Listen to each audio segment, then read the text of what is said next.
Confronting Black Jacobins. The United States, the Haitian Revolution, and the Origins of the Dominican Republic. By Gerald Horne. Introduction. A specter was haunting the slave-holding republic, the specter of an invading army of vengeful Africans. Lamentable, cried George Washington in response to what he described in 1791 as the unfortunate insurrection of the Negroes in Hispaniola. The president of the fledgling nation was anxious. This is understandable, particularly given the huge population of restive enslaved Africans that inhabited his own nation and the propensity of these bonded workers to unite across borders. Washington reflected morosely on a spirit of revolt among the blacks. Where it will stop, he said, possibly considering the tenuous state of his own republic, is difficult to say. The commencement of this rebellion, he added sagely, has been both daring and alarming one. Apparently, the president took seriously the sobering words he had received in August 1791 from the governor of South Carolina, Charles Pinckney, days after the island eruption, who warned nervously about how nearly similar Hispaniola was to his state in terms of barely containing an often unruly African majority.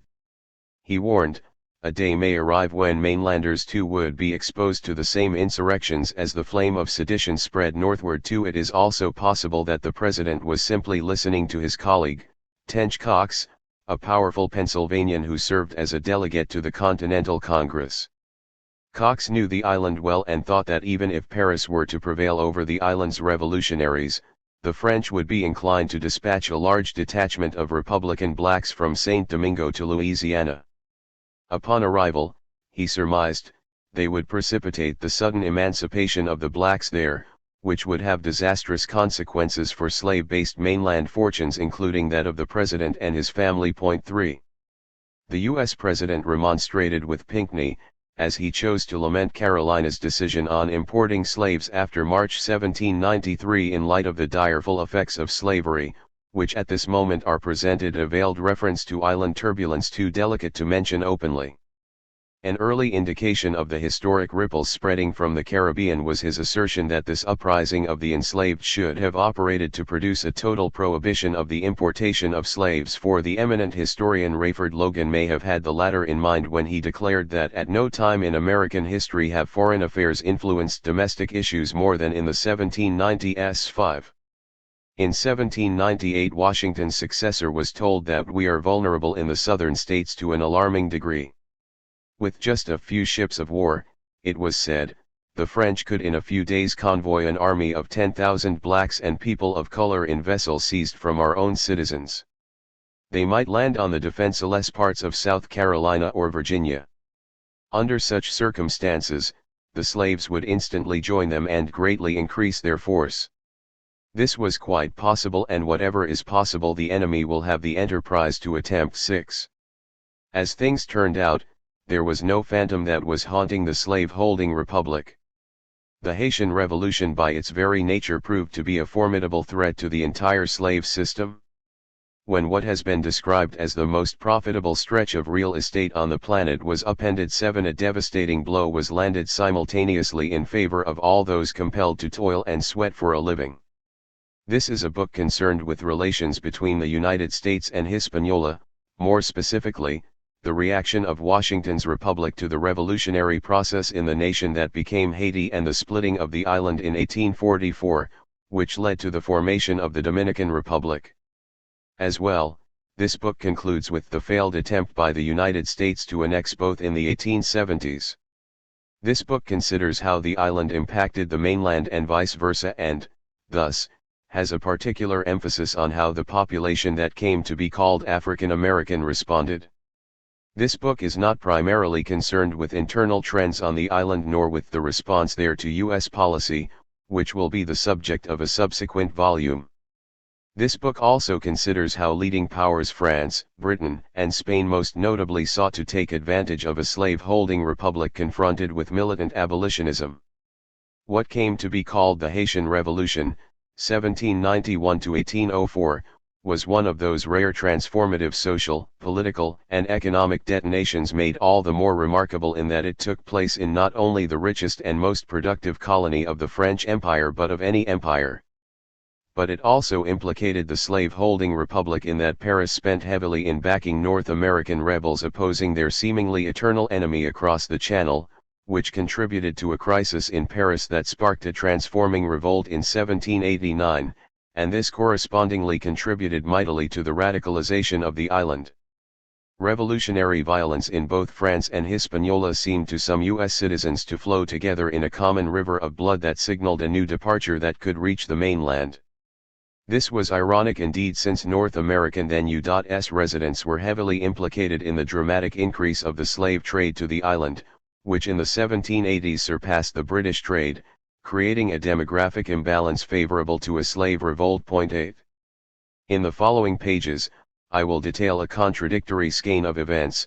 The recently born United States, birthed not least because of its desire to maintain slavery in the face of abolitionist pressure from London 9, was then confronted by a threatening slave revolt not far from its shores, which created enormous leverage for Britain to wield against its former colony. There was some sympathy for Paris at this time, especially due to the anti-monarchical trends unleashed there in 1789. At the same time, the United States was coming into sharp conflict with France, the island's former colonial master, which created initial pressure to boost the rebellious Africans to gain leverage against Paris, though this was inimical to the interests of the all-powerful slaving forces in Dixie. This laid the basis for an early dual policy toward the island, initially boosting, then in a continuously malignant pattern undermining the revolutionaries. This also heightened sectional tensions, as the nation hurtled toward civil war. Mercantile interests in New England were increasingly in favor of trade relations with the island even during the reign of the man respectfully known as General Toussaint, while Dixie quaked in its boots at the prospect of armed Africans surging to power on the island. The United States had not been friendly to free Negroes and mulattoes, who both fomented and resisted the Haitian Revolution, and was faced with a dilemma when they began arriving on the mainland: should those fleeing revolution be embraced as class comrades or potential subversives who would ally with the enslaved, as some had done on the island?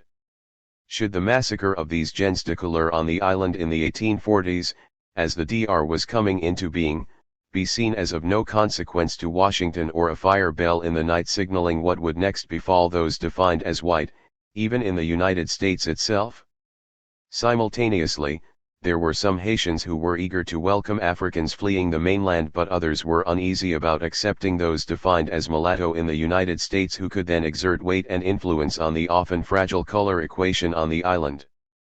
The United States had a similar problem. It encouraged the formation of the DR, not least as a blow against Haiti, but it was also apprehensive about treating a nation with so many of the darker-skinned with equality, which placed Washington at a disadvantage in its justing with European competitors, particularly London. In neighboring Cuba, on the other hand, one group of U.S. nationals brought and chained Africans by the boatload, creating the possibility of creating a Haitian twin with incalculable detriment for the mainland, while another group fretted nervously about the same prospect. 10 Inevitably, this created strains that hardly halted the march to civil war. It was in 1799 that a Philadelphia journal opined that there are two distinct interests in this new republic: southern states that suffer by the curtailment of our trade with Europe, and northern states that profit by opening the trade to St. Domingo. 11. Above all, and this is a central argument of this work, the Haitian Revolution created a general crisis for the system of slavery that could only be resolved with its collapse. 12 The avid 20th century racialist, T. Lothrop Stoddard, found it necessary to study the revolution intensely, and emerged with the conclusion that 1791 to 1804 marked the first great shock between the ideals of white supremacy and race equality. 13 A confrontation that compelled a retreat of the racialized slavery that had given rise to the slave-holding republic in the first instance. Indeed, 1791 also marked a fitting rebuff to 1776, the latter seemingly had given a new birth of freedom to slave dealers and the peculiar institution itself, but then the former raised sharply the premium on both. Recently a scholar has suggested that the elite of the slave-holding republic were terrified of the egalitarian implications of Haitian independence, universal and immediate abolition and peasant-based land reform and its attendant stateless egalitarianism. 14 Napoleon Bonaparte suspected that with the Haitian Revolution, the scepter of the New World would fall sooner or later into the hands of the blacks, a thought that also had occurred in the United States itself. 15 Fanning the flames. Of concern on the mainland were the blood-curdling journalistic reports flowing from the island, virtually on a daily basis. In Philadelphia alone between late 1791 and mid-1793 there were hundreds of articles in the local press on events there. 16 Such reports fueled the buoyancy of the slave-holding republic, which simultaneously fueled an antipathy toward emergent Haiti that determined that its subsequent path would be rocky. Grasping this essential truth of incipient abolitionism early on, London, which had been ousted from its prime slave trading market in North America in any case prompted by the Haitian Revolution, was busily seizing the moral high ground by turning against this global flesh peddling, placing its erstwhile mainland colony on the defensive and, not coincidentally, winning numerous African adherents particularly in the United States itself. Certainly, 1791 gave an immeasurable boost to abolitionism. 17 The influential Londoner James Stephen declaimed portentously in 1807 as Britain was turning decisively against the slave trade that the West Indies have probably cost us more money since 1792 than all our military operations on the continent, jeopardizing national security in the face of France's stiff challenge. Redcoats were futilely seeking to suppress Haiti and other slave colonies yearning to be free at an enormous cost of blood and treasure, while a surer path would involve conciliating Africans, which would at once give a cudgel with which to bludgeon its ascending republic enemy. Moreover, he added persuasively, our opprobrious adherence to the slave traffic has added much to the popular prejudice against us. 18. Such coruscating concerns may have crossed the mind of George Washington when he first contemplated what was to become one of the defining global events in recent centuries. After all, it was during that turbulent time that Edward Stevens, the U.S. consul on the island, argued that the paramount revolutionary leader Toussaint L'Ouverture commanded an army of 55,000 men, while the greatest force that his commander-in-chief had led was no larger than 20,000 men. 19 It was Stevens who in 1799, when control of the island remained unclear, reported that a plan had been hatched on the island to invade both the southern states of America and the island of Jamaica, a design that was to be bruited repeatedly in coming years. Toussaint won plaudits from the U.S. consul, when it was reported that he was determined to prevent this expedition, a favor he thought would pay dividends. 20. Adding ballast to this notion of an invasion were the words of Secretary of State Timothy Pickering, who advised President John Adams weeks later that not only was Jamaica in jeopardy in the case of an invasion by black troops from St. Domingo, but our southern states too are yet in much danger from attempts to excite the blacks to insurrection.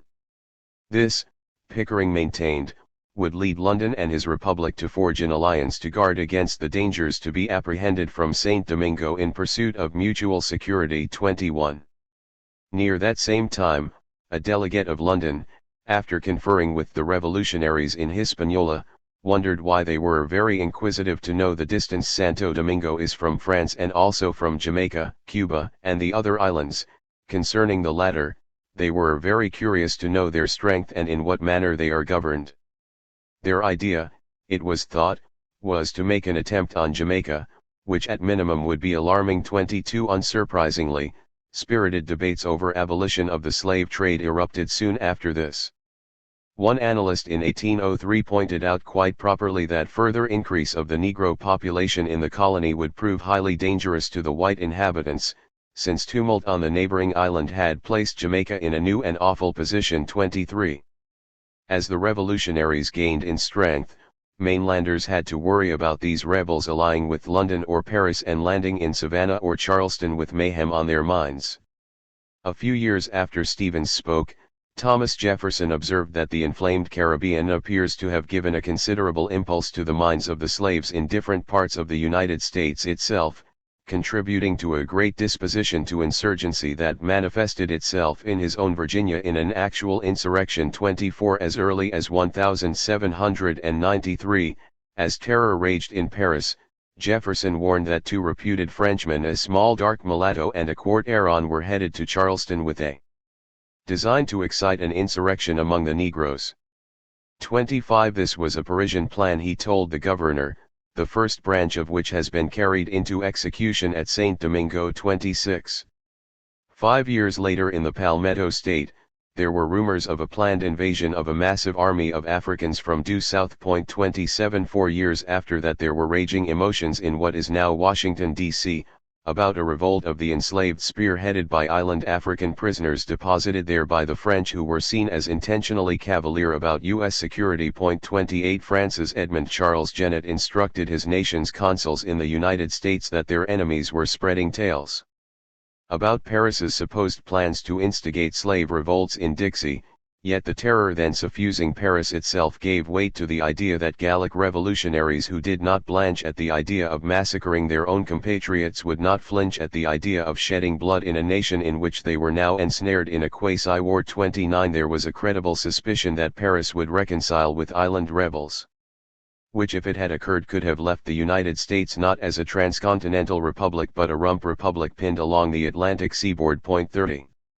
The repetitive articulation of plans to invade Jamaica and Dixie from the island was suggestive of a spreading contagion of unrest in the hemisphere, which reflected, then generated, even more unrest. From 1789 to 1815 there were dozens of slave rebellions and conspiracies in the Americas. As Paris exploded in 1789, unsettled colonists and frazzled officials began complaining about abolitionist literature and artifacts reaching the Caribbean colonies especially. But it was in 1795 in Spanish Louisiana, apparently encouraged by the possibility of a French attempt to invade and force retrocession of the former colony, that Africans rose up. 31 The slave conspiracy in Point Capi was blamed by those on the scene on the direct influence of island revolutionaries. 32 There had been an extensive plot in July 1791, days before the ignition in Hispaniola, and in October one conspirator was said to have stated that he and his comrades were simply awaiting word from Hispaniola before deciding to strike a blow in concert with islanders. Spanish settlers were accused, in turn, of courting Africans and storing arms for use by the enslaved against French settlers. That this conspiracy was apparently incubating for 18 months contributed immeasurably to a sense of insecurity, creating conditions for Africans to engage in arbitrage among the major powers, thereby weakening slavery as a whole. 33. Miles away in St. Lucia, during that very same year, a British general conceded sadly that the Negroes are completely masters of the island. 34 This may have been a booby prize for the Redcoats, since they had only taken this island months before as a result of the dislocation delivered by angry Africans, and now found themselves in a desperate tussle for survival with these alleged allies at their throats. 35. It was not just St. Lucia and Louisiana that were being contested in this great power struggle involving at least two European powers and Africans. A similar battle was unwinding in Grenada between Britain and France. London's Man announced apprehensively in mid-1796 that the insurgents leading the insurrection there could be supplied by canoes from Trinidad and Guadeloupe with arms and ammunition. 36. British settlers were under siege, with repeated complaints as early as December 1791 from Bermuda, within hailing distance of the Carolinas, about seditious Negroes. One leader expressed anxiety about the disparity in these islands of the whites to the blacks, meaning that we have not a single soldier or gunman for the guard of the stores and magazines. In fact, the arms of the militia are at all times necessarily at the disposal of their black servants. 37 weeks later another fatigued Bermudian leader confessed that since the commencement of insurrections, depredations, and murders in St. Domingo, a very manifest alteration has taken place in the behavior of the Negroes here, which did not bode well, he thought. Before August 1791 a very dangerous conspiracy was devised by Africans, but it was suppressed with many of the conspirators executed. But since the dissemination of opinions respecting the lawfulness of slavery through these islands, buoyed by fear of Hispaniola, he felt a rising sense of power among Africans. Fortifications were quite insecure and, thus, should an insurrection now take place it would be very easy for the Negroes to take possession possibly of the entire archipelago. This was alarming, he asserted with understatement, not least since Negro slaves greatly exceed the white people in number and were hardy and intelligent. 38 Bermudian Negroes frequent the French islands now, it was noted worriedly, and more than those from most of the West India Islands. It was reported in January 1792.39. Perhaps reducing the number of Africans by sharply circumscribing the slave trade was a possible remedy, but curbing supply would inexorably suffocate slavery itself. Though from London's viewpoint this ban would probably prove more harmful to its rising rival, the slave-holding Republic. But it was not just London that was scrambling to avoid being overtaken by events. In Venezuela in 1795 an enslaved African, José Chirino, who had visited Hispaniola returned with militant demands for imposition of the law of the French. A few years later another revolt shook the northern coast of South America. As a militia leader, Francisco Xavier Pirola, was said to be in touch with crews of ships from Hispaniola. 41 Then the revolt of the tailors in Bahia, Brazil, raised the provocative issue of racial equality as well as independence. 42 Even the rebellion in Mexico in 1810 was said to have featured the now ubiquitous hand of Haiti. 43 However, it was London, as a leading global force and frequent antagonist of the ascending power on the west bank of the Atlantic, whose maneuvers would prove most threatening to the slave-holding Republic and the human bondage on which it was based, which were now under duress by trends uncorked by revolutionary Hispaniola. Part of the bill of indictment filed by Republicans against London before 1776 and during the resultant war was Britain's frequent deployment of armed Africans on the mainland, a practice seen as deeply dangerous.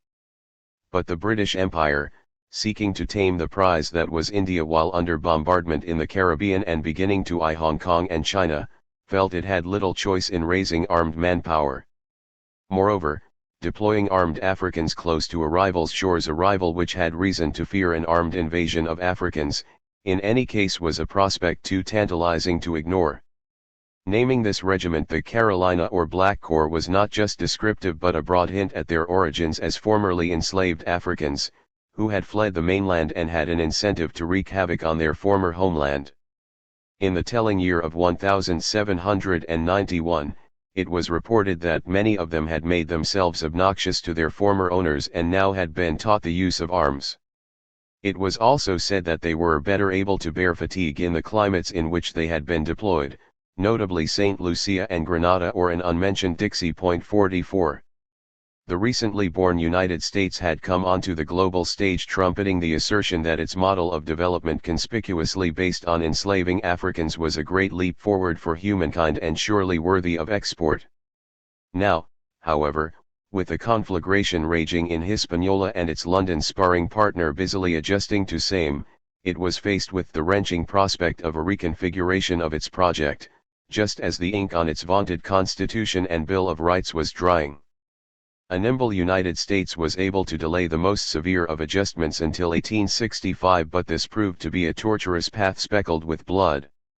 A contemporary historian has estimated that over 100,000 whites and 60,000 blacks lost their lives during the 13-year struggle encapsulated as the Haitian Revolution, 1791 to 1804.45. That more defined as white perished.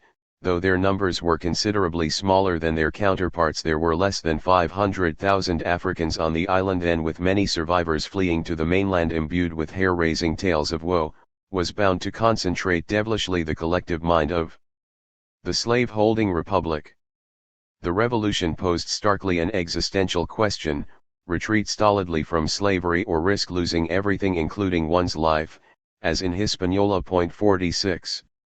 This was a Caribbean genocide, claims another contemporary scholar, a precursor of more familiar 20th-century catastrophes, with neither women nor children spared. 47 T. Lothrop Stoddard, one of the leading theoreticians of white supremacy in the 20th century, argued that the revolution meant the complete extermination of the white race in the western end of the island, where the revolutionaries were strongest. 48. That so many of these survivors and their relatives wound up playing pivotal roles in maintaining the harshest machinery of slavery on the mainland may not have been accidental. 49 This lengthy list includes Judah P. Benjamin, a loyal leader of the Confederate States of America whose father-in-law fled the island in horror and proceeded to regale many an audience with the alleged perfidy of incited Africans. 50 Louis Tussard, who served in the revolt against British rule in North America, also owned a plantation on the rebellious island, an enterprise which was marred by frequent unrest in the 1780s. He was involved in seeking to suppress the revolt in 1791 before fleeing to the mainland, where, tellingly, he was intimately involved in establishing the U.S. Military Academy at West Point, New York, which was to be both the sturdy sword and shield, if plans by vengeful Africans to invade the mainland and ignite vengeance of the enslaved were to come to pass. 51. Then there was Pierre Soule, born in France in 1801 and educated in Bordeaux, a city that generated a veritable tidal wave of opposition to island revolutionaries. Soule had resided in Haiti but left due to an inability to find work. Labor was admittedly easier to find for one of his kind in a slave-holding republic than in an abolitionist state. So it was on to Baltimore, then New Orleans by the fall of 1825, and then to the U.S. Senate. Soule would eventually return to Europe as his adopted homeland's chief diplomat in the slave-holding monarchy that was Spain. His tangled ancestry was topped by that of a fellow Pelican State statesman and historian Charles Gay, whose roots are said to extend back to the conflicted days of the early confrontations in Spain with invading hordes of Mohammedan Moors, giving him further reason to resist the blandishments of the abolition of African slavery. 52 These newly minted white Americans were hardly in the mood to retreat in face of African demands, particularly those backed by Haiti and London. On the other hand, as the slave trade and colonizing of the mainland were accelerating hand in glove in the late 17th century, Frenchmen, particularly Protestants in conflict with the heavily Catholic Paris, participated with gusto. The Huguenot, John Gerard, became one of Charleston's leading slave dealers, as those of his religious faith took to slaving like whales to water. 53 Ultimately, in the antebellum era, French, according to an observer, was spoken on the streets of Beaufort, Savannah, and Charleston as frequently as English. It was the language of trade and diplomacy, and citizens in the port cities, particularly the cotton and rice agents, used French as a business language. The tellingly named Beaufort had a larger concentration of slaves than any other district in the South. 54 As the enslaving republic evolved, those of French ancestry came to play a prominent role. 55 As French refugees poured into the mainland, scurrying from slave revolt in the Caribbean, they augmented an extant pro-slavery tendency. Their arrival was part of a Republican calculation. Tench Coxe, a close colleague of Washington, who had been posted to the island, in 1802 informed Aaron Burr, who, like others, was familiar with the fragility of his new nation, that the evils of Negro insurrection are so very great, that I hope our legislature will deem a liberal naturalization law a necessity, since foreigners with property, professions, and occupations will be a good counterbalance for the blacks. 56. Burr's mistress, Leonora Sancy, wrote prolifically about Hispaniola and was implicated in Burr's plot to dismember the nation he had served as vice president. As one scholar put it, perhaps being an eyewitness to the successful overthrow of what she saw as the tyrannical French government in Saint Domingo by the oppressed underdogs lent Sancy special insight into the possibility of effectively severing national ties in another place where many inhabitants were downtrodden and oppressed. 57 Each and every regime in the Americas was unsteady to a degree, and the emergent Haiti showed that some of these regimes were susceptible to being toppled. In sum, the unsteady republic faced a daunting demographic challenge, not only because of the manic energy of slave dealers, who kept depositing ever more Africans on the mainland, but also because of the still potent threat from indigenes. Now, with an independent Negro republic looming on the horizon, the slave-holding republic perforce was compelled to entice more racial comrades, and, thus, fleeing French appeared like manna from heaven. These arriving white Americans not only had little difficulty adjusting to the anti-African bias that characterized the slave-holding republic, they often reveled in it. Their continuing ties to France bolstered illiberal attitudes there too, in that the hexagonal revolution was not universally admired, particularly outside of Paris. 58 That 1789 led to 1791 was not viewed as coincidence. This complicated the ability of France to follow through on articulated plans to invade Dixie and stir up the enslaved. Since most of the Europeans massacred in Hispaniola were of French origin, this too stoked antipathy toward the island while encouraging amity toward those who offered their compatriots refuge. In 1819 the French legation in Washington sought to aid the Euro-American Duncan McIntosh, then residing on the island but not necessarily in the good graces of the regime, since he reputedly aided 3,000 French nationals in fleeing. His heroic story was spread throughout Europe, and that he was then living in misery though once he had been wealthy amidst often unfriendly Africans plucked the heartstrings in his favor. Correspondingly, the Africans he had circumvented were portrayed as tigers, excited by blood, monsters, barbarous, and a frenetic race of wild Africans. Such intensely personal stories bonded white Americans and French conservatives, just as these tales pilloried the common African foe. 59 Surely, when U.S. writers decades after Haiti's founding referred to the revolutionaries' particular venom toward merchants, a class lionized on the mainland, this created a combustible brew of race and class antagonisms targeting islanders and those who identified with them, e.g. U.S. Negroes. 60 Predictably, perhaps the planet's reigning racist theorist, Arthur Gobineau of France, who specialized in pillorying Haiti, found an appreciative audience in the slave-holding republic. 61. Just as surely, the European refugees fleeing in fear from the island and recoiling at the violence inflicted upon so many of them, served to bolster a pre-existing conservatism within the republic, buttressing slavery at a time when abolitionism was rising. Contradictorily, there were other French nationals who had a sense of revulsion upon encountering the pestiferous racism that pockmarked the slave-holding republic. 62. The fire-breathing Edmond Ruffin of Dixie did not see the gens de couleur abandoning the island, at times with human property under their control, as comrades. Indeed, he said, it was not the slaves of Saint Domingo but the wealthy and educated class of free mulattoes that commenced the insurrection, and who was to say they would not seek to do the same on the mainland. 63 The point is that there was a regnant worry in slave societies that the lighter-skinned and the free Negroes, who often overlapped, would ally with the darker-skinned enslaved against the ruling elite, and Haiti was cited as Exhibit A. 64 Often in Latin America concessions were made to the lighter-skinned to win their allegiance to slavery, whereas the slave-holding republic buoyed with hard-line refugees from Hispaniola begged to differ, as the tendency was to marginalize them too. As slavery was ossifying on the mainland, forces seeking to disassemble this ogre were gaining strength too. One of the first scholarly explorations of the epical Virginia slave revolt led by Nat Turner in 1831 declared that Haitian fingerprints were everywhere to be found. Given the frequent commerce between the island and the mainland that preceded 1776 and continued thereafter, said William Sidney Drury of Johns Hopkins, mainland Africans had traveled to and from many of the island's seaports and had ample means of communication with cooks and other servants of the vessels plying between the United States and the West Indies. Moreover, some of the refugees from St. Domingo settled in Southampton, having brought their Negroes with them, and recollections of St. Domingo were still vivid in 1831. It is probable that the reports of this catastrophe, i.e. Negroes who murdered their masters, were freely available.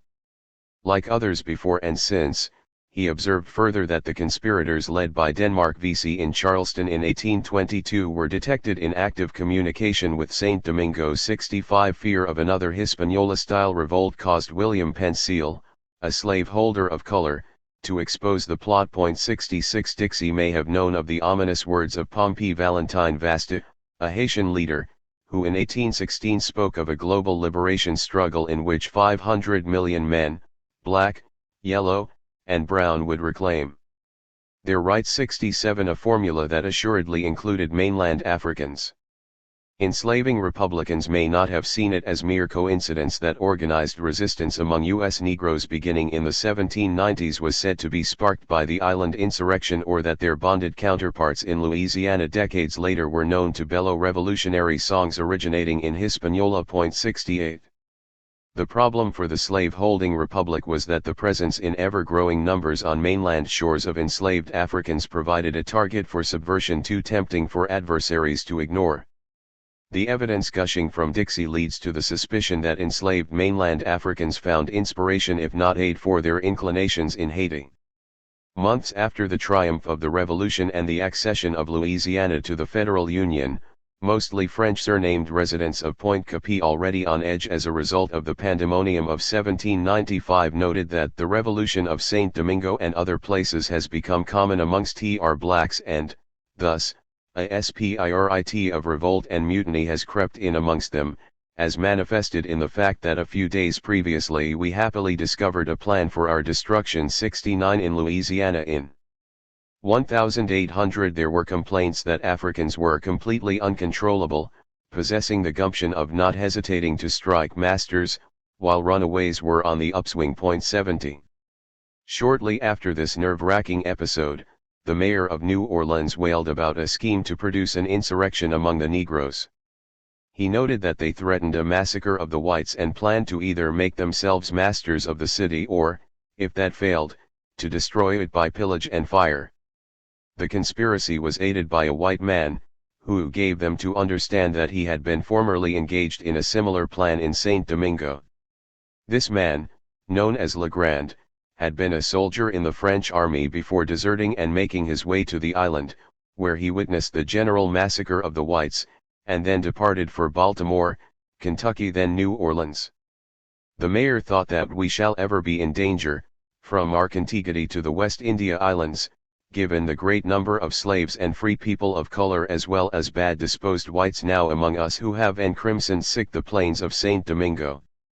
The militia was unreliable since it was mingled with those very Negroes and free people of color who could well be deemed political enemies. In New Orleans then there were 12,000 souls comprising the latter, while not above 4,000 whites. Inauspiciously, the numbers of the former are daily increasing in a much greater proportion than those of the latter, a trend exacerbated by the continued busyness of slave dealers. Our country, he moaned, is and will continue to be overrun with the wretches of Saint Domingo, Martinique and Jamaica instead of the harmless Africans. 71.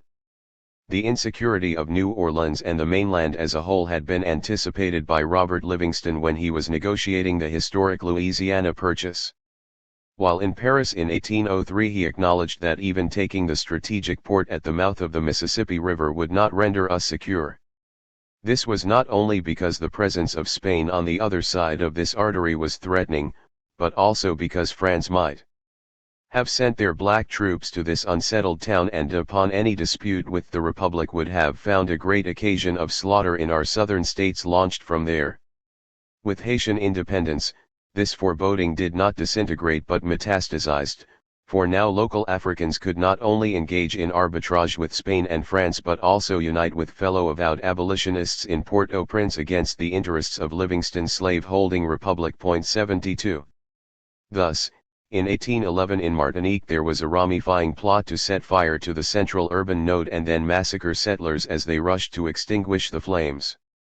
One leader proclaimed that the intent was to found a second Haitian empire.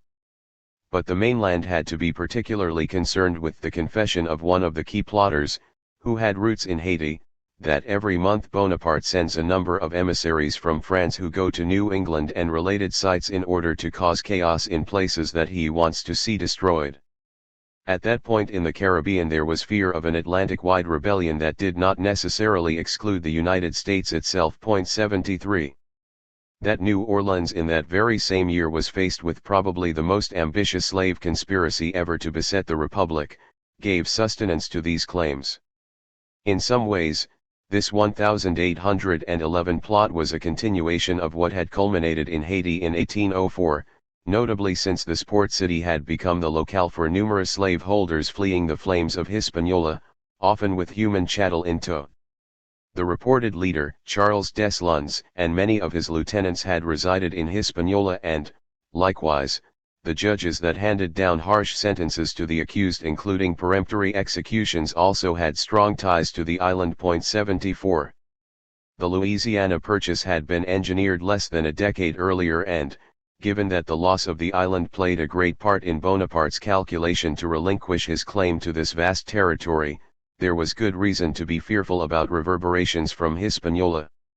A little more than a decade earlier than the abortive plot in Louisiana, Timothy Dwight, president of Yale University at the turn of the 19th century, was among the many who equated the island revolt with what had just shaken Virginia, a slave conspiracy which took the name of its putative leader, Gabriel. 75 testifying against him, an African known as Ben said that the leader had amassed thousands of combatants and that 2 Frenchmen had actually joined 76 by the time the forbidding news reached the Mississippi Territory.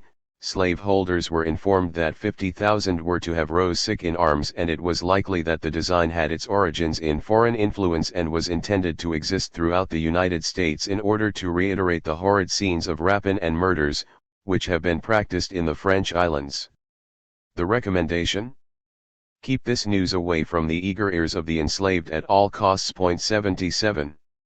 It is possible that it became easier and less immediately terrifying for malevolently guilty slaveholders to point the bloody finger of accusation at Haiti when seeking to understand domestic revolts, rather than blame the murderous scheming of those who often served them food. 78 Painting Haiti in drastically distorting colors at once allowed slaveholders to rationalize the continuation of a brutal enslavement while comforting them in the falsehood that it was the Caribbean vampire that was singularly responsible for seditious discontent. 79. Yet, as frightening as slave revolts were, similarly terrifying was the prospect of Haiti leading to what Jefferson termed an American Algiers. Anticipating the problem of arbitrage by Africans, which was becoming the most potent tool in their kit, Jefferson worried that London may play them island Africans off on us when they please. Against this, he warned accurately, there is no remedy. 80. As early as 1799, this leading slaveholder was expressing his torment to another of his class, James Madison. Both men well knew that in North Africa at that precise moment Africans were harassing U.S. shipping, even enslaving Euro-Americans and demanding tribute or massive ransoms in return. After fellow U.S. leader Albert Gallatin had warned President Jefferson about dangers from St. Domingo, 81, the Virginian narrowed and expanded his concern by reminding him of the danger of pirates from there, which was not peculiar to Carolina but threatens all the southern states. 82. Typically, Jefferson proved to be prescient. Days after the formal proclamation of the Caribbean Republic, his most perfervid nightmare had been realized. The mayor of New Orleans espied 12 Negroes said to have been brigands from a Haitian vessel on shore, and in the French language made use of many insulting and menacing expressions to the inhabitants. Supposedly, they spoke of eating human flesh, which may have been a reflection of the mayor's own nightmares, and in general demonstrated great savageness of character, boasting of what they had done in the horrors of St. Domingo. The latter words were quickly becoming a catchphrase summarizing the knife's edge on which slavery rested. 83. By 1818, Haitian soldiers and sailors were said to be active near the then inflamed and uncertain Georgia-Florida border. 84. It was well known that Africans had decamped en masse to the Okefenokee swamp of southern Georgia, to the point where James Jackson, the noted duelist and statesman, scoffed in the early years of the 19th century that if his republic even indirectly recognized the Negro insurrectionists of Haiti, we should logically recognize the independence of local Maroons, which was out of the question but indicative of an African threat that could not be easily subdued. 85. It was also well known that Toussaint's regime was notorious for seizing slave ships, the lifeblood of the slave-holding republic, and pressing the Africans into his military. Since this meant that slave dealers were, in a sense, adding to an African army, this provided a disincentive for the slave trade. 86. Brigands or pirates were terms used to describe Africans who were prone to seize vessels transporting them from the Upper South to the slave marts that were Savannah and New Orleans and sail happily to Haiti. The most celebrated case of this genre occurred in 1826 when the infamous slave dealer, Austin Woolfolk, was transporting enslaved Africans from Baltimore to Georgia. The captives subdued the captain and crew, tossed them overboard unceremoniously, and sought to steer the boat to Haiti. Unfortunately, they in turn were captured and taken to an uncertain fate in New York. 87 At the same time, Auxiliary Cayes, Haiti, was said to harbor pirates that preyed on the southeastern quadrant of the mainland, which raises the possibility of islanders intercepting this vessel and aiding its escape. 88. What were described as pirates could also be seen as Haitian envoys who realized that an abolitionist republic would have difficulty in surviving in a neighborhood infested with slavery and ventured into nearby territories to make sure the status quo did not persist. Slavery could not easily be maintained, said one antebellum U.S. leader, Abel Upshur, in a country surrounded by other countries whose governments did not recognize that institution. 89 Haiti could agree, and there was the rub, thus reinforcing the irrepressible conflict. For as Christmas was about to be celebrated in Cap Haitien in 1825, France's delegate reported to Paris a typical event: a ship had run aground on Haitian soil with scores of enslaved Africans aboard, fresh from the Ivory Coast, presumably destined for Cuba, then experiencing a customary spate of imports of human cargo. 90. In some ways, Haiti was the antipode to the United States, abolitionism confronting enslavement. As the latter gained strength, it was almost inexorable that the former would weaken. It would have been suicidal, therefore, for Haiti to not respond powerfully to what was becoming a normalized outrage: slave ships and slavery itself in the vicinity. It was in 1822 that a fretful observer declared that a recent slave plot in Martinique was driven by some persons from Saint Domingo, who brought with them the country songs that are now in the mouth of every Negro in the island. 91 Repercussions were felt quickly in Trinidad, where some rascals were introduced with a view to entice the Negroes to desert. Already there was a large encampment of runaways. 92 Mainlanders reeling from the Haiti-inflected VC plot would have been further disconcerted if they had known that the authorities due south had uncovered a plan upon a very extensive scale, and that they had little doubt that the people of Saint Domingo were the instigators and organizers of this diabolical plot. A vessel loaded with munitions of war and having upwards of 100 men on board was found, and a very serious attempt had been made by the same Haitians upon the island of Puerto Rico. 93. As for the Puerto Rican authorities, they condemned these adventurers and ruffians, who had been recently in Venezuela assisting Simon Bolivar, before sailing to the United States, obtaining in the land of the Second Amendment an enormous quantity of arms and ammunition. Plans were made in San Juan to exterminate them if they dared land there. But what would have infuriated mainlanders if they had been made aware of the vastness of this plot was the notion that it was hatched and reared in the United States itself, though the principal agent was the President of Haiti, Boyer, a dangerous and enterprising man who aspies at the subversion of all the neighboring islands for the better security of his independence, including the whole archipelago of the Antilles, the very soul of his object being the equality of color throughout. And the modeling of these governments similar to that of Saint Domingo. 94 In 1841 San Juan leaders continued to charge Haiti with dispatching subversive literature to Puerto Rico. 95. The foregoing suggests why so many mainland Republicans agreed with Edwin Holland of South Carolina, who in the wake of the VC revolt of 1822 said that the Africans who thickly populated his state were truly the Jacobins of the country, those most disposed to emulate France 1789 or Hispaniola 1791 and overthrow North America 1776.96. Scorned as Jacobins, enslaved en masse, hunted down, and slaughtered like wild boar, mainland Africans had little choice but to contemplate emigration, an idea that also had occurred to mainland leaders. By 1821, the U.S. consul in Auxiliary Cayes was complaining about a proliferation of deserters from his nation's vessels, men of color, a trend which was extremely vexatious to commerce since they were not easy to replace. 97 This too was nothing new, particularly the idea that Haiti would be reluctant to cooperate with the United States in returning African refugees.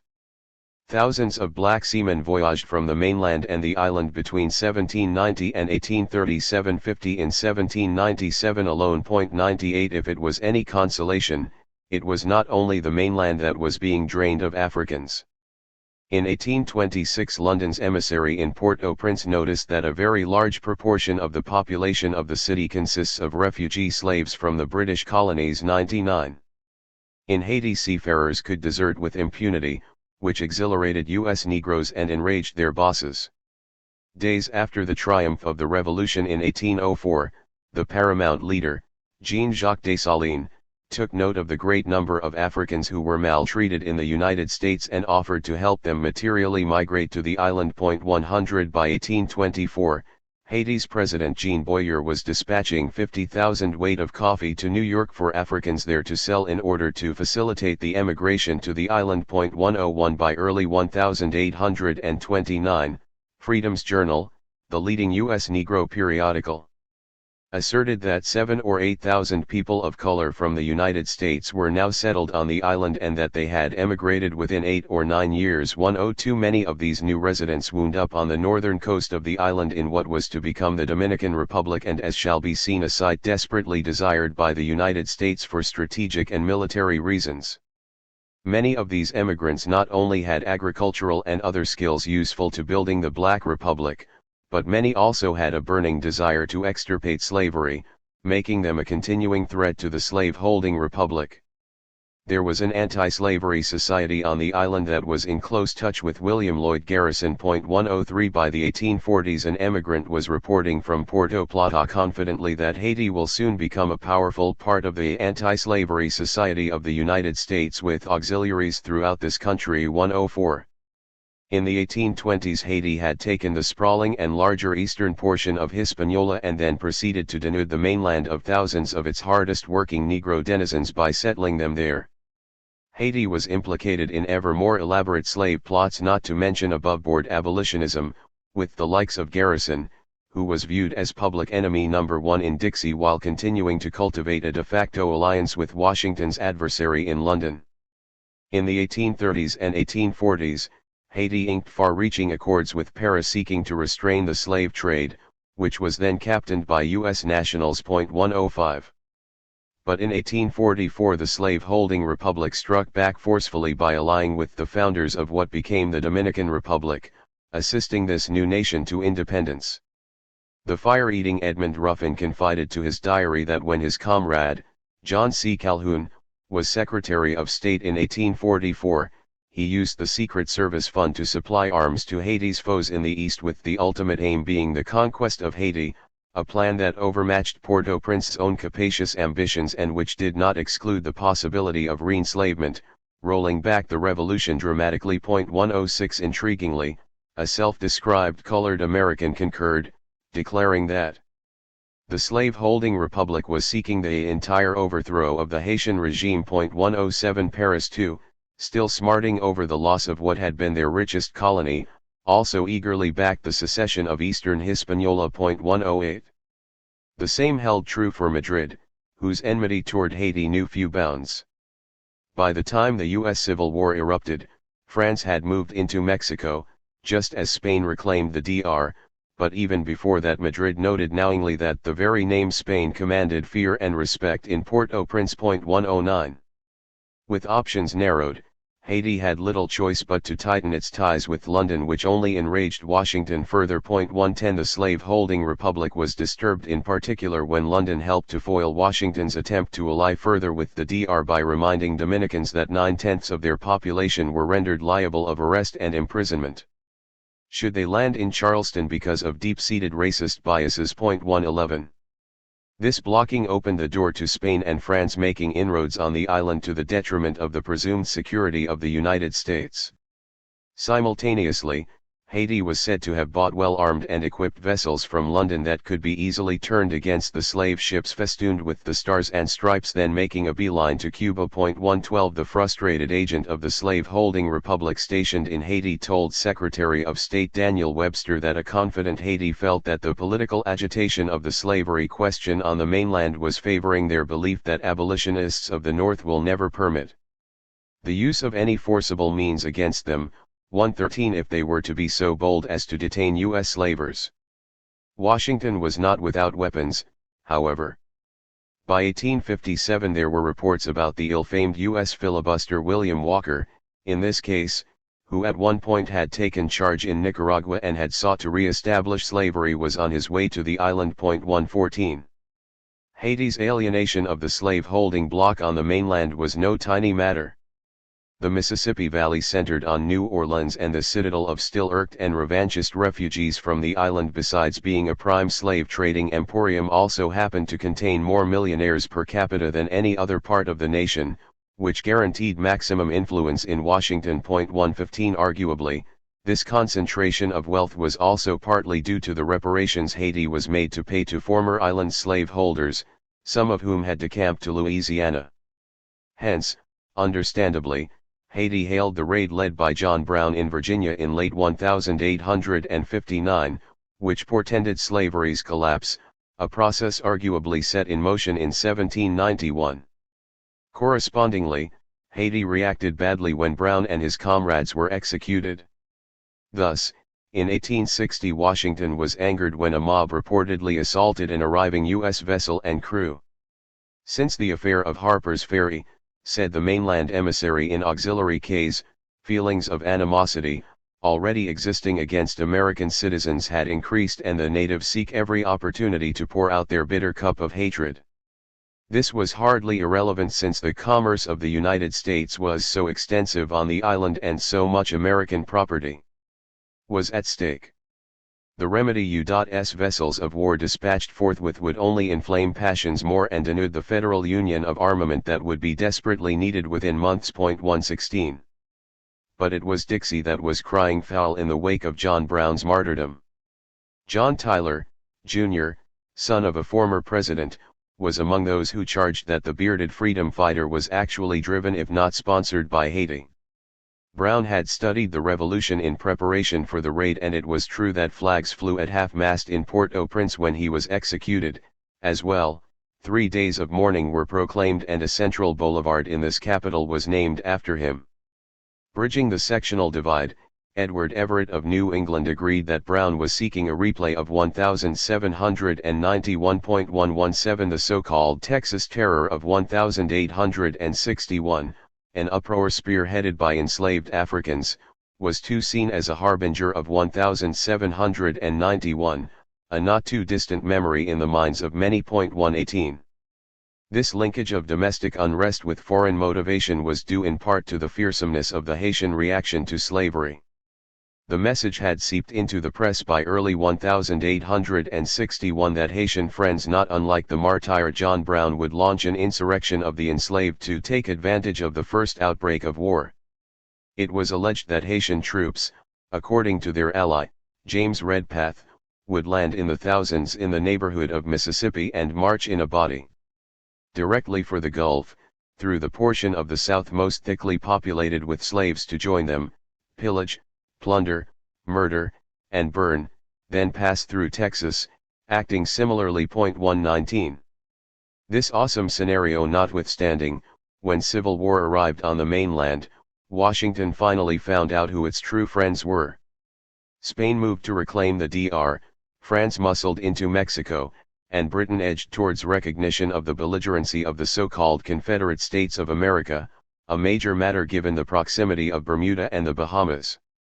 In contrast, as Haiti's delegate in Washington noted subsequently, it was his republic alone that closed her ports to Confederate cruisers and allowed U.S. war vessels to refit in her ports and to establish depots for coal and provisions there. 120. Reciprocally, the now abolitionist mainland republic finally chose to recognize diplomatically its southern neighbor, concluding a decades-long Cold War that had blown hot intermittently. 121. But, alas, the travails inflicted upon Haiti by its more powerful neighbor had simply entered a new stage. For resolute racists thought that but for external forces like Haiti, slavery on the mainland might have continued. A leading member of a leading South Carolina family was tempted to assert that every race of men are permanently intolerant of the domination of another race, but we meet with one exception. The Negroes are the only race who have not shown a marked and enduring impatience of the rule of another. In all serious and combined efforts of the blacks to throw off the domination of another people, he advised in the 1860s, The inspiration and impulse came from abroad, Hispaniola, not least a lesson that some thought was magnified in the 20th century. 122. Thus, by early 1862, an all too familiar nightmare made a reappearance off the coast of Hispaniola. African slaves have been introduced from Cuba into the island of Saint Domingo by the Spanish government, was the controversial allegation communicated to London. 123. This was near Samana. 124, where many U.S. Negroes had chosen exile, raising the ungainly spectacle that they had fled a republic where this monstrosity was now under siege, only to arrive in a land where it seemed to be arriving. Then worse news arrived when a French-American entrepreneur, Antonio Pelletier, was detained near the same site by the Haitian authorities and charged with seeking to collar Haitians and take them to Cuba for enslavement. A diplomatic row ensued that lingered for decades, which complicated unduly the ability of the now dual abolitionist republics to forge accord. 125. The instability brought to the hemisphere by the mainland's civil war was unsettling, not least to Spain, which had been denuded systematically of its holdings in the Americas in recent decades. This anxiety merged with anti-African sentiment to produce heightened concern about Haiti. It was in July 1862 that Madrid's envoy in Haiti worried that the impending arrival of U.S. Negroes to Hispaniola would unduly bolster black Jacobins and could mean the rise of a Garibaldi who, by uniting Africans, could threaten Spain's tenuous control of its possessions, including Cuba and Puerto Rico and what remained of its control in the Dominican Republic. 126. This angst about Haiti may have been better directed at the enslaving republic, which already had dominion of California and was lusting for other vast territories once controlled by Madrid. This is suggestive of the point that anger was often displaced to Haiti because, after all, this was the nation that had diverted radically from pre-existing norms and, it was thought, could do it again. Even in 1863, when the fate of the United States hung in the balance, London discovered that Americans were suspected of having supplied the insurgents in the DR with arms and ammunition and had been unusually busy of late with secret expeditions into the country. Although this was presumably aimed at destabilizing Spanish rule, this weaponry could easily have been turned against Haiti. Moreover, it was curious that these arms and ammunition were not husbanded for use against slaveholders. 127. These curiosities remained after the Civil War's conclusion, when the newly empowered Federal Union moved to annex one of the few territories in the vicinity that had not been claimed by competing powers. It was President U.S. Grant who pushed for the annexation of Hispaniola, a measure that was said to envision only the DR where the mass of newly freed U.S. Negroes could be deported, but as the beribboned general conceded later, if Saint Domingo had come we should have had Haiti too. 128.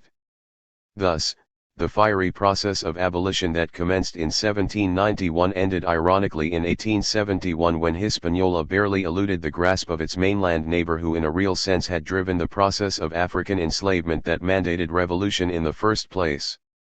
A major theme of this book, as the preceding pages suggest, is the impact of Haiti on mainland Africans, enslaved and free.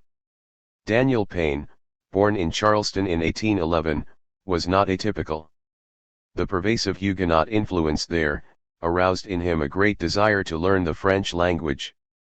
Having heard of Haiti and the Haitians, I desired to become a soldier and go to Haiti, he noted militantly, in order to combat their mutual foes. 129. He was walking in the footsteps of the heralded David Walker, who when Payne was still a strapping teenager sought to bolster black pride, then under attack on the mainland, by pointing to the heroic example of Haiti.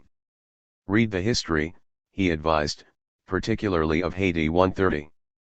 As the 19th century proceeded, the desire of numerous U.S. nationals to become a soldier in Haiti had not dissipated. 131. Frederick Douglass, who stained his otherwise stellar record by joining with President Grant in the ill-fated effort to annex Hispaniola, compensated for this when he remarked just before passing away words that echoed the heartfelt sentiments of many African slave and free, that it was the Haitian Revolution that was the original pioneer emancipator of the 19th century, whose bold intervention plunged the slave system into a death spiral from which it could not emerge, posing a mortal threat to all slaveholders throughout the world, and the slave-holding world has had its questioning eye upon her ever since. Indeed, her very name, he concluded correctly, was pronounced with a shudder 132. His 20th century counterpart in eminence, W.E.B. Du Bois, who not so coincidentally had deep roots in Hispaniola, observed in his first book that it was the wild revolt of despised slaves, the rise of a noble black leader, and the birth of a new nation of Negro freemen, which frightened the pro-slavery advocates and armed the anti-slavery agitation 133. What Du Bois could have added was that a central aspect of Haiti's importance was its sovereignty, which meant that unlike U.S. Negroes behind the bars of the mainland, they could post diplomats worldwide and thereby gather intelligence for the formulation of an estimate of the global correlation of forces, an assessment of which was strategically important for the demise of slavery, then Jim Crow. Thus, in 1874, as the Reconstruction that Du Bois wrote about so effectively was writhing in distress, Haiti's envoy in London was at once assessing the internal scene in London while paying careful attention to German, Russian, and Spanish politics, all of which was necessary for determining Haiti's fate 134 and was also useful in determining the destiny of the people about to be termed African American. Similarly, that same year Haiti appointed a consul in Gibraltar 135 occupied by Britain and claimed by Spain, which allowed adroit arbitrage between the two for the benefit of Haitians and potentially African Americans. Being sovereign, Haiti was simply in an advantageous position to leverage its weight not only in favor of its citizenry, but also Africans globally, who were mostly colonized or otherwise bludgeoned. Thus, in 1895, Haiti was presented with a far-reaching proposition that involved Australian islands, Japan, China, Siam, India, etc. 136. It was a humdrum matter when Haiti engaged Japanese personnel for infrastructure development 137 at a time when this Asian nation was en route to making special appeals to African Americans in order to outflank Washington. 138 Washington was quick to forward its laws respecting the barring of Chinese immigration to the United States, though apparently and for good reason Haiti did not move in a similar direction. 139 Perhaps understandably, in the prelude to abolition in Brazil in 1888, it was feared that anti-slavery advocates had in store another Haitian revolution. 140 Surely, Haiti paid careful attention to U.S. Negroes. For example, in the late 1840s, the Haitian legislature honored the great tragedy on Ira Aldridge, who like so many African American artists had been compelled to make his mark abroad for his contribution to the arts. He was named adjutant to the president. 141. It was left to the less celebrated but no less perceptive William Wells Brown to sum up a developing consensus among U.S. Negroes when he exclaimed in 1854 that no historian has yet done justice to the Haitian Revolution. 142 To the extent that these stirring remarks remain true, it may be because this revolution was so profound, so important, so stunning, that it may require an entire school of historians to take its true measure. In the following pages, I will seek to add to this necessary and perpetual conversation, while keeping in mind that quite appropriately in 1804 the Yaqui River in Hispaniola changed course and began to flow into the Bay of Manzanilla, where formerly it emptied into the Bay of Monte Cristi. 143 History too changed course in 1804, though this alteration was so far-reaching that we still seek to chart its serpentine flow. 1. Confronting the rise of black Jacobins 1791 to 1793. George Washington was elated. "I am happy," he rhapsodized in September 1791, weeks after a transforming Caribbean eruption, about how well disposed the United States are to render every aid in their power to our good friends and allies the French to quell the alarming insurrection of the Negroes in Hispaniola, signaling the urgent importance of this fraught matter to his own slave-holding republic. President Washington added, "I have not delayed a moment since the receipt of your communications." 1. Quickly, the President advanced French planters on the island a sizable amount that was to come to $726,000 within months, a sum drawn against the formidable debt incurred by the United States during the anti-London revolt. This is a telling indicator of how the fiscal crisis in Paris, leading to revolt in France and the island alike, was driven in part by the rebellion led by Washington. 2. The president's alacrity was comprehensible in that on August 22, 1791 at least 1,500 Africans acted in concert on the island, an assemblage that dwarfed comparable revolts in South Carolina in 1739 and Jamaica in 1760. It was a grim situation that could be readily envisioned on the mainland. This thought had occurred to Governor Charles Pinckney of South Carolina who, just after the revolt was launched, remarked that it represented a flame which will extend to all the neighboring islands and may eventually prove not a very pleasing or agreeable example to the southern states. 3. Capable of teasing out the abolitionist implications of the revolt, South Carolina, where the African majority had proven to be difficult to control in a manner not unlike Hispaniola, was the first state to take legislative steps to abolish the slave trade when in 1792 it sought to bar the importation of this troublesome property. Neighboring Georgia and North Carolina quickly followed in 1793 and 1794 respectively. It was no secret that the fires of Hispaniola aided immeasurably in assisting enslaving Republicans in seeing the light. During a contemporaneous congressional debate concerning taxation imposed on imported Africans, Willis Alston of North Carolina reminded the House that Negroes from the Caribbean were 100 times more dangerous than slaves imported directly from Africa. 4. The implications for the continent were unpropitious. The exigency of Washington's response was also driven by the immediacy of the desperation experienced by island settlers. Within hours of the August 1791 turbulence, dire letters were sent northward to the slave-holding republic requesting munitions, troops, and food. The United States was closer to the island than France, a factor that had shaped the island for some time and was to continue. 5. This closeness, in the real and figurative senses, also serves to explain why when frantic messages were sent in the immediate aftermath of August 1791 to Jamaica, Cuba, and the United States for military aid, it was the latter republic that responded with eagerness. 6. Of course, this reflected enlightened self-interest on the part of the chief executive. Not only were the properties and lives of his compatriots in jeopardy on the island, 7, raising searching questions about a similar conflict detonating on the mainland, but also Jefferson already had raised an alarm about the possibility of an American Algiers arising nearby. As early as 1580, the notorious Sir Francis Drake himself had found and freed Turks, North African Moors, and even a few Frenchmen and Germans among the Spanish galley slaves toiling ignominiously in Santo Domingo and Cartagena. 8. Who was to say if the future held the prospect of finding Euro-Americans among these island mudseals, but this time with revenge-seeking Africans wielding the whip hand? In the midst of the quasi-war between the United States and France, a few years after Washington's elation, a U.S. Navy man exclaimed, "Look out! United States of America! Or you will share the fate of the Swedes at Tripoli, the Danes at Tunis, and of many other nations at Algiers." 9. Jefferson was fixated on this idea, reminding Albert Gallatin in mid-1801 to expect pirates from Saint Domingo. This may have been doubtful, but, nevertheless, the possibility was not peculiar to Charleston but threatens all the southern states. 10. Even if this chilling dystopia were ruled out, there were continuing repercussions that proved hard to ignore. The alliance of the North American rebels with Paris effectively had meant an alliance with France's richest nearby colony. Just weeks after the hinge moment that was August 1791, complaints were pouring forth from the mainland about the rise in prices of sugar, coffee, and similar articles, too often sourced from the fortress of slavery that was Hispaniola.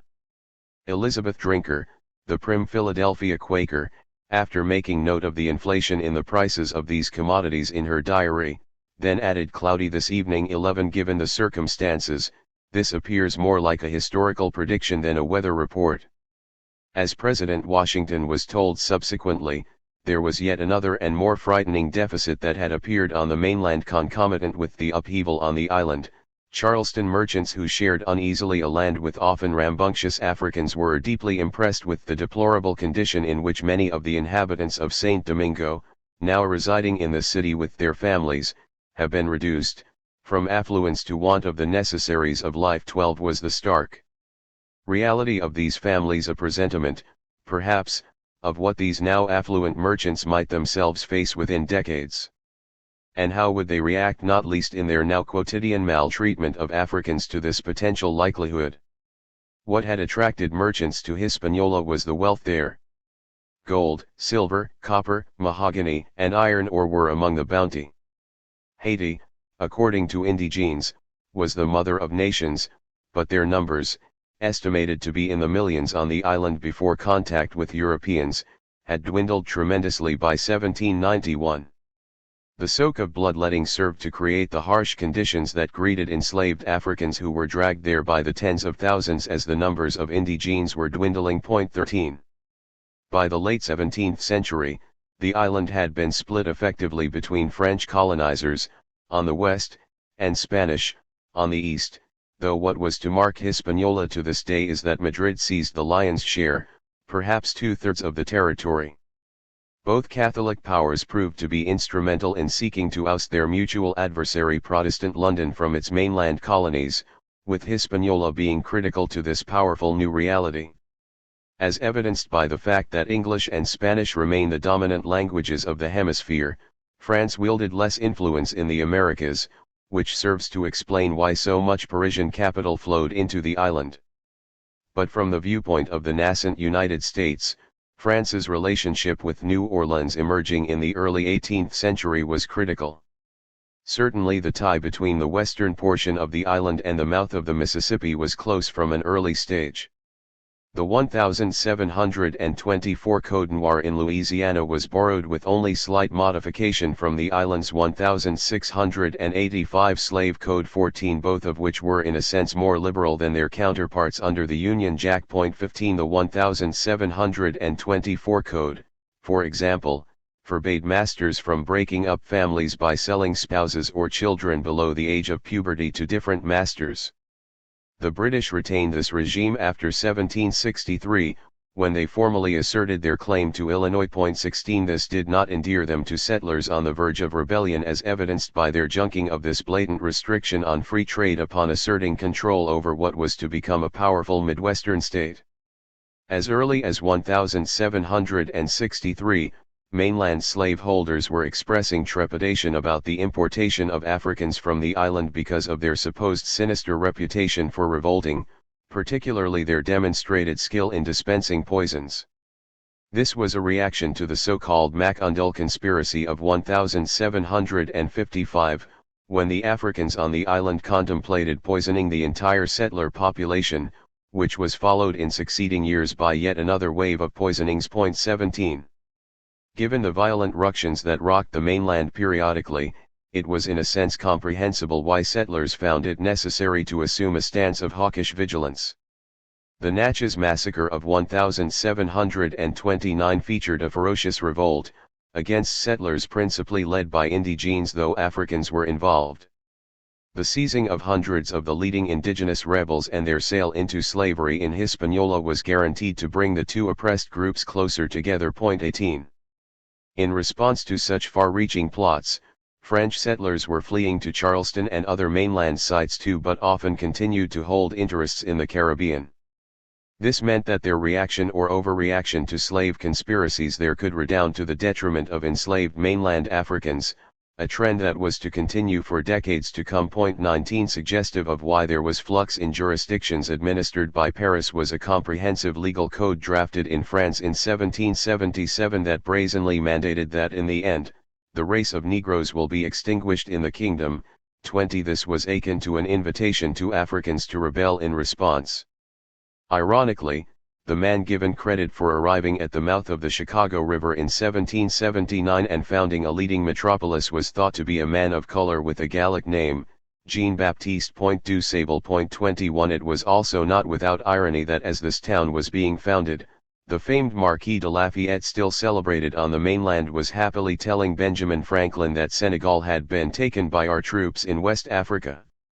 It was previously in the enemy's hands, and this, he noted, was preventing the Negro sick trade, which had been benefiting the Southern gentlemen of America. Thus, he concluded with effervescence, I believe our conquest will be pleasing to them. 22 What neither correspondent was able to envision was that their energetic enchaining of Africans, who were then dumped in Hispaniola, was to create a demographic nightmare for slavery. Nonetheless, the developing difference between French and British slavery was then parlayed into a developing abolitionist movement in Paris, which then influenced both the island and the mainland. 23 Nevertheless, it did seem that as Frenchmen came into closer contact with the rougher mainland settlers, 24 a coarsening took place, driving them closer to the latter's often harsher modes. This, however, was unsustainable on the island in light of the demographic imbalance. Yet the anti-monarchism of the mainland and the resultant close contact with Paris that led to the founding of the new republic doubtlessly influenced the July 1789 emergence of revolution. But there were contradictory trends contrary to and constitutive of the rise of revolution. It was necessary to regulate slavery for the simple reason there were so many enslaved Africans being driven into the Mississippi River basin, not least given the inferno of slave plots that the Caribbean was becoming. This too was connected to Hispaniola insofar as African slavery in Missouri dates at least from 1719, when a Frenchman known as Renaud purchased 500 Africans in Hispaniola and brought them to the mainland to work in mines. Yet, again, the ascendancy of the Stars and Stripes marked a qualitative and quantitative transformation of slavery, with numerous consequences, often dimly understood. By 1803, as the loss of Hispaniola was influencing Paris to abandon what became known as the Louisiana Purchase, there were almost 3,000 enslaved Africans in Missouri, but by 1860 there were 114,931 of this debased group and 3,572 free Africans. 25. There was also a gravitational pull that drove Hispaniola and erstwhile British settlers into a warm embrace. Paris was far away. 26 Though London was driving Paris out of North America during the 7 Years' War of 1756 to 1763, which inter alia would have removed the rear base from which Africans and other antagonists of British settlers could harass Massachusetts and New York from Quebec. 27 These same British settlers continued to trade profitably with the French. 28 Both Paris and the settlers under British rule on the mainland had grievances with London, which drove the former two closer together. The Sugar Act of 1764, London's handiwork, was an attempt to curb trade between the 13 colonies and Hispaniola, a bill that contributed to the urgency of mainland revolt, insofar as it was intended to disrupt the mutually profitable relationship between island and mainland. 29 Thus, the influential Carolinian Ralph Izard, born in 1742, eventually owned 594 Africans. He moved to France in 1777 because of his inability to abide British rule, and his family lived there until 1783, when the Union Jack was lowered. Izard expired conspicuously enough in 1804, as the emergence of Haiti marked a new stage in the devolution of African slavery. 30. This mutually beneficial commerce between Hispaniola and the mainland decidedly included trafficking in Africans. By 1784 Paris made official what was evident when, as relations between London and its former mainland colonists reached a new nadir, it formally opened its ports to foreign commerce, putatively violating the leading practices of colonialism, a policy that benefited the infant United States. Predictably, island planters were then incentivized to emulate their mainland counterparts by leaning toward independence themselves, a spark that was to explode shortly thereafter. 31. By 1785 Charles Pettigrew was journeying regularly from the mainland to the island for slave purchases, though he found it not a good place to sell Negroes, perhaps because the market had been flooded by his countrymen. Since they were too suspicious of their morals when brought from the continent, the devious slave dealer sought to propose to replace in new Negroes, if I can, the presumably surly Africans with those who had been acculturated, perhaps from the mainland. The well-connected Pettigrew was in a position to execute his far-reaching plan. I am to preach in town during my stay at the request of the governor, he confided to my dear Polly, writing from the island. The popular flesh peddler was invited to dine out among the elite almost every day, and living is high, he also noted, as I am favored and I have taken a private lodging upon a hill above the town. 32.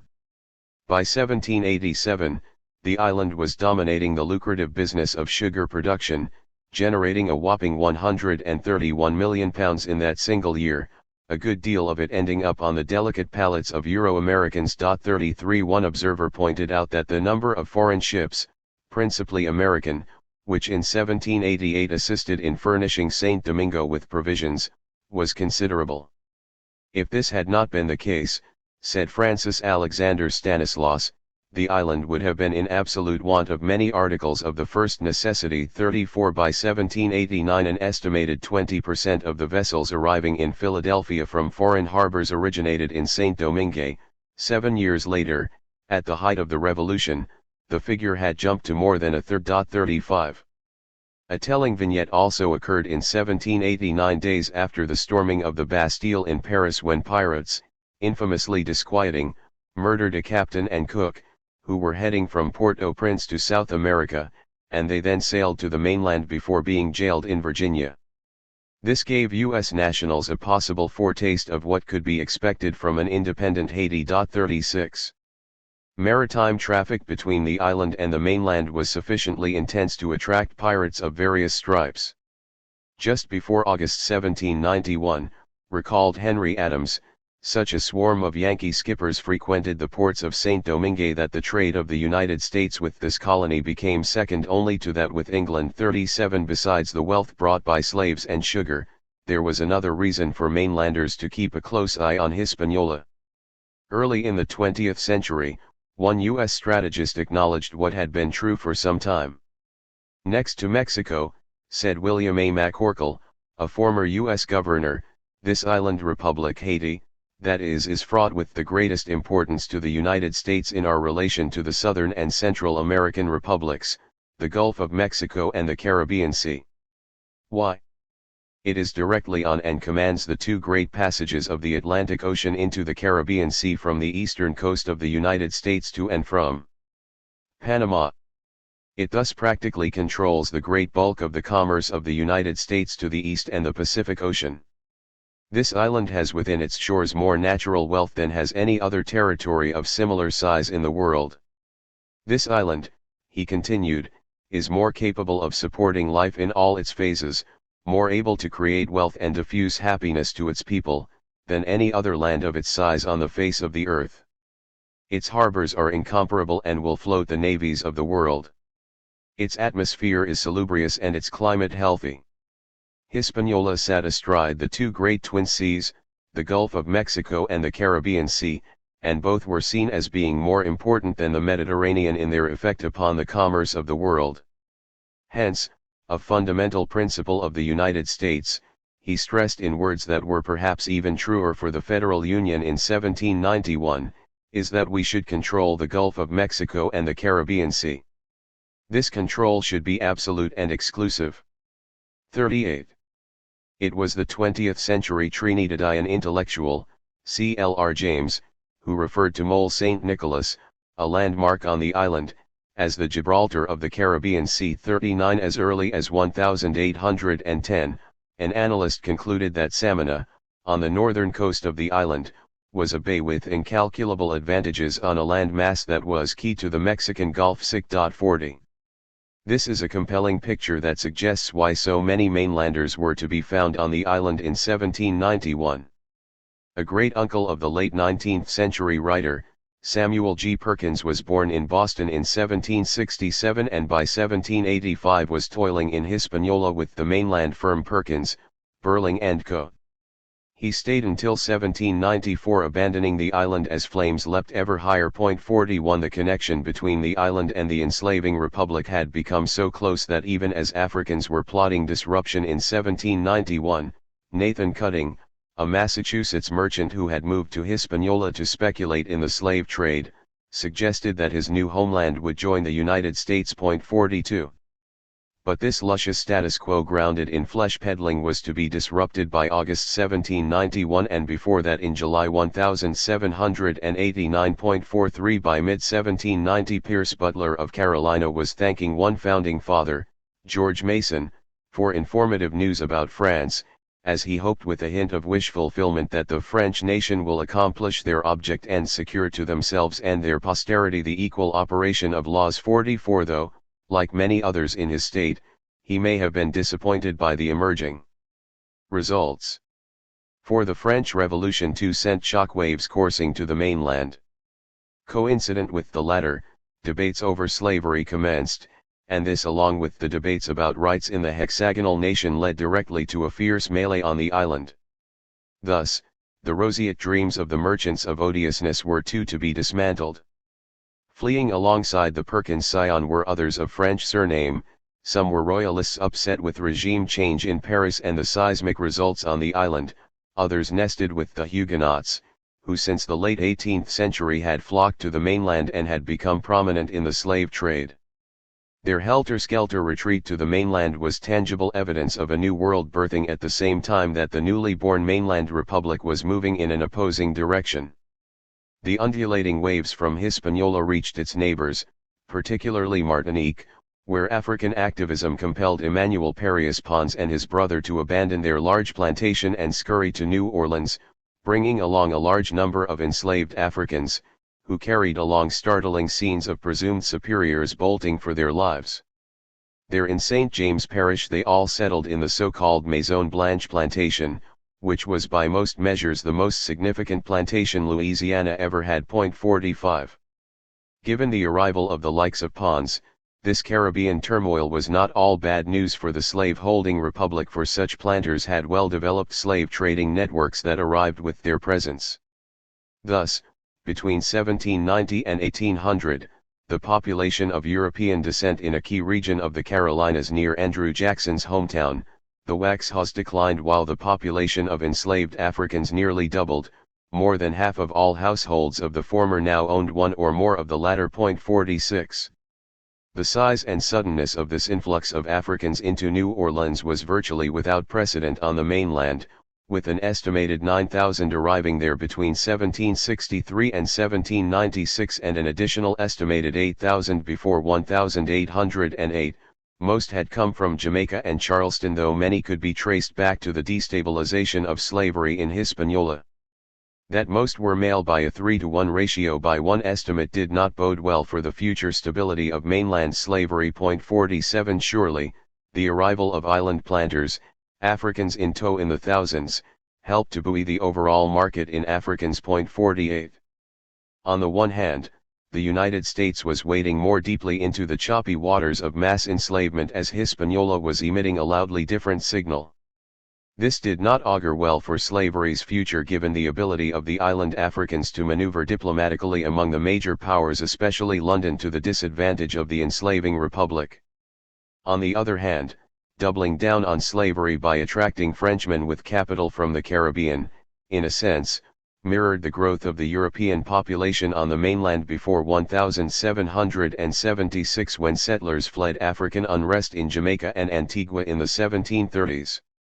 Thus, ultimately the U.S. claim to Alabama was strengthened when the Chaperon family of Hispaniola fled in horror to yet another citadel of French culture, the region stretching from Mobile. That the matriarch and male heirs of this clan had barely eluded what the patriarch described as the torch and the daggers of assassins and plunderers 49 ensured that their allegiance to a slave-holding republic would not be easy to dislodge. A similar allegiance probably lodged in the breast of Maître Clouselie Moreau de Sainte Mary, who was about to be arrested on the island and narrowly escaped the guillotine before this relative of Empress Josephine landed in Philadelphia. 50. The southern neighbor of the then capital of the republic was also deluged with panicked and terrified settlers abandoning the island. As African control of the island was accelerating, a large band of bedraggled refugees decamped to Baltimore from Hispaniola, bearing frightful memories. This party included 1,000 described as white and 500 denoted as mulatto. Looking back from 1929, an observer pointed out that this group formed a rather large percentage of Baltimore's citizenry, just as though 150,000 were to come in upon us, and never did our quiet homes hear more fearful stories than during dramatically chilling fireside chats with these refugees. The volcanic outburst of human passions and hatreds from which they had just fled was said to have been ignited by Robespierrean words of freedom. Readers of the local press learned that what was at play was not merely the already dreadful conflict of class against class, but also the much more embittered one of race against race. They massacred nearly every white person who fell into their power, said one still shocked speaker. Within 2 months after the revolt first began, upward of 2,000 white persons of all ages had been massacred. In some, 1,200 Christian families were instantaneously reduced from wealth to the necessity of depending altogether on charity, an awful sight to some. At once, this spectacle would deepen allegiances to the slave-holding republic that offered refuge, while causing others to reconsider if the price of slavery was too steep to pay. 51. It was the latter idea that increasingly was taking hold in London, and once implanted there it could only deepen the widening chasm with its former mainland colonies. 52. Forever more frantic accounts of the insurrection on the island were making their way to redoubts of slavery and the slave trade, raising ever more searching questions about the ultimate viability of the worst of human bondage. 53. It did appear that virtually with the moment of the August 1791 devastation of the island, abolitionist voices became ever more insistent. Charges of the immorality of slavery and the understandable desire to prevent one's throat from being slit seemed to merge effortlessly in the surging flow of abolition. 54. Inspired explicitly by the Hispaniola Rebellion, Percival Stockdale informed Granville Sharp, the veteran abolitionist, that it appears, even from Liverpool evidence, that if mankind, in general, were to die, in proportion to the mortality of the slaves during their transportation to the colonies, the human race would be extinct in 10 years. 55. This hastening velocity of abolitionism was conspicuously the case in London. 56, which soon was to crown itself as the cop on the beat seeking to suppress a slave trade now captained by its former charge in the enslaving republic. Even on the mainland, Newport in this case by 1792, there was a stern warning about the doctrine of retribution being visited upon the flesh peddlers who thickly populated Rhode Island. This was the only reason of hope, it was further stressed. 57. Jamaica, where great fortunes, for the British, and great revolts, by Africans, were part of the landscape, paid close attention to the Hispaniola revolt from the beginning, a fact facilitated by proximity. It was a most dreadful calamity unfolding. It was reported there as early as September 1, 1791, with a great number of white people butchered. 58. It did not take long for Jamaica to be even more influenced by what was to become Haiti. Such was the race between two contradictory trends that greeted and, at times, confounded the slave-holding republic, increasing investments in human chattel at home and abroad and, along with it, opening the floodgates to admit more whites to overawe growingly restless indigenes and Africans, or bowing to the logic of 1791. Would, instead, the growing number of enslaved Africans, and their indigenous comrades, overawe those defined as white before reinforcements from Europe would arrive?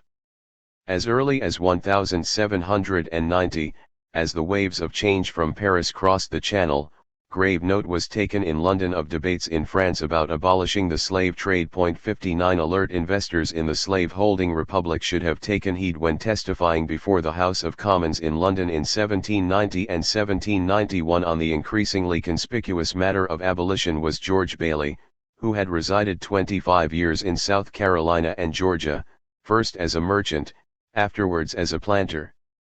William Beverly, born in Virginia and resident there for the first 16 years of his life, also testified, as did John Clapham, who had spent 2 decades in Maryland, and Robert Crew, a native of Virginia. 60 abolitionist tracts reflecting this London debate were also appearing on the mainland with increased frequency. 61.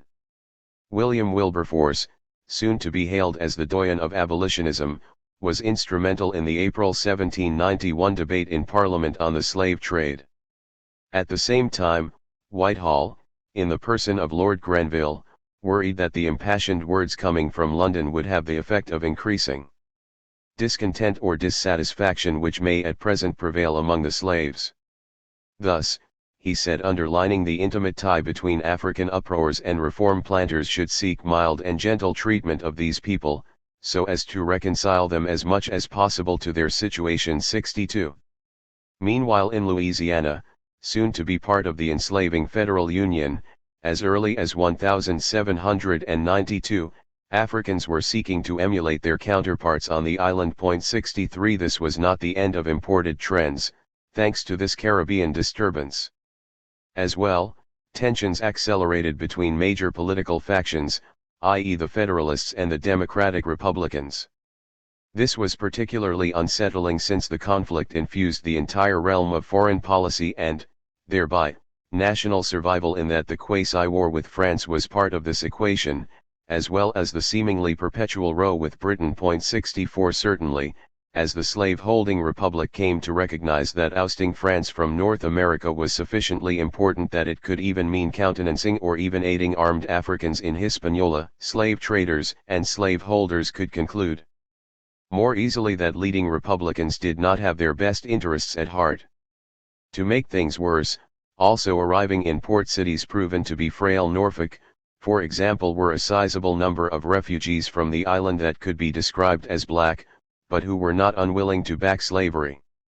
Still, they too had seen the unraveling of slave society, and it was not unreasonable for onlookers to suspect that their allegiance to the status quo was unsteady. Given the primary role played by those regarded as mulatto on the mainland in pushing for rights on the island that then led to Africans too revolting, it was understandable why Virginians were nervous about the arrival of these refugees. Such suspicions were buoyed by the miasmic atmosphere delivered by the radical doctrines of the French Revolution, which did not rule out rights for those with the complement of melanin. 65 How to sideline or incorporate into the elite gens de couleur and / or mulattoes would bedevil the mainland republic until they all were frog-marched into the bottom rung of society, i.e. blackness, with the arrival of Plessy v. Ferguson in 1896.66. It was not as if the gens de couleur in Guadeloupe and Martinique, for example, during the earliest years of the final decade of the 18th century were gung-ho about general emancipation of the enslaved, au contraire. Actually, in mid-May 1791, Julian Raymond, leader of those often described as mulatto, argued before the National Assembly in France that granting full political rights to his people would help guarantee the subjugation of the enslaved. 67 But as the mainland Republicans saw things, it was Raymond's group who brought down the temple of slavery by making special claims, and they balked at igniting a similar process in their backyard. At the same time, the enslaving republic could hardly ignore that in investigating the causes of unrest in Hispaniola, there quickly emerged a focus on the alleged arrogance of those seeking to discriminate against those in Raymond's category. By February 1792 already there was serious discussion about granting equality in Paris to people of color and free Negroes. 68 A trend that would be resisted on the mainland with ferocity, tearing at the fabric of society in one more step towards civil war. The problem for the slave-holding republic was that its parlous diplomatic position suggested it could hardly afford to alienate potential allies, even gens de couleur.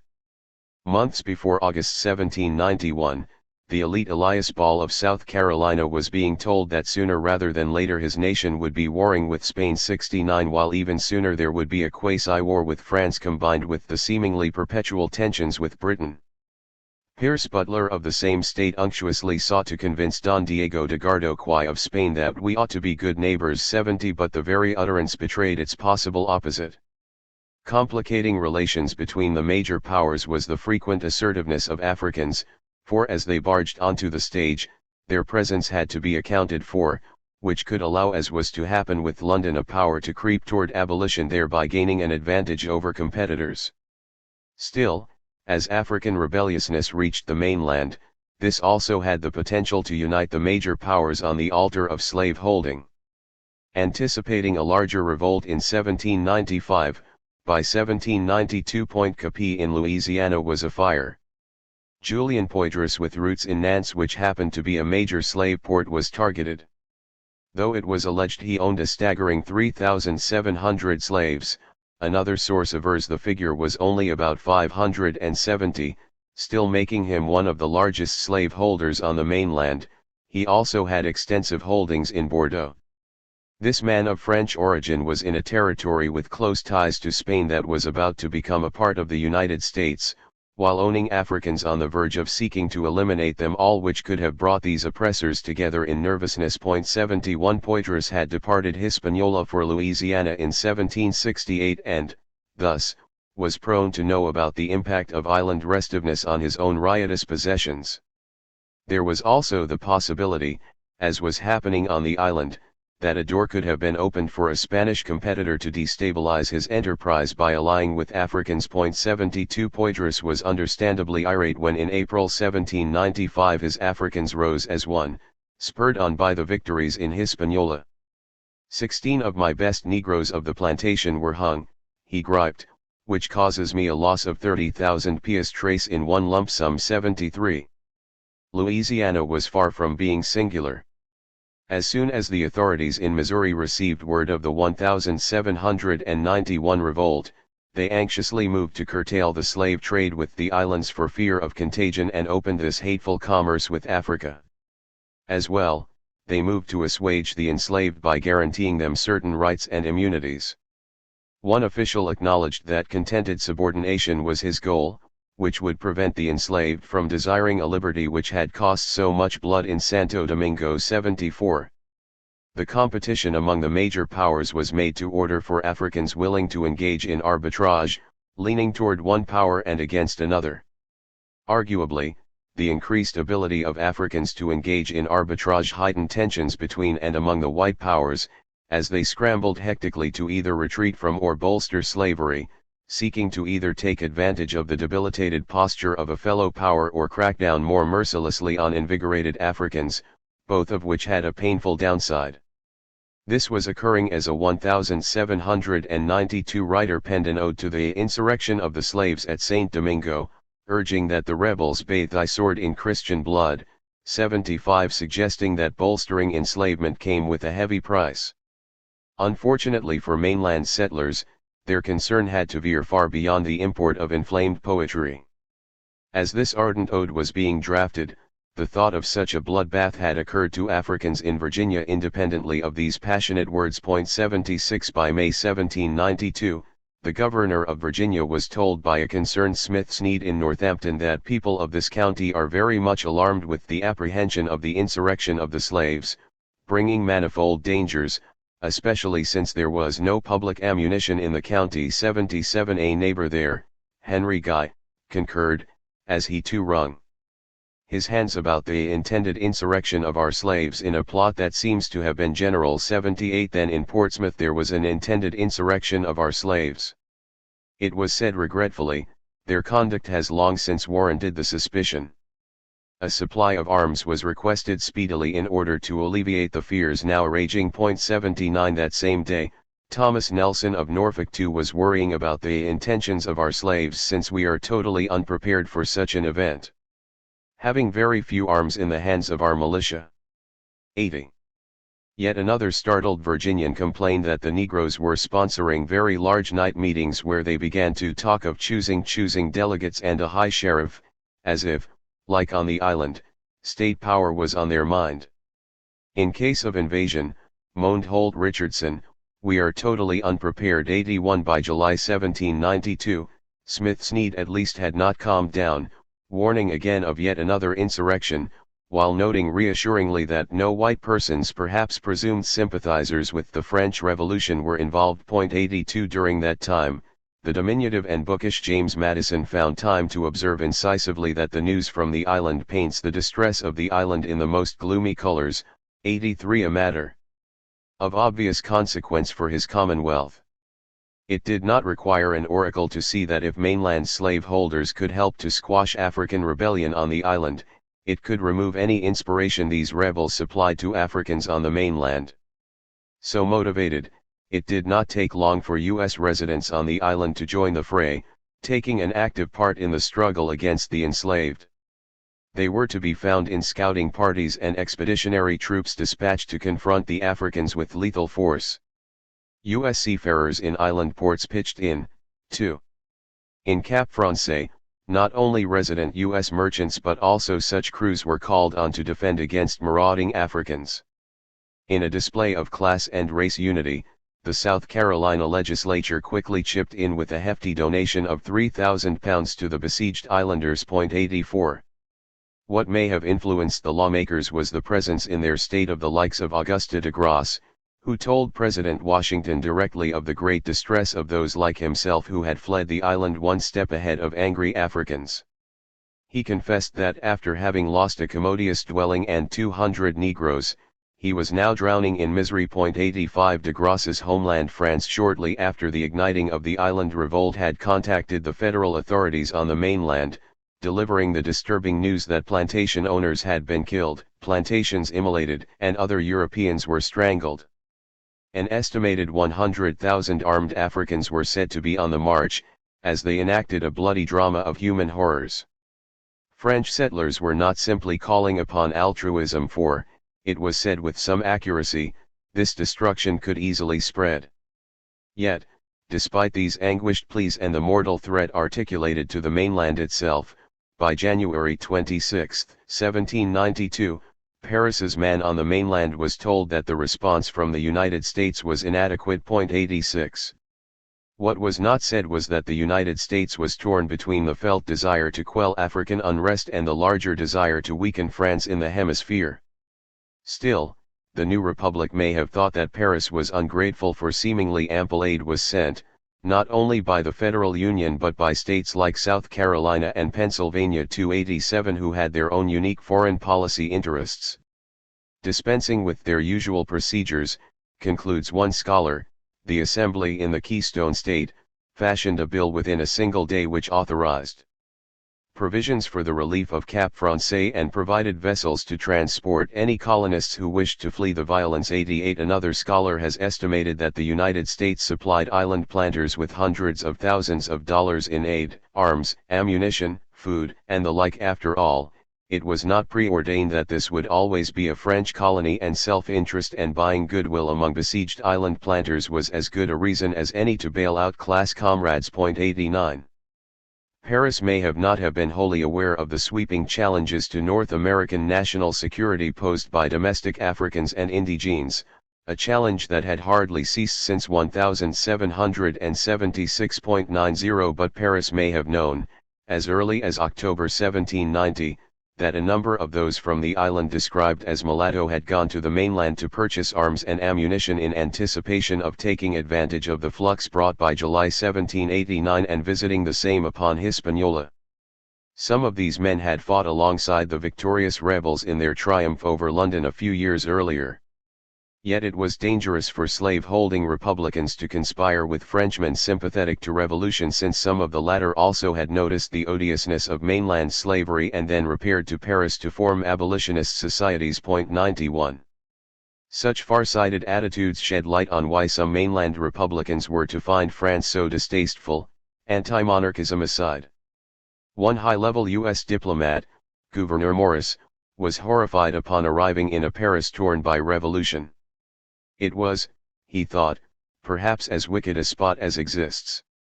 Incest, murder, bestiality, fraud, rapine, oppression, baseness, cruelty, and that was among his milder complaints. How could such a din of iniquity step forward in the sacred cause of liberty? 92. Morris was not singular in mainland Republican distaste for France, and de Grasse was not alone either, though he may have felt that way as he huddled in sufferance in South Carolina. In short, he and other Parisians and island settlers may have grasped the ambivalence in the United States about their plight, which may have heightened their already escalating hysteria about what was occurring.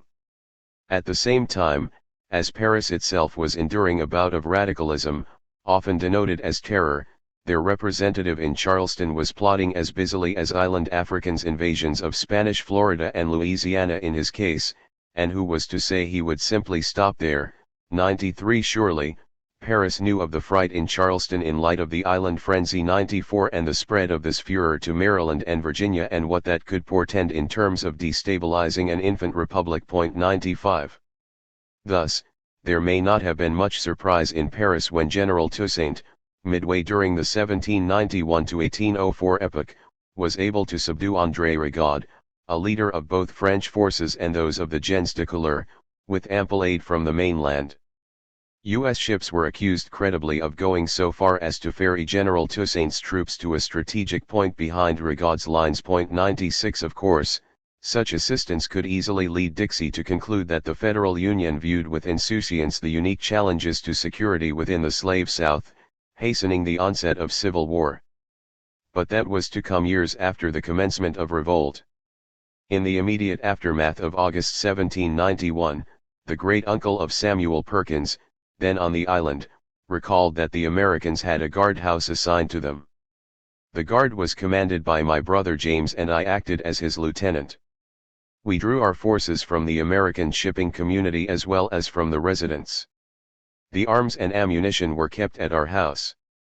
The critical northern department of the island was commanded by General Galbaud, while the troops had been fed principally by the American merchants at the Cape, soon to gain notoriety as the site of a major massacre of settlers. Perkins's great-uncle was witness to and participant in bloody warfare aimed at quashing African revolt. This was not simply a matter of survival but a recognition that if the ramparts were breached on the island, the same could occur on the mainland. This was a gift of prophecy, for as things turned out, the Haitian Revolution marked the onset of a general crisis of the entire slave system, unleashing a chain of events that could only eventuate in the system's collapse.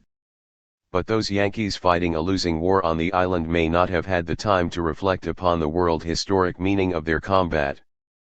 For, as was reported, the shock they had received by seeing their companions killed before their eyes, without even a question being asked, left them no doubt that equal dispatch would be made with them. "We are Americans," exclaimed this motley mob, as once again national identity merged with the imperative to combat the revolt of Africans. Supposedly, one of the Africans who knew enough English to understand their patter, cried out naively, "Stop, comrades, they are not French, they are from America, a country of liberty." But he was quickly rebuked by another combatant far more attuned to the confluence of class and race that had marked colonial slavery. "No matter," he said, "they are whites and that is enough, shoot them like dogs." Some were so dispensed, others were merely jailed. While incarcerated, commiserating comrades visited and remonstrated with the jailer, who was seen as a mulatto, for placing them in a confined space with a number of African convicts. Ever alert to the protocols of racism, they extracted a promise that this affront would cease. 97. Such protocols were slated for the dustbin of history, though this was not evident in 1791. In July of that fateful year, Sylvanus Bourne, who helped to shape mainland policy toward the island, was informed that a countryman in auxiliary case was apprehensive. Already, he was envisioning the shedding of blood and, like the great-uncle of Samuel Perkins, this correspondent found that the Americans who have resided here 4 to 5 months are in a military capacity and are considered citizens but are not granted any greater rights. 98 By early 1792, Jacob Meyer of New England found himself in Cap Français, where, unlike in the period before the onset of the French Revolution, there were few American vessels present and only 2 from Connecticut. More concerning was that Negroes and mulattoes still bear arms against the white people and, similarly, every day you see their fires from the town. Pressure was rising for foreign intervention to save the slave system, since out of the 6,000 troops expected from France, 1,100 have as yet arrived. 99 Then Mayor's correspondent Thomas Allen was told of the disagreeable intelligence that Negroes had arisen in the quarter near Leoganade on the island, destroying all the plantations adjacent and half of the town 100. The contradiction here was that though the enslaving republic was understandably flummoxed by the island revolt, weakening France, which the Africans were perceived as doing, was also a priority. Paris was writhing too and happened to control or influence a good deal of North America that the mainland Republicans thought should belong to them. The militant self-assertion of the island Africans warped the existing diplomatic chessboard and brought into sharp relief potential alliances and relationships theretofore not foreseen. Months after the turning point that was August 1791, Africans were dickering with the Spanish in Santo Domingo, while planters were extending feelers to London and gens de couleur were negotiating with the French. 101 The slave-holding Republicans had problems with each of these parties and were now forced to reassess. Ousting European powers from the hemisphere was still a top priority, but did that take precedence over the immediate alarm of squashing armed Africans, particularly as the failure to do so would elicit the most fearful of all outcomes? Thus, when in October 1791 the colonial satraps on the island requested the urgent assistance of 60 U.S. sailors on shore to participate in an expedition assaulting rambunctious Africans in Ellical and Haut Cap, far-sighted seafarers may have hesitated, not only due to fear of what the rebels had in store but also due to slyness about the possibility of weakening France's hemispheric position.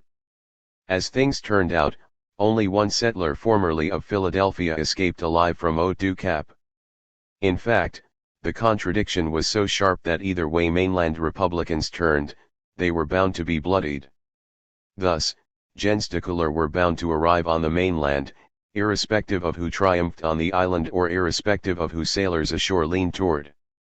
And as gens de couleur flooded into Philadelphia, it meant that by the end of 1792 equality for them was now conceivable, a shift in the slave-holding republic with as much consequence as their push for equality on the island. Likewise, when some Philadelphians argued that slavery was a mark of modern democracy while it was monarchy that was inimical to this praxis, it heightened contradictions among abolitionists who thought otherwise. 102. Greeted uneasily in Philadelphia in September 1791, in many ways the mainland's leading city was the shocking news from France that lawmakers had given free Negroes and people of color the same rights and the same weight in government as belonged to the white people. Readers of a Jamaican newspaper were told that the latter almost universally revolved to oppose this radical measure, guaranteeing enhanced conflict. Similarly shocking was the news item that vessels with Negroes from Africa are to be sent directly to Bordeaux, where it is supposed the National Assembly will treat them with civility and grant them the rights of citizens. 103 News designed to arouse racist passions. The Molin family was among those straggling into Philadelphia in the aftermath of the wrathful ferment, bringing with them from the island enslaved Africans. But influenced by the growing abolitionist fervor and perhaps now more keenly aware of the wrath that accompanied enslavement, they freed this disturbing chattel upon arriving in the Keystone State. 104. As suggested by the fact that a periodical in Jamaica was reporting anxiously about how Philadelphians were responding to turmoil in Hispaniola, there was a slave system in the hemisphere, albeit with different masters in different jurisdictions. Yet these slaveholders, at least the perspicacious ones, knew that a challenge to one part of the system could easily materialize in another, making it necessary to pay careful attention to the overall project. This also meant that as slavery was debilitated on the island, it was bound to have similar consequences on the mainland. Hence, mainland slaveholders interested in perpetuating their hateful system may have noticed, as London did when as revolt quickened in Paris in late 1790, runaway slaves hastened from Trinidad to Grenada. 105 London's man in Grenada, aware of a growing restiveness regionally, desired that the Carolina Corps African refugees from Dixie now fighting for Britain and volunteer-free blacks or mulattoes be mobilized in response. Louis La Grenade, a mulatto of the colony, of considerable property, said Edward Matthew, was well known for many years for his activity against the runaway Negroes and should be enlisted. 106 But did not this understandable response feed the regional concern about the growing demands of the mulatto that was to singe and sear Hispaniola rather shortly, then leap to the North American mainland to rile Dixie? There was discontent among the Negroes of Dominica, it was reported with gross understatement in January 1791. A serious disturbance was in the offing, an insurrection even, linking the particularly formidable indigenous Cherubs sick and slaves, necessitating reliance upon the Black Corps, who were much better qualified than European troops for the fatiguing duty of searching out the fugitives in the interior of the country. Reassuring was the alleged fact that our late Guardian Act has been generally productive of a milder treatment of these rebels, a postulate that reality itself contradicted. 107 What was occurring even before the sparking of the Haitian Revolution was that present unhappy disturbances in the surrounding French colonies were riling islands that London claimed. 108 In response, the British were avoiding every interference in their disputes, but was that wise, considering that these islands claimed by Paris were not necessarily reciprocating? 4. Contemporaneously, Edward Matthew was expressing much concern that the unhappy disturbances at Martinique are not subsided 109 and could spread easily. Thus, even before August 1791, the Caribbean was in an uproar. A plot in Tortola and an insurrection in Dominica were attributed by London in 1790 to the influence emanating from Paris. 110 Inauspiciously for the major powers, Africans in Dominica had taken advantage of seemingly perpetual London-Paris conflict to seek to upset the entire order. Depredations mounted, said one witness, that were serious, as Africans robbed and destroyed the property and at length killed some of the English inhabitants. They were greatly encouraged by the Marquis d'Uccello of France, who had actually engaged with them, and gave them the muskets and bayonets which he took from the English inhabitants, along with powder and balls and, amazingly, the same provisions as were allowed to the French soldiers. These Africans had the audacity to kill and carry away the cattle, and to plunder and set fire to the buildings of the estates, which, inexorably, meant alarm at the daring wickedness of the runaway Negroes. The accused French officials called the runaways his friends, as they marauded in large bodies with conch shells blowing and French colors flying. Desperate British planters were reduced to appealing to the French governor in Martinique to little avail, as Africans retired to the dwelling house on the estate, where they regaled on the stock, provisions, and liquors they found in plenty, their chiefs being served in the silver vessels of the lieutenant governor. Others had retired among the Caribbees sick at St. Vincent, known to be ferocious fighters with close ties to Africans. All were acquainted with poisonous herbs that grow in the West Indies, and by this poison many white people have been killed by poison, with more assuredly facing a similar fate. This was all occasioned by the revolution in France 111. Articulating what was painfully apparent, Major General Adam Williamson admitted that he was convinced that the disturbances at Dominica originated from the islands of Martinique and Guadeloupe on each side of it, where there were thousands of blacks and people of color in arms, many of whom crossed over to Dominica. In Jamaica, the colonial prize, the principal gentleman did not then have the least apprehension of any insurrection or disturbances amongst the slaves, but this may have been an elaborate exercise in calming jangled nerves. 112. Disturbances in Dominica were propelling abolitionist debates in London, complained Lord Grenville, since this uprising brought the serious alarm of contagion spreading to other islands. More military force was being considered, but London was facing overstretch given its commitments in India and elsewhere. This was a considerable expense, he carped, both to the islands and to the mother country. 113 A cost that would eventuate ultimately in abolition, placing concomitant pressure on the slave-holding republic. By 1790, it was not just Carolina planters who were agitated about a possible conflict with Spain that too could roil the waters. 114 War with Spain, said Henry Hamilton in Bermuda, could rack this island and curtail needed supplies, a reality that would be hard to hide from arbitraging Africans. 115 Not to mention their nearby comrades in the Carolinas. Soon London was informed that there appeared in the Negroes of Bermuda a manifest disposition to revolt. 116 By early 1791, London was frantically searching for fugitive slaves throughout the Spanish provinces. 117 As, dismissing solidarity, Madrid's emissaries were providing protection to fugitive slaves. 118.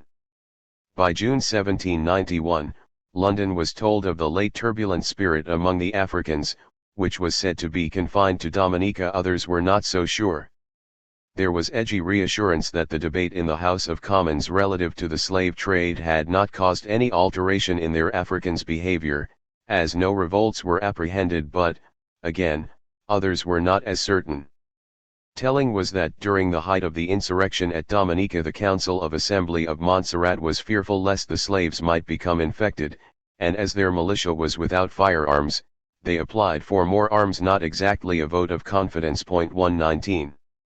That is, even before August 1791, there was an unfurling contagion, forcing London to rely more heavily on the dubious remedy of African troops and mulattoes in a manner that would strain the redcoats as Hispaniola exploded, instigating even more intense debates in the House of Commons about barring the slave trade, which like falling dominoes would lead to debates about barring slavery itself, which would then put more pressure on a slave-holding republic to contradict its recently concluded founding.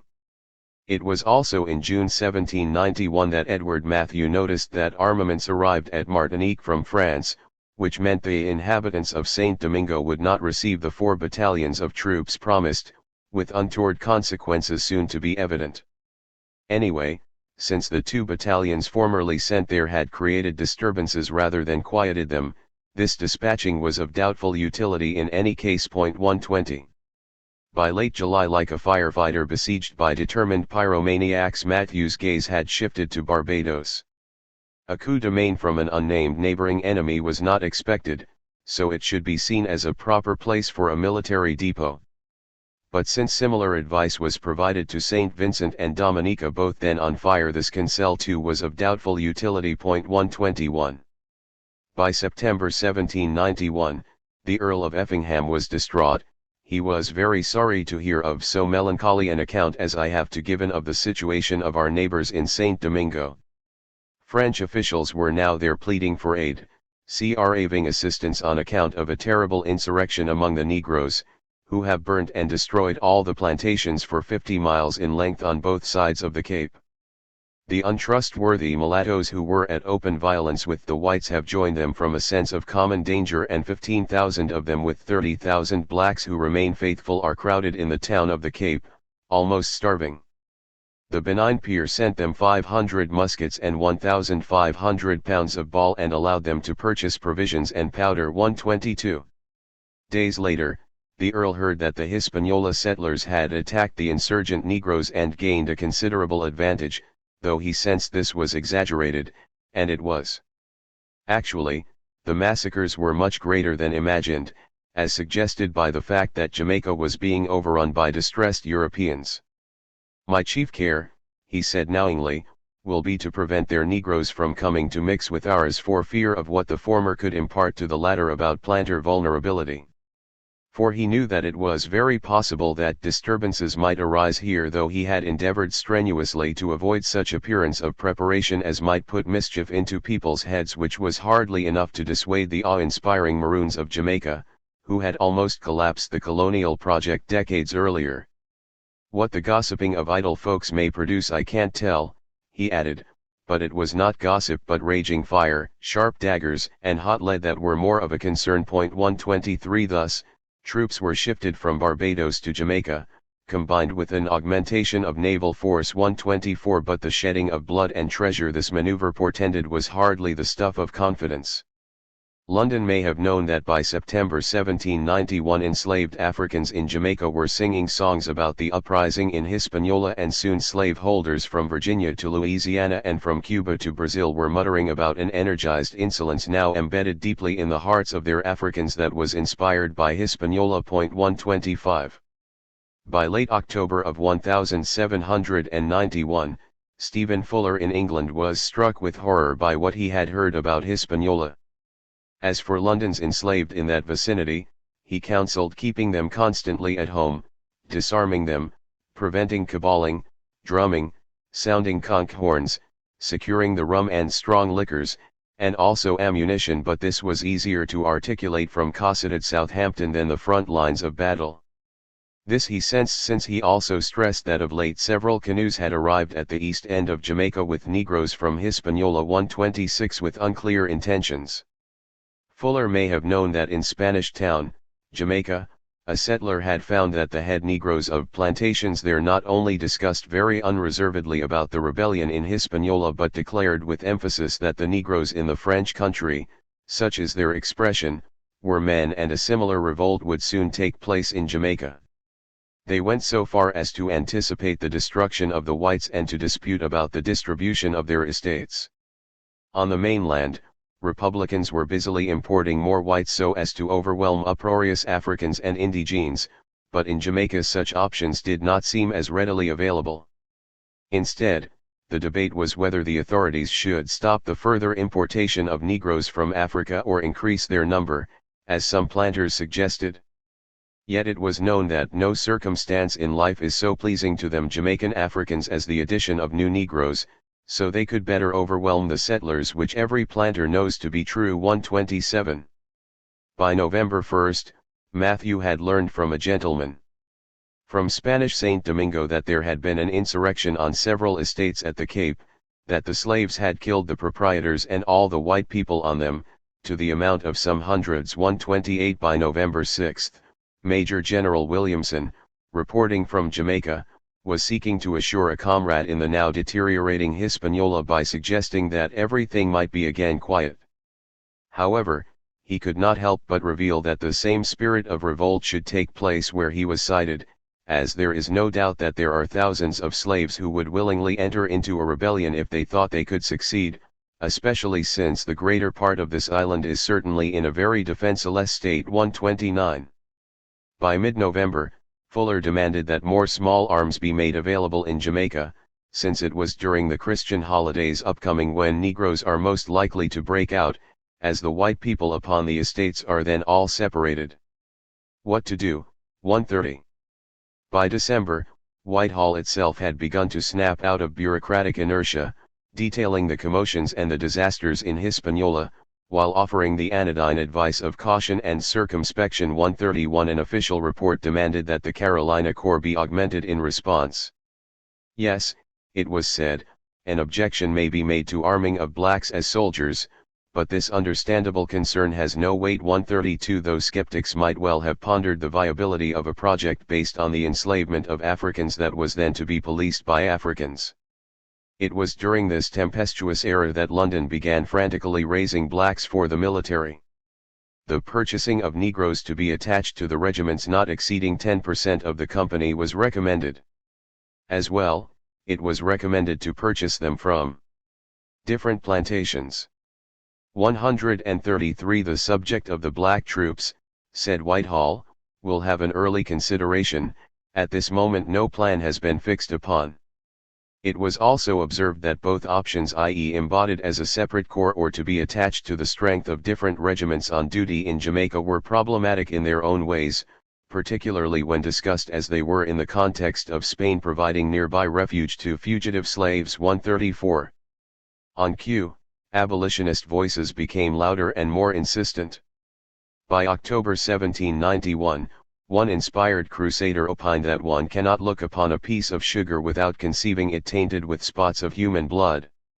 The iniquity of the African slave trade, he thundered, is so glaring that it has met with scarcely any but anonymous defenders, who were mostly grotesquely self-interested, African merchants and West India planters. Sadly, a numerous body of men. 135 resolved. It was declaimed in the House of Commons on April 2, 1792, that the trade carried on by British subjects for the purpose of procuring slaves from Africa ought to be gradually abolished. 136. That is, as of April 1792, motions advocating the abolition of the slave trade were being debated accusingly in the House of Commons, with events in Hispaniola fueling the flames. Listeners were told in excruciating detail of rapes, massacres, of conflagrations, of impaled infants, and acts of parricide. Though this was said in favor of pursuing an untenable status quo, it could just as well be heard as advocating the exact opposite. A Colonel Tarleton had just heard from a respectable officer at Antigua, describing the sickly situation of the king's troops, and wondered whether they were now sufficient to awe or suppress insurrections amongst the Negroes throughout the different islands, a worry that proved to be prophetic. 137. Pro or con, Hispaniola haunted this debate. There was no unanimity as of yet about barring the slave trade. Stephen Fuller, with wide interests in Jamaica, insisted that the only effectual method to guard us against the evils we have too much to reason to dread, will be by putting an immediate and decisive stop to the impracticable projects of abolishing the African trade. All such inflammatory debates in Parliament did, he huffed, was create a state of suspense so inviting to the Negroes and so dangerous to the white inhabitants. 138. But within 48 hours, another Jamaican settler had made an implicit rebuke of Fuller's bold words. This anxious colonist was diligently preparing for the worst. Our Negroes are perfectly acquainted, he said disconsolately, with everything that has been doing at Hispaniola.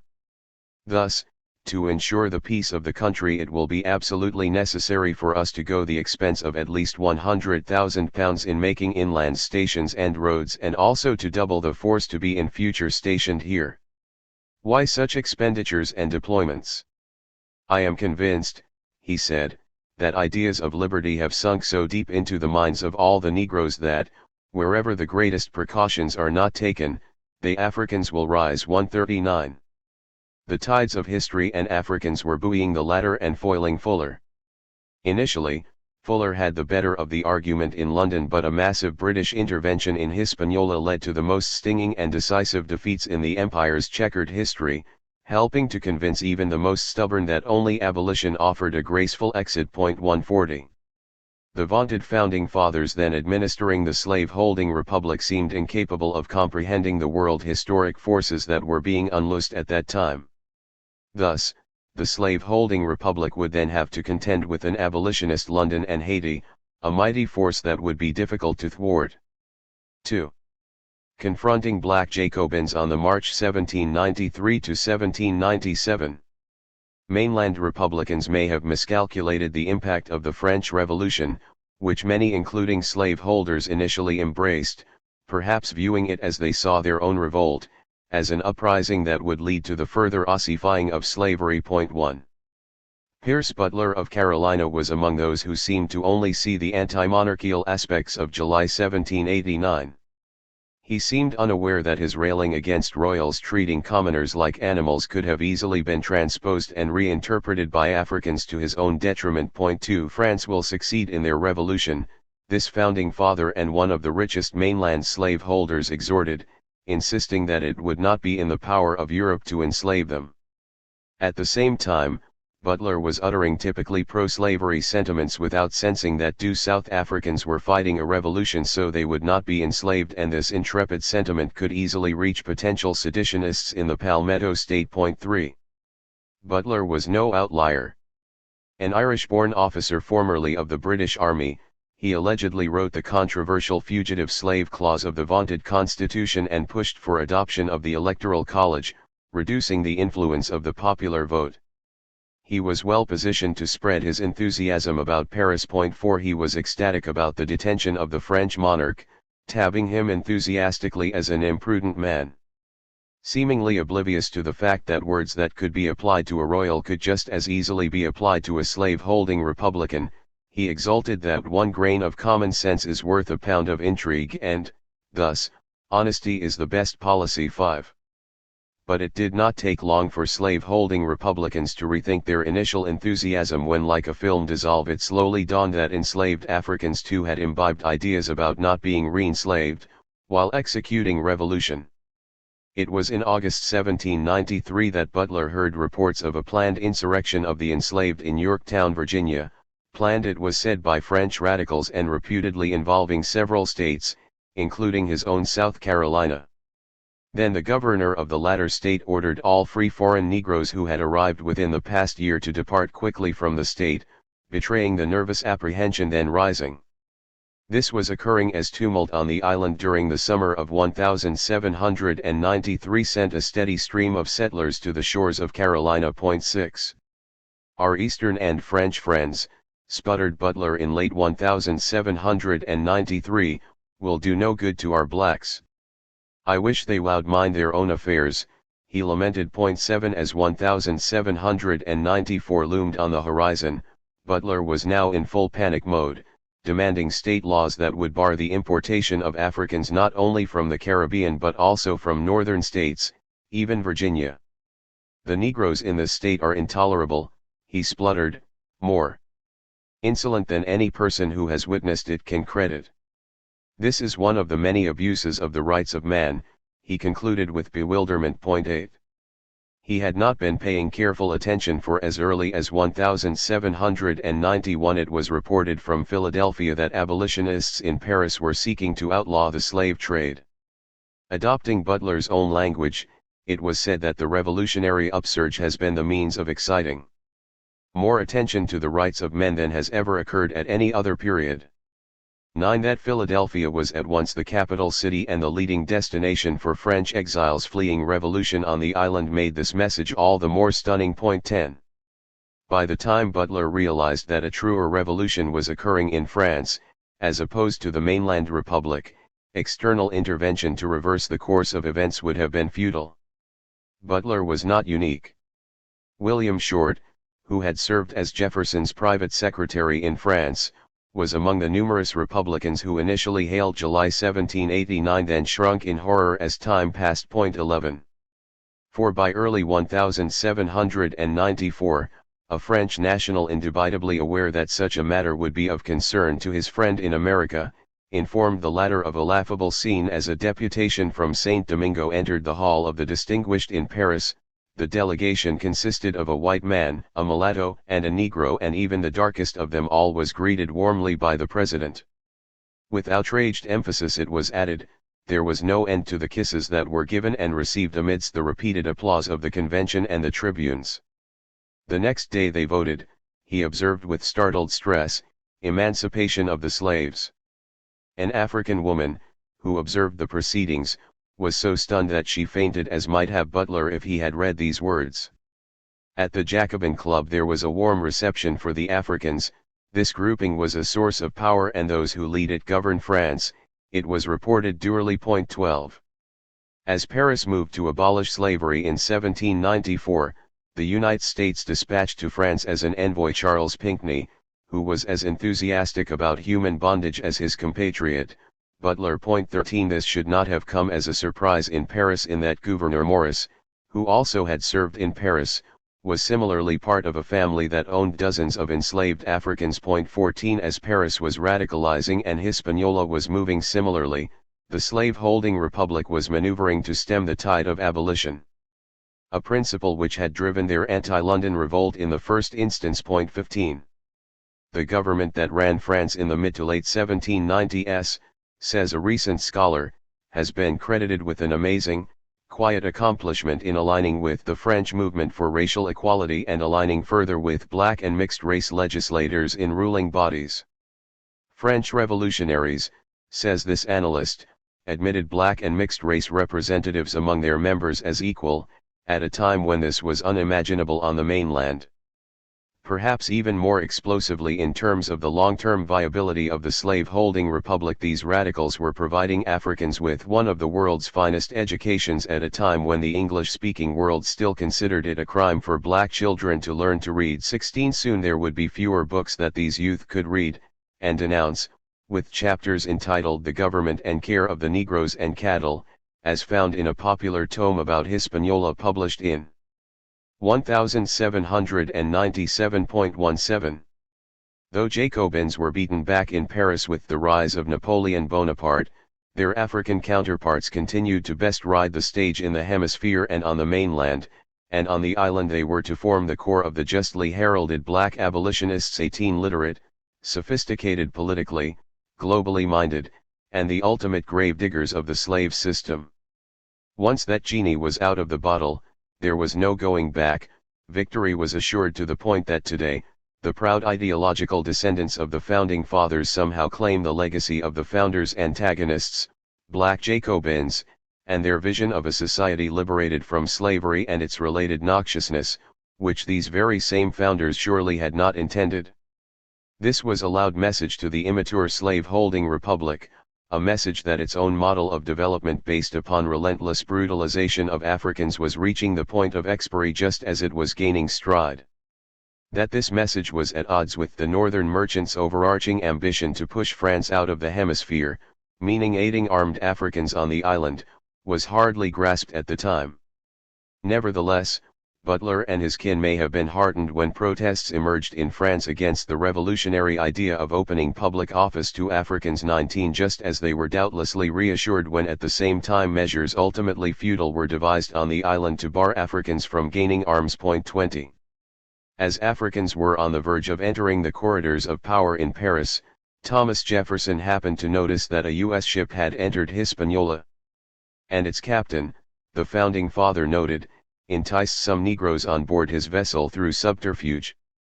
The captain then brought them off and sold them in Georgia as slaves, a fact that when known was bound to inflame ire on the island 21, not to mention infuriating these newly minted mainland enslaved, making them more susceptible to aiding mischief. The contradiction underlying these contrasting policies of Paris and the mainland effortlessly impelled friction. The ongoing massacres of settlers on the island too should have alerted mainlanders that the cost for what had become normalized the brutalization of Africans had risen. The same year that Jefferson noticed the dragooning of island Africans, and Louis de Toussard, soon to be a former French settler in Hispaniola, noticed that the news from Saint Domingo is bad. They tell me there has been an uprising among the colored people at the Cape.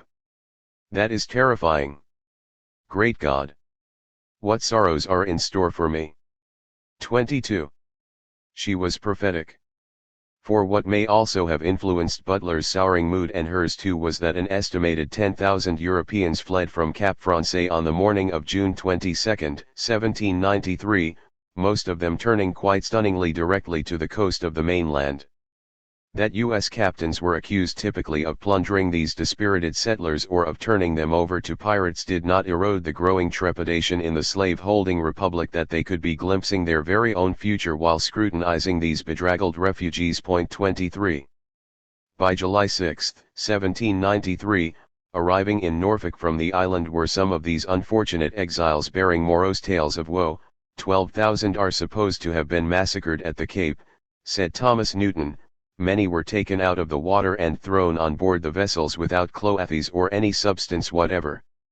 The survivors may not have envied the dead, but, most definitely, they were unhappy and distressed people. 24. According to another contemporaneous source, between some French sailors and a number of disaffected mulattoes, there was carnage and destruction of 14 or 15,000 lives. 25. Whatever the number, summer 1793 was a landmark, and not just on the island, as was to be the case in coming years. Human hurricanes due south touched the mainland directly, as it became ever more difficult to ignore the increasingly steep price to be paid for the enslavement of Africans. 26.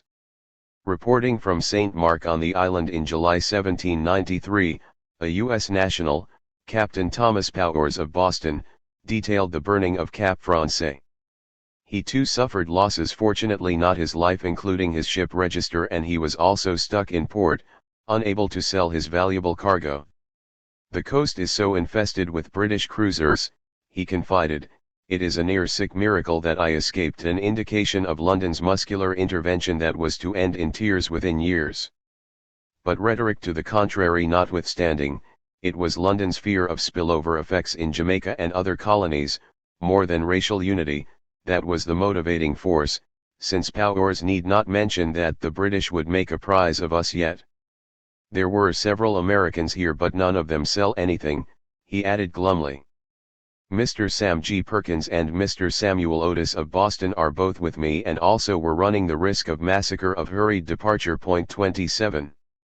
For Powers was scathed when a quarrel arose between the sailors of the man-of-war and mulattoes, which ended in the total destruction of the Cape by fire, in consequence of which every vessel that was in port, both French and American, suffered losses. 28.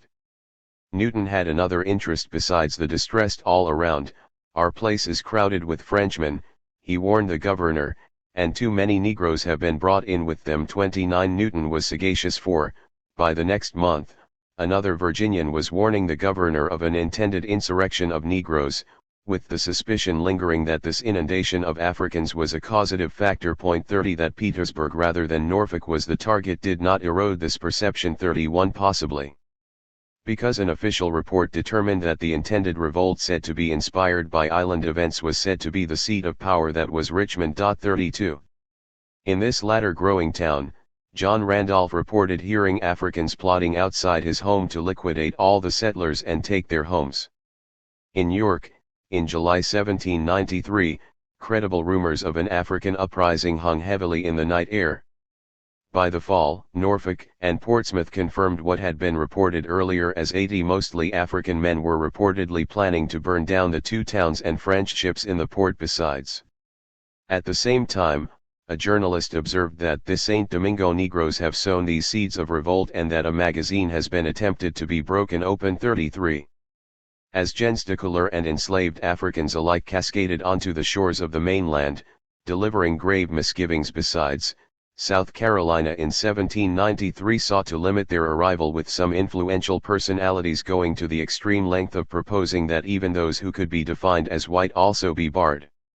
How could the authorities ignore reports that the enslaved there, inspired by Hispaniola, were plotting to revolt? 34. As further reports began to materialize of massacres of settlers on the island, customarily epitomizing the panic of his class, Jefferson was blunt in his remarks to Madison in July 1793, "I become daily more and more convinced," he groaned, "that all the West India Islands will remain in the hands of the people of color, and the total expulsion of whites sooner or later will take place."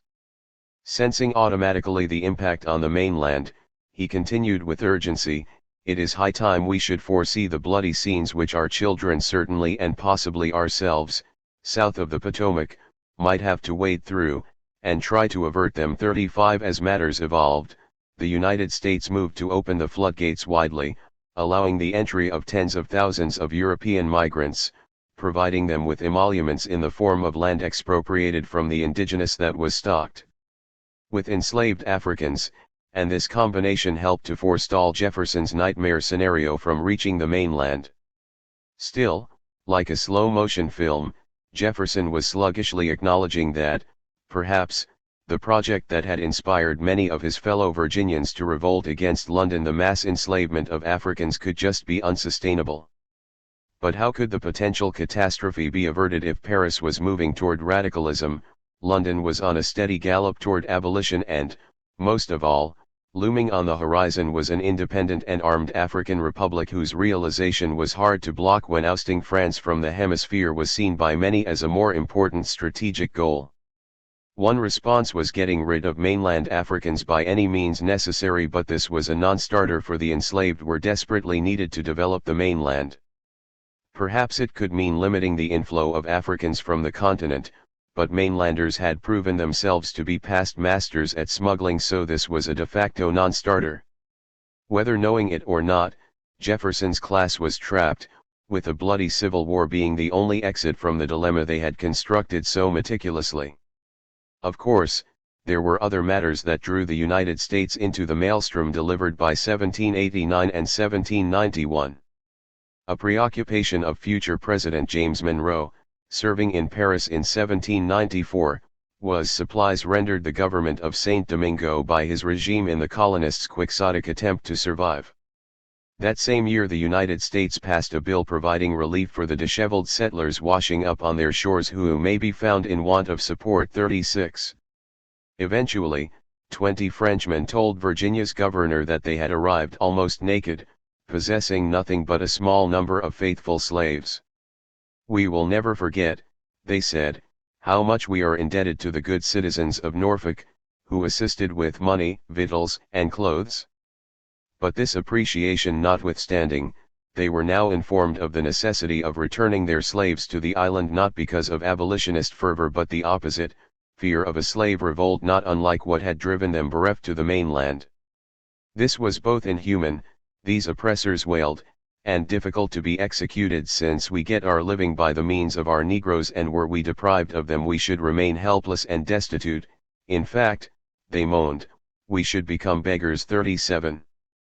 Actual beggars were among the tidal wave of Africans who were surging into the mainland, and their presence was also of concern to the authorities. Across the border in North Carolina, there was an attempt to bar settlers from the West Indies, the Bahamas, or any of the French, Dutch, or Spanish plantations from bringing Negroes into the state under the penalty of £100 for every Negro over 15 brought in, as an animating fear of Caribbean Africans took hold. Soon a leading politico claimed that 100 Negroes from the West Indies were more dangerous than 10,000 from Africa. 38. Yet this attempt to curtail the arrival of Africans of whatever provenance was bound to conflict with the also obtaining notion that this often perturbing property was the key to prosperity, and even brooding such a curtailment measure would exacerbate domestic tension at a time when relations with the major powers London, Madrid, and particularly Paris were far from ideal.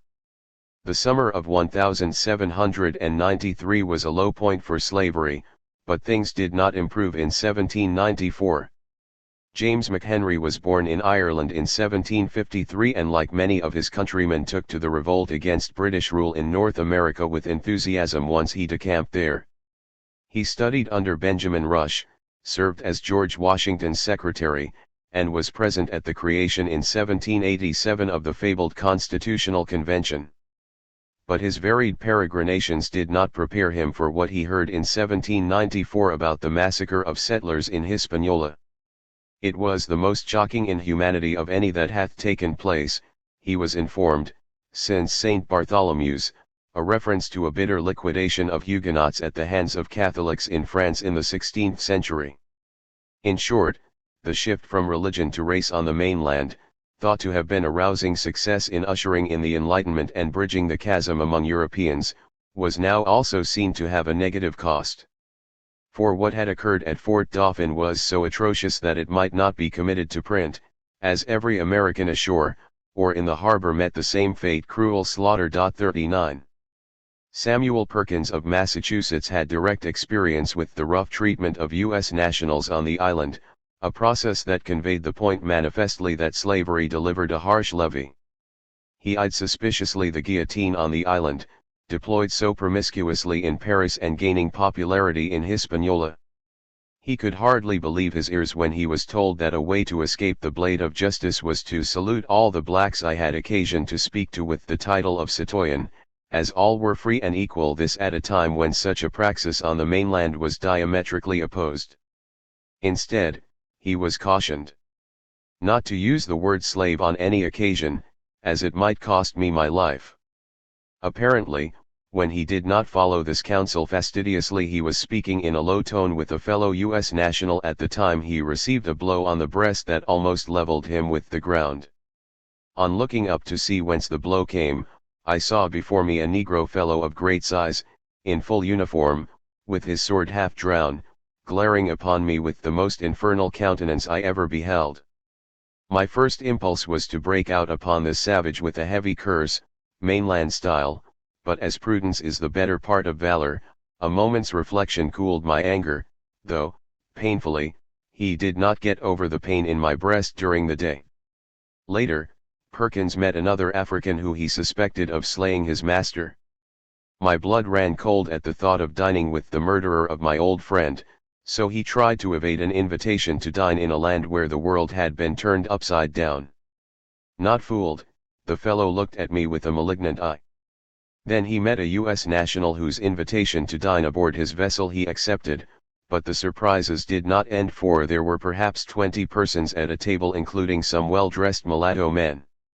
But scarcely were we seated at a table when a black fellow, without hats or shoes, and wearing a dirty checked shirt and trousers, which had apparently been worn for 6 months, entered the room and without ceremony took a chair at the table and proceeded to eat voraciously, managing to help himself plentifully with wine from the bottle of his neighbor.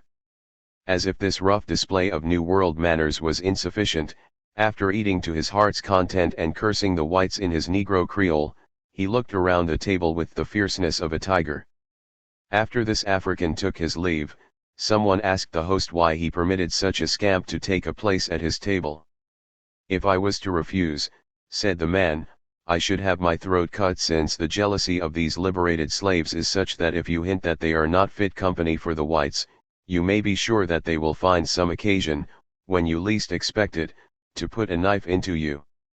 The African, whose invitation to dine he had avoided, had murdered his master, then seized his house and property, a fate that befell numerous settlers, including those straggling into mainland ports. 40. Since this dire destiny was befalling settlers with origins in Western Europe, this provided a basis for them to unite alongside the slave-holding republic against the island Africans. However, squabbling between and among these powers often precluded such unity, virtually guaranteeing setbacks.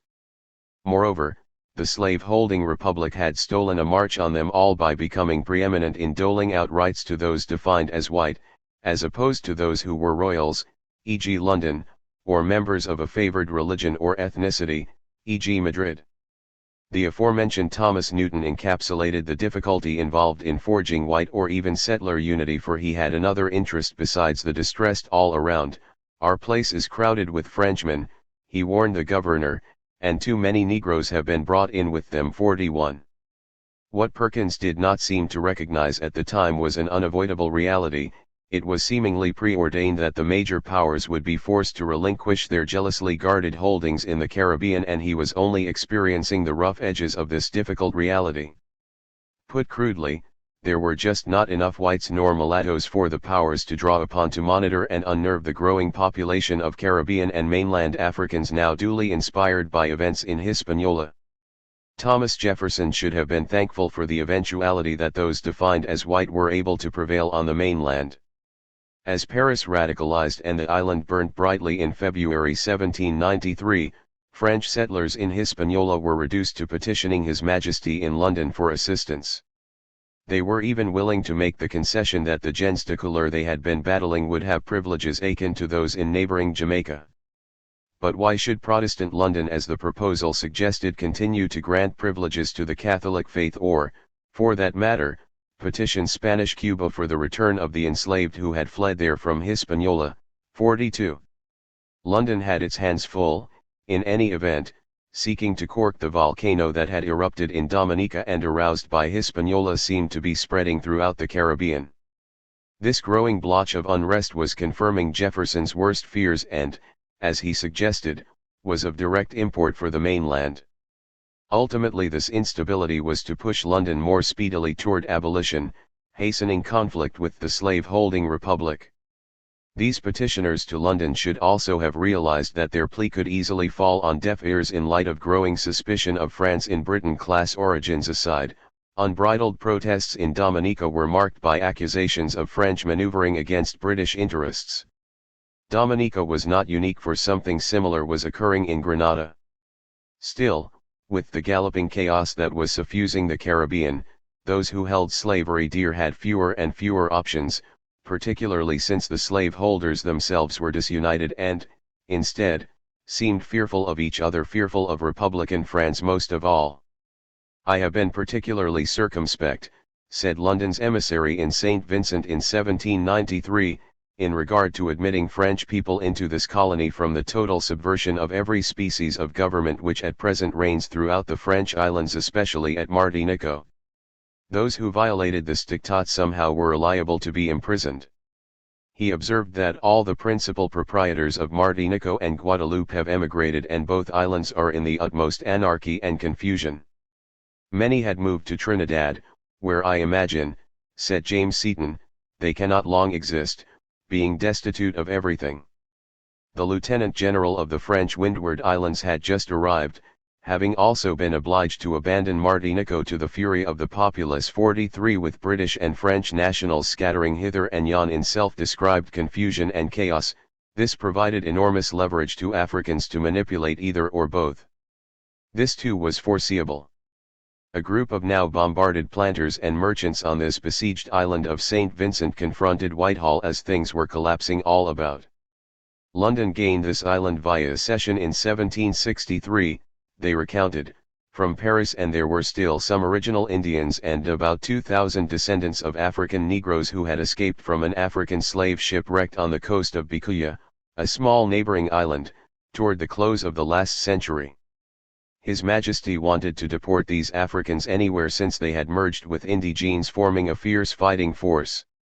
By 1773, London was compelled to drop this proposal and signed a treaty instead. But, it was said, these fighters committed treason, backing London's enemies in a brazen act of perfidy and disloyalty. By the 1790s, they were seeking avowedly to massacre and extirpate every British white inhabitant, not sparing even woman or child. That this they unfortunately accomplished, mimicking Hispaniola and slaughtering faithful Negroes besides, inflicting great losses on London, was seen as understandably regrettable. The conclusion was clear: they must go.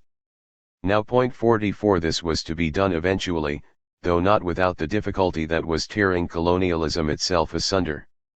The problem was that, buoyed by Hispaniola and conglomerating riotousness, this would be neither simple nor easy. That at the same time proposals were being made in Hispaniola to attain internal peace by massacring Africans and gens secular was indicative of the extremity of events and the rise of black Jacobinism 45, which did not necessarily bode well for the mainland. As ever, a problem in St. Vincent was attracting those defined as white, a problem made all the more sensitive now that mulattoes were perceived as being unwilling to accept secondary status. In the year that demonstrated the importance of having an adequate complement of whites, 1776, St. Vincent mandated that for every 30 of the enslaved there should be at least one man in this favored group, and for every 15 of the enslaved, at least one woman. But passing a law and attracting this group were separate matters altogether, so the authorities then mandated that the 30 should be raised to 50 and the 15 to 25. However, playing with numbers only exposed the gravity of the threat to settler security. 46 The problem was that mainlanders had stolen a march on islanders when they had begun earlier to entice more whites to their shores, thus reducing the possibility of this favored group going elsewhere, virtually guaranteeing that Jefferson's fear of the destiny of the Caribbean being determined by Africans was inexorable. The narrow attitude toward those defined as mulatto and gens de couleur also made this process inevitable. London's misrule seemed to be designed to provide impetus to insurgents, despite the clear deficit in manpower. When he took over a virtually abandoned Martinique in 1794, His Majesty's emissary emulated mainlanders by circumscribing gens de couleur. 47 Restraining the admission of French and mulattoes and free Negroes from entering into this island, said Seaton in St. Vincent, was a must. Actually, a frightened Seaton mandated a summary method of barring foreigners of every description, 48 not the ideal method to combat Africans on the march. Yet Seaton was wary of the aliens and foreigners who continued to swarm where he resided, holding illegal meetings, sponsoring clubs and affiliations, and engaging in illegal treasonable correspondence with divers persons in the French islands. He wanted them all to take the oath of allegiance and fidelity to His Majesty or leave, but this was more bluster than realism. Seeking to expel Europeans while depositing more Africans on these unstable shores via the Carolina Corps or the smuggling of the enslaved was a prescription for disaster, and not just for London. 49. Worse, Seaton was ordering his aides to raise a certain proportion of Negroes for the conveyance of artillery and ordnance stores to the fortifications, which was myopic in its focus on the French threat and short-sighted in its apparent unawareness of the potential of rising Africans nearby. 50 That the Privy Council commanded only one Negro for the militia for each white man sent from the estates, indicated that they well knew that these ebony men were not altogether reliable either. 51. Worse still, Seaton glimpsed several slaves who have no owners or masters in this island, a ready-made recipe for catastrophe. 52 Moreover, Seaton's authorization of the fitting out of a considerable number of privateers to take to sea to prey upon the vessels of fellow powers was bound to complicate further relations. 53. But did Seaton have alternatives? In mid-1793 a French frigate arrived, carrying a man who commanded the militia in Martinico, accompanied by about 50 men and 70 colored men alongside, whom he wishes to be taken into the employment of this colony. It was agreed to admit them to duty as militia, but what if they were impostors, actually Jacobins in disguise determined to upset the status quo? 54 What was the beleaguered and undermanned Seaton to do? The problem Seaton faced was that there was no adequate filter to distinguish between those bent upon sedition and the influx of distressed royalists that was washing up on his shores. The wretched condition of the royalists emigrated to this island is out of my power to describe, he cried, an upsetting sight that fingered tremulously the heartstrings of class. For not a month ago these refugees enjoyed the greatest ease and affluence, but now were faced with the most abject situation, literally not having escaped with clothes sufficient to cover them, and are now supported by voluntary contributions. 55 Like those administrators similarly situated in Norfolk, it was not hard to envision that the harsh hand dealt these royalists awaited eagerly others unwilling to abjure enslavement. The exchequer was bound to be strained, if only by ancillary spending on behalf of these arrivals, in a way that was bound to call into question the future of London in the region in a manner that would be similarly threatening to the slave-holding republic. Yet Seaton was dumbfounded by what surrounded him in a way that probably occluded his thinking. By mid-1793, he was facing a truly alarming situation featuring indigenes and Africans that were savage in their nature, prone to plunder, and ready for every kind of mischief and excited to acts of rebellion by emissaries distributing money amongst them. 56. Seaton preferred benevolent charity and not government expenditure to aid the distressed. 57. But even private interests had a limit on what they could expend. By October 1793, the attention of a harried Privy Council had jerked toward the inconvenient fact that British vessels were landing infrequently in St. Vincent, while French ships and privateers were on the coast of the United States, raising the probability of the United States joining the French in war against His Majesty, all of which meant a famine must inevitably ensue. 58. Thus, by mid-1794, a harried Seaton demanded the names and descriptions of all free mulattoes who had arrived from surrounding islands in order to prevent any of that class of people from landing upon this island. 59. A reward was offered for the apprehending of all Negroes or mulattoes, free or slaves, lately come from the French islands. 60. Given the proliferating accusation that gens de couleur bore heavy responsibility for August 1791, and given the already evident move toward emancipation of the enslaved under the tricolour, this was understandable, but given London's narrowing alternatives, and staffing options, regionally, it was terribly misguided. Days after Seaton's edict, a report from Philadelphia indicated that a large number of French refugees had just arrived after being expelled by the British from the islands. 61. Like those in a similar boat from Hispaniola, they were embittered and impoverished and willing to swear allegiance to the slave-holding republic that had rescued them. Actually, since July 1789, more and more settlers from French colonies in the Caribbean had been arriving on the mainland, particularly in pursuit of education. 62. A process that too tended to solidify allegiance to the slave-holding republic. Yet this was too pushing the mainland toward a diplomatic cul-de-sac, sharper conflict with London when relations with Paris required improvement. 63. All of which worked to the advantage of Africans seeking leverage. But more than the rising numbers of Africans and colored on the island, like its neighbors and the mainland too, what really made Vincentian settlers fearful about the French contagion was what was forced onto the agenda of the island's Chief Justice, Drury Otley. He was very much alarmed by the debate in London's Parliament on the question of abolition. This was very dangerous in the message it sent to the enslaved. 64. But the Chief Justice should have been made to understand that with the move toward emancipation in the Hexagon, a domino effect had been initiated, leaving few untouched. Moreover, abolition may have been the least bad option, certainly preferable to being murdered, an alternate proposition that the status quo seemed to be bringing, as the suffering royalists then making their way to island and mainland ports could well have attested.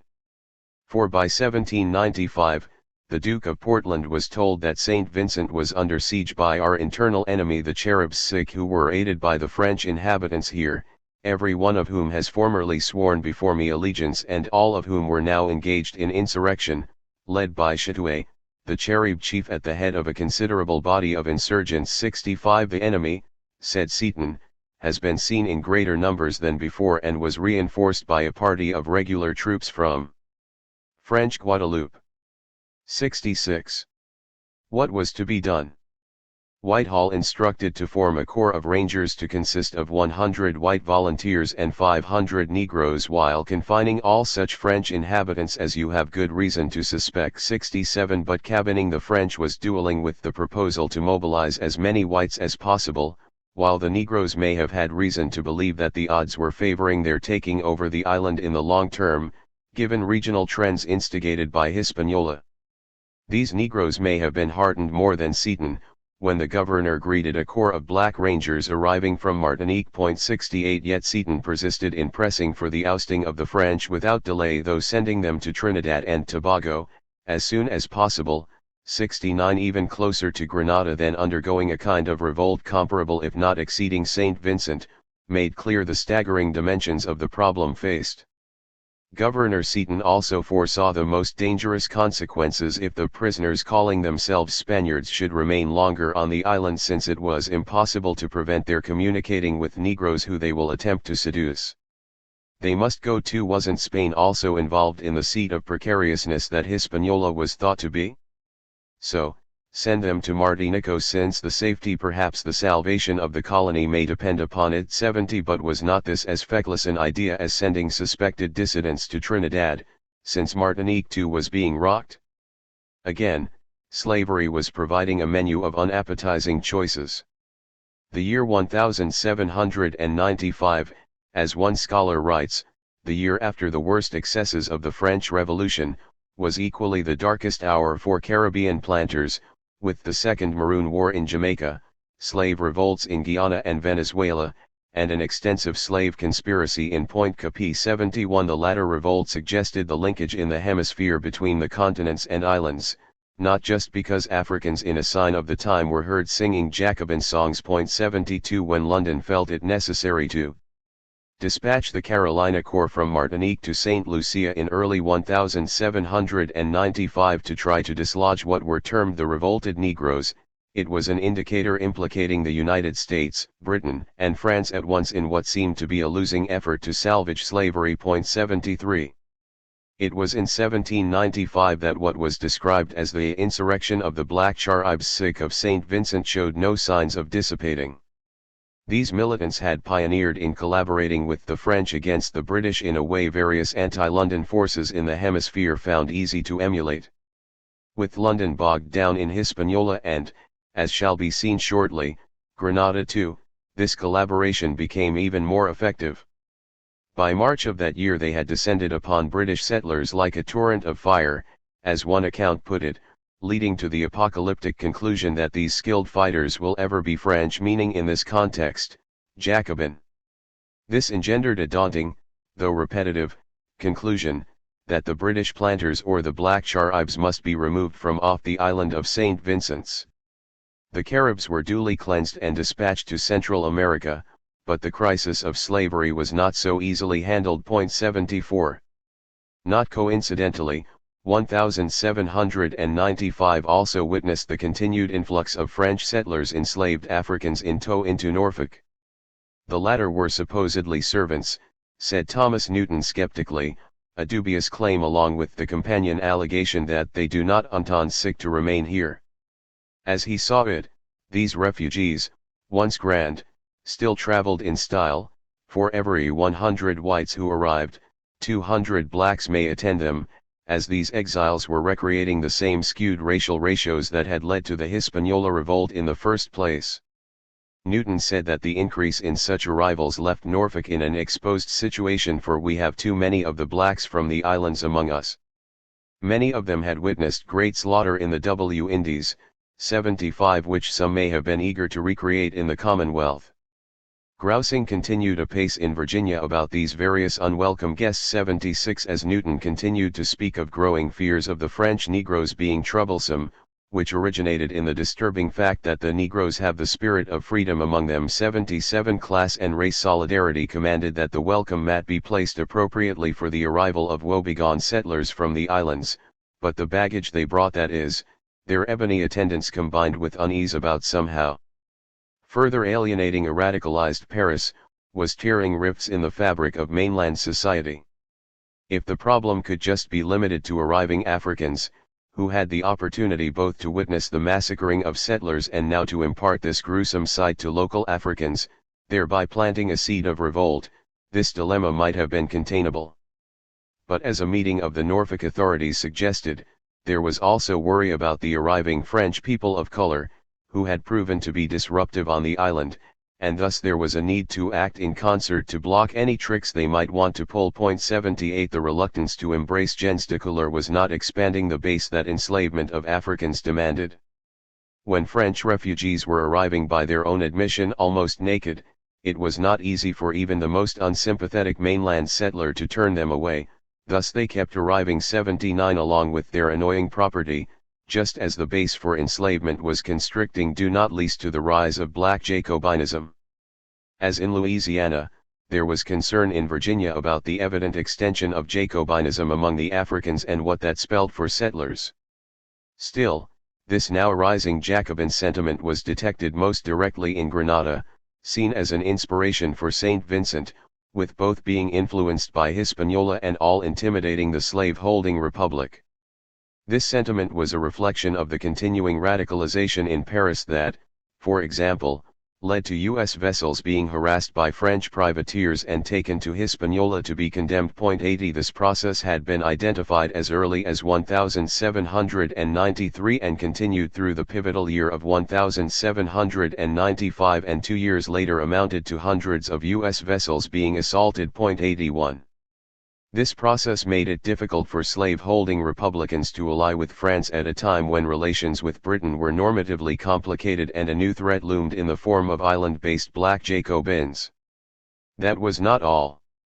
As noted, the Carolina Corps of Africans armed by London, by August 1791, had hundreds within their ranks and were not only sighted menacingly in Newfoundland and Canada but also in Grenada. 82 As was true of a good deal of the Caribbean, there were U.S. nationals present in Grenada, which led to the diffusion of tales of mayhem inflicted upon settlers.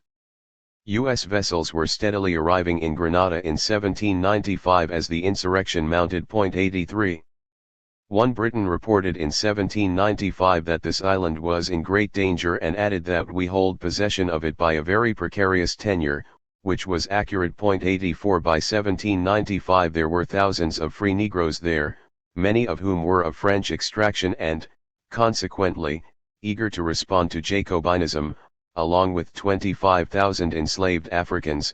The revolt that occurred there included, perhaps, a quarter of the latter grouping, armed mainly with cutlasses or pikes and an occasional blunderbuss. 85 Thus, by 1795, this Spice Island too was aflame as London rushed troops from Gibraltar, thus exposing this strategic site to reclamation by Spain.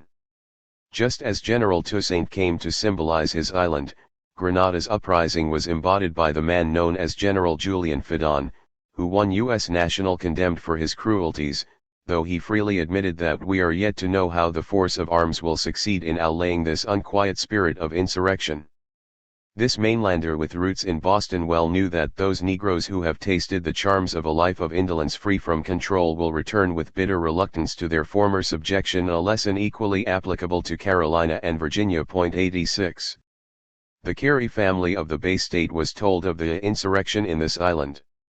There were alarming reports about the French fleet being dangerously close, since the governor of Guadeloupe had just stirred commotions in St. Lucia and had contrived to get his emissaries to prepare the colored free people here ready for a revolt to gain more islands for the French Republic.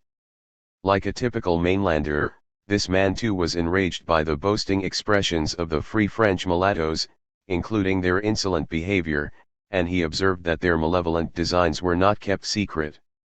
The insurgents took their prisoners up to Fedon in the woods and they killed or wounded every white man they could meet. 87 Grenada, a small island, represented larger trends that appeared to be extending. It was not solely a matter of armed Africans now pillaging and plundering settlers. As one mid-19th century analyst, Benjamin C. Clark, observed when scrutinizing this period, the war between the whites and mulattoes was marked with atrocities even more revolting than that between the whites and blacks. The law of morality and nature were all outraged by it, fathers strangling their sons and sons plunging their bloody hands into the yet living vitals of their fathers. 88 Slave society seemed to be decomposing violently. Many slave-holding Republicans in response dug in their heels, refusing to retreat until they were compellingly obligated.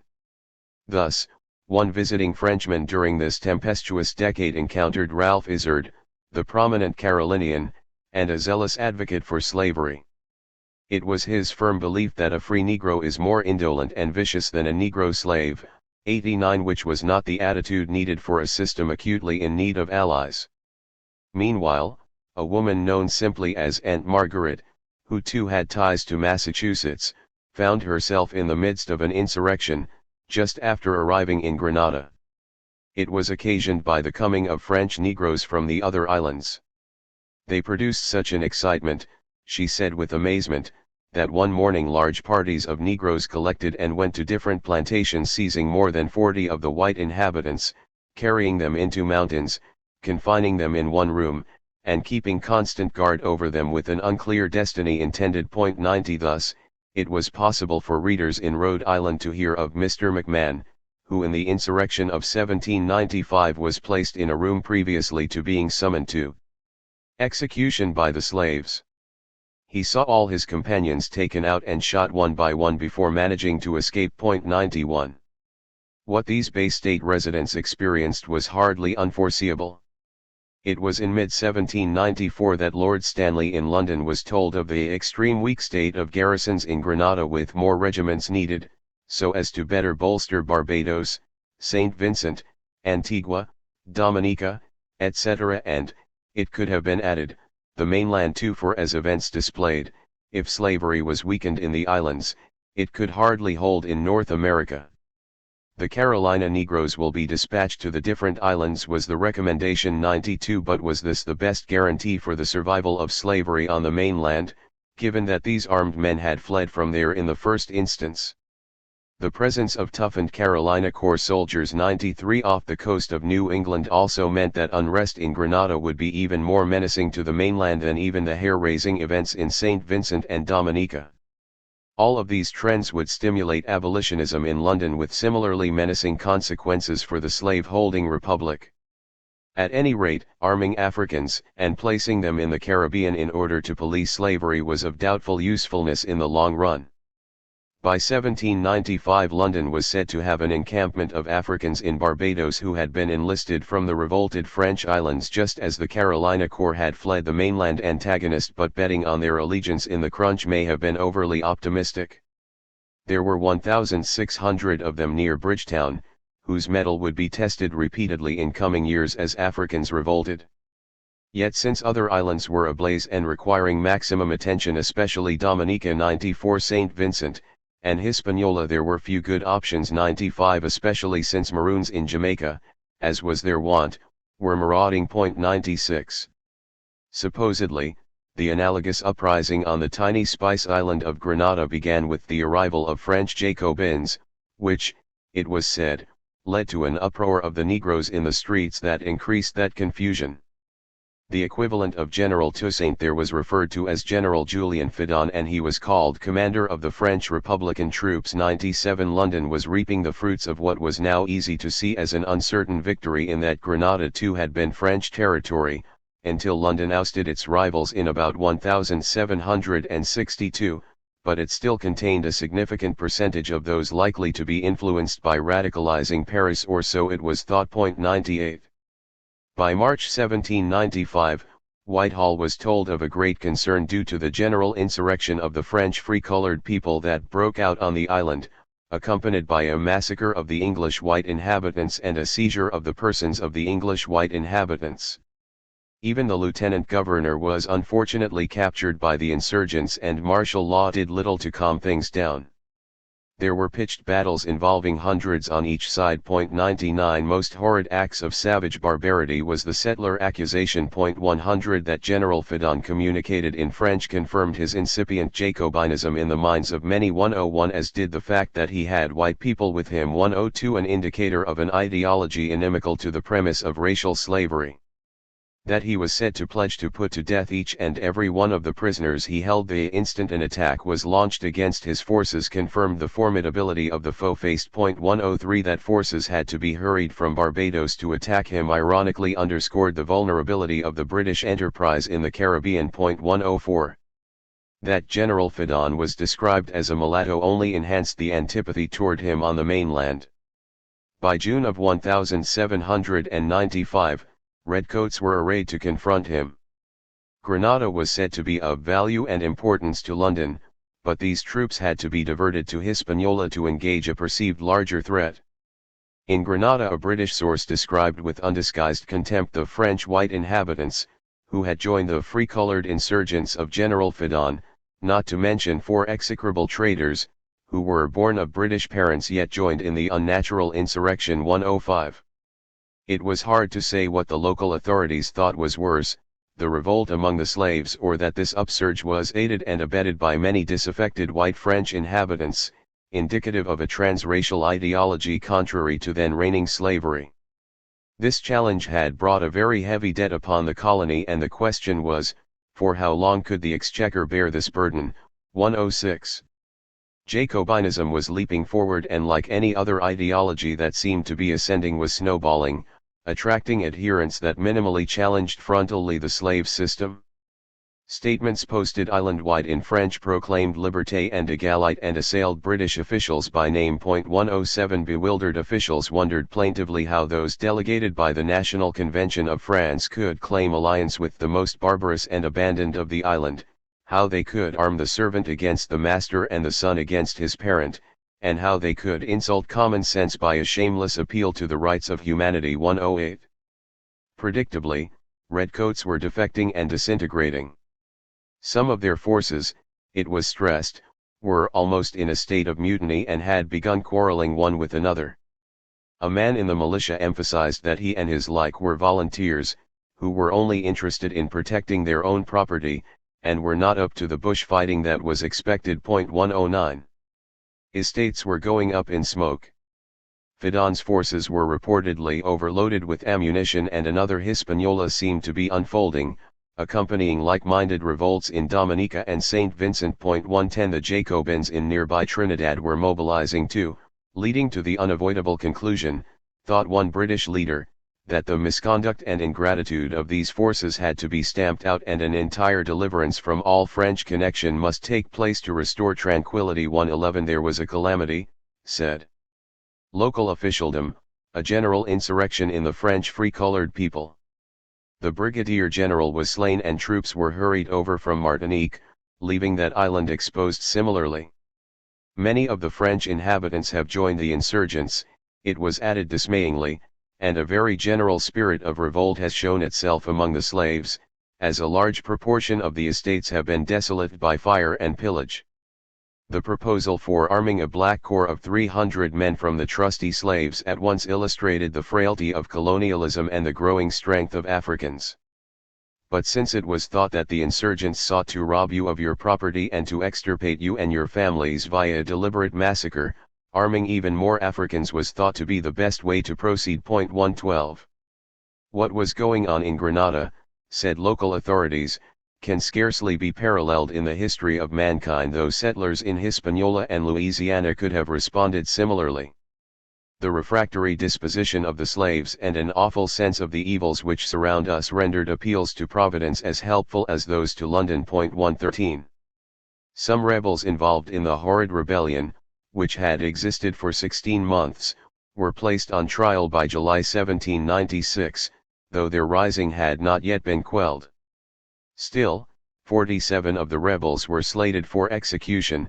114 Though the approaching hurricane season was heightening how much we have to apprehend. Again, the remedies seemed worse than the illness, i.e. conscripting 300 Africans for the Royal Navy who would be condemned to serve 14 years without pay, which would be a saving to the public and would become very useful particularly in climates unhealthy to the whites. 115 But would more than a decade without compensation leave these unfortunates in the mood to serve London capably? As the fall of 1796 crept closer, Whitehall was told that the insurgents have done no mischief whatever. Their only object seems to have been to conceal themselves in the woods until they could get off from the island in canoes by night. Many have been killed and we have now little to fear.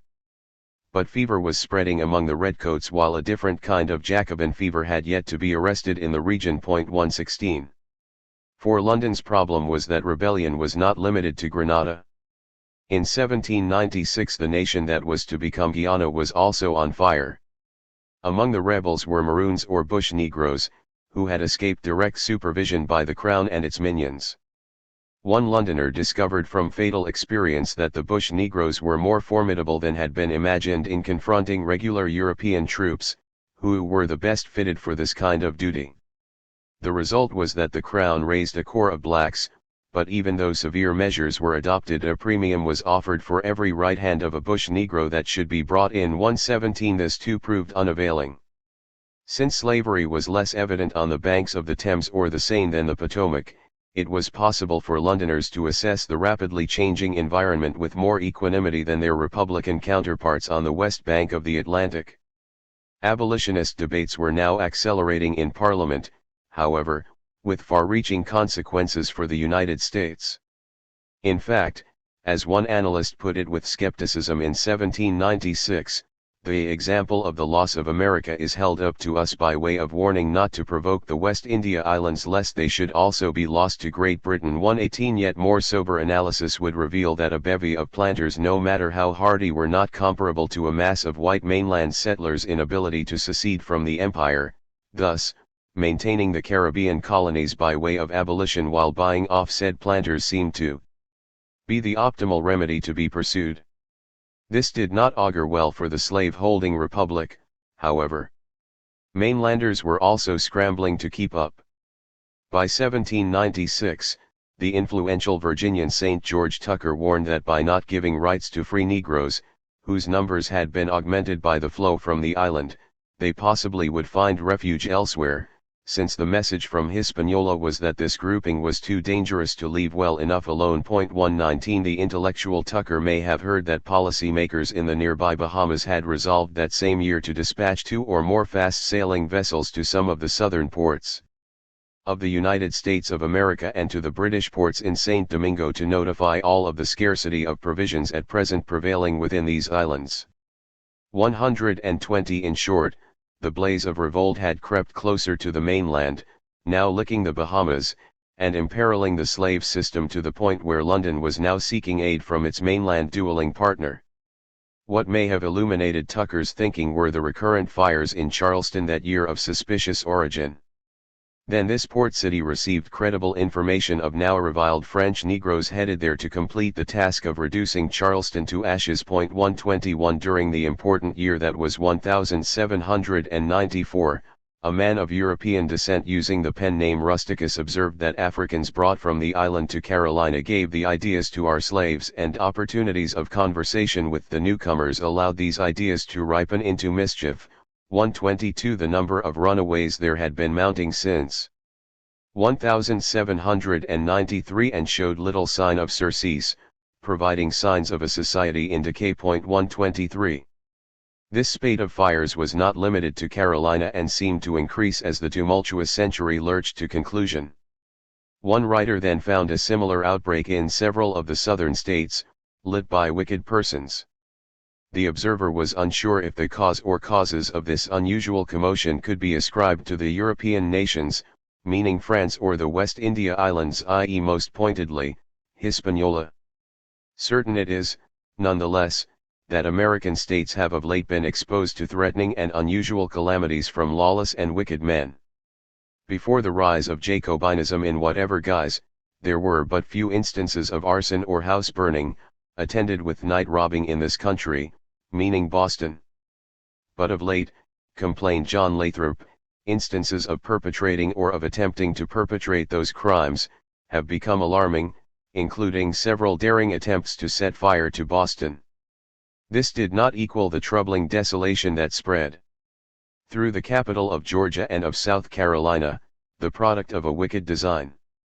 There were many attempts made to set fire to buildings in New Jersey, in New York, in Connecticut, and in several towns in Massachusetts of late.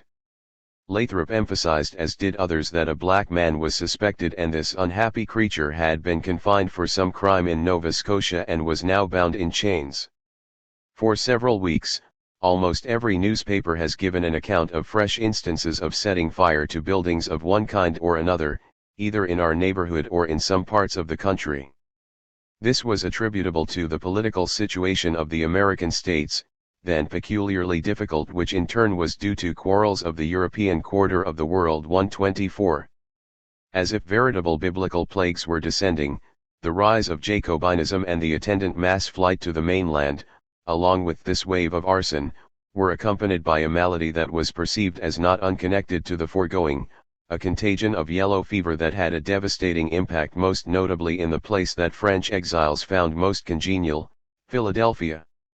The Negroes were wholly free from this disease, it was thought, and even the French newly settled in Philadelphia have been in a very remarkable degree exempt, presumably due to a built-up immunity. 125 What if the yellow fever cut a prodigious swath through the mainland as armed Africans perceived as immune mounted an invasion?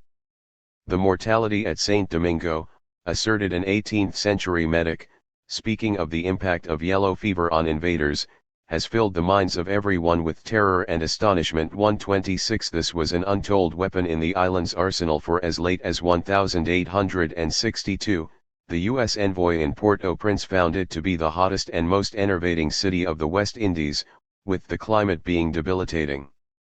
He was quite sure that he would not be able to go through the intense summer heat and the diseased environment that came along with it. 127 A few years earlier, the U.S. emissary there had been very ill with the yellow fever, since it has been very sickly here this summer and there have been many deaths from yellow fever among the foreigners. 128 A direct deterrent to U.S. occupation. It would have been understandable if the superstitious, if not the religiously minded, had inferred that a kind of biblical revenge was being visited upon the mainland as an outgrowth of countenancing slavery. The numerous French speakers now babbling in the streets of urban nodes was surely indicative of a transformation then only understood dimly. Island settlers were offering estates at fire sale prices, but only the most courageous or mad investor would be so adventurous as to accept such meretricious offers. 129. Gloom and doom were ascending within the youthful republic, as Jacobinism of various stripes seemed to be the wave of the future. Such was the case on a vessel sailing between the then anxious ports of Charleston and Philadelphia. A handful of refugees from Hispaniola were aboard and they injected further melancholy in the already depressed atmosphere by blubbering about their immense loss of property.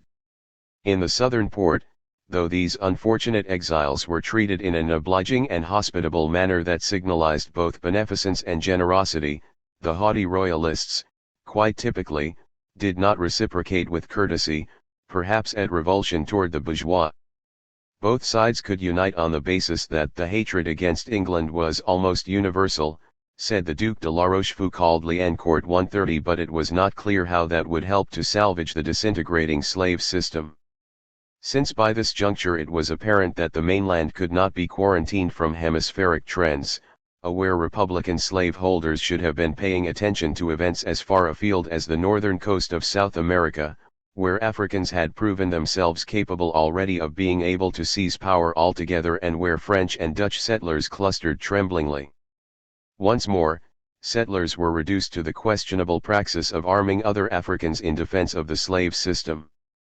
The bush Negroes there, it was reported with a quiver, if they should find themselves able to overpower us, would certainly take off our scalps, and perhaps not leave us our heads.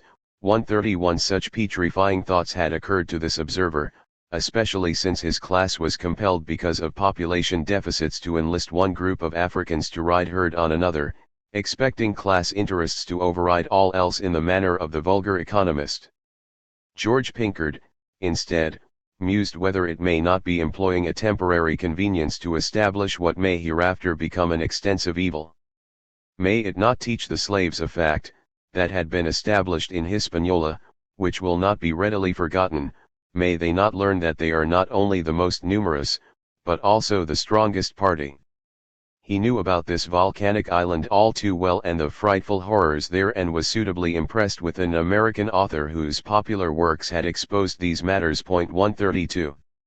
What Pinkard apparently did not recognize was that by offering more enticements and inducements to Europeans in the form of liberties and land taken from indigenes, the slave-holding Republicans had gained an insuperable advantage in the all-important realm of attracting those defined as white and, thus, thought they had fewer worries to mull over than those in South America. The radicalizing of revolutionary processes in France and Hispaniola delivered an unmistakable bulletin to the slave-holding Republic. Their model of development based on mass enslavement of Africans would be receiving a stiffer external challenge. As Jamaica, Grenada, Dominica, and St. Vincent erupted, with settlers reduced to arming more Africans in response, it was crystal clear that a crisis had descended upon the hemisphere.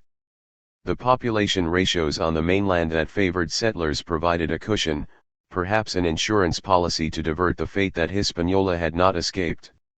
Yet, since justing with European powers from the hemisphere took precedence strategically over squashing black Jacobins, it was evident that slave-holding Republicans were relegated to the distasteful choice of being compelled to choose only between which poison to swallow.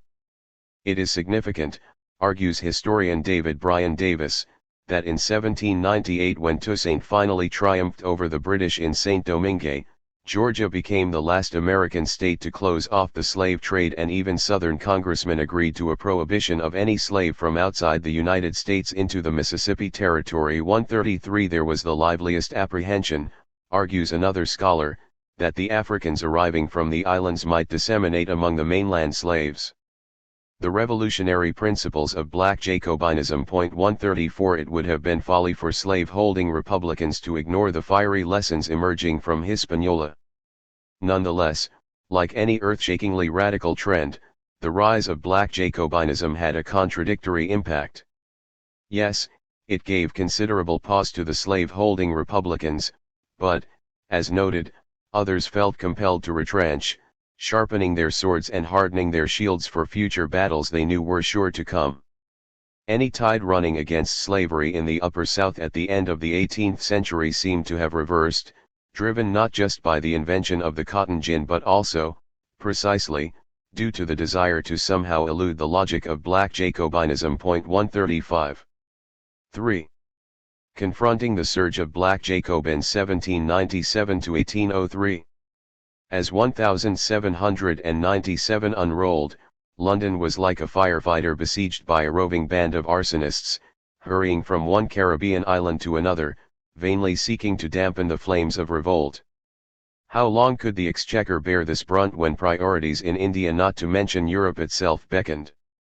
London could be excused for being confounded, for the 1790s seemed like they would lead to His Majesty becoming the inheritor of France's Caribbean holdings, but then ended with a stinging setback in Hispaniola that seemed to suggest that Britain would be stripped of its own holdings. 1. It was impolitic to grant a momentary independence to Toussaint, said Colonel Charles Chalmers of London, which in its trivial advantages did not compensate for the dangerous precedent of a black empire almost in view of Jamaica.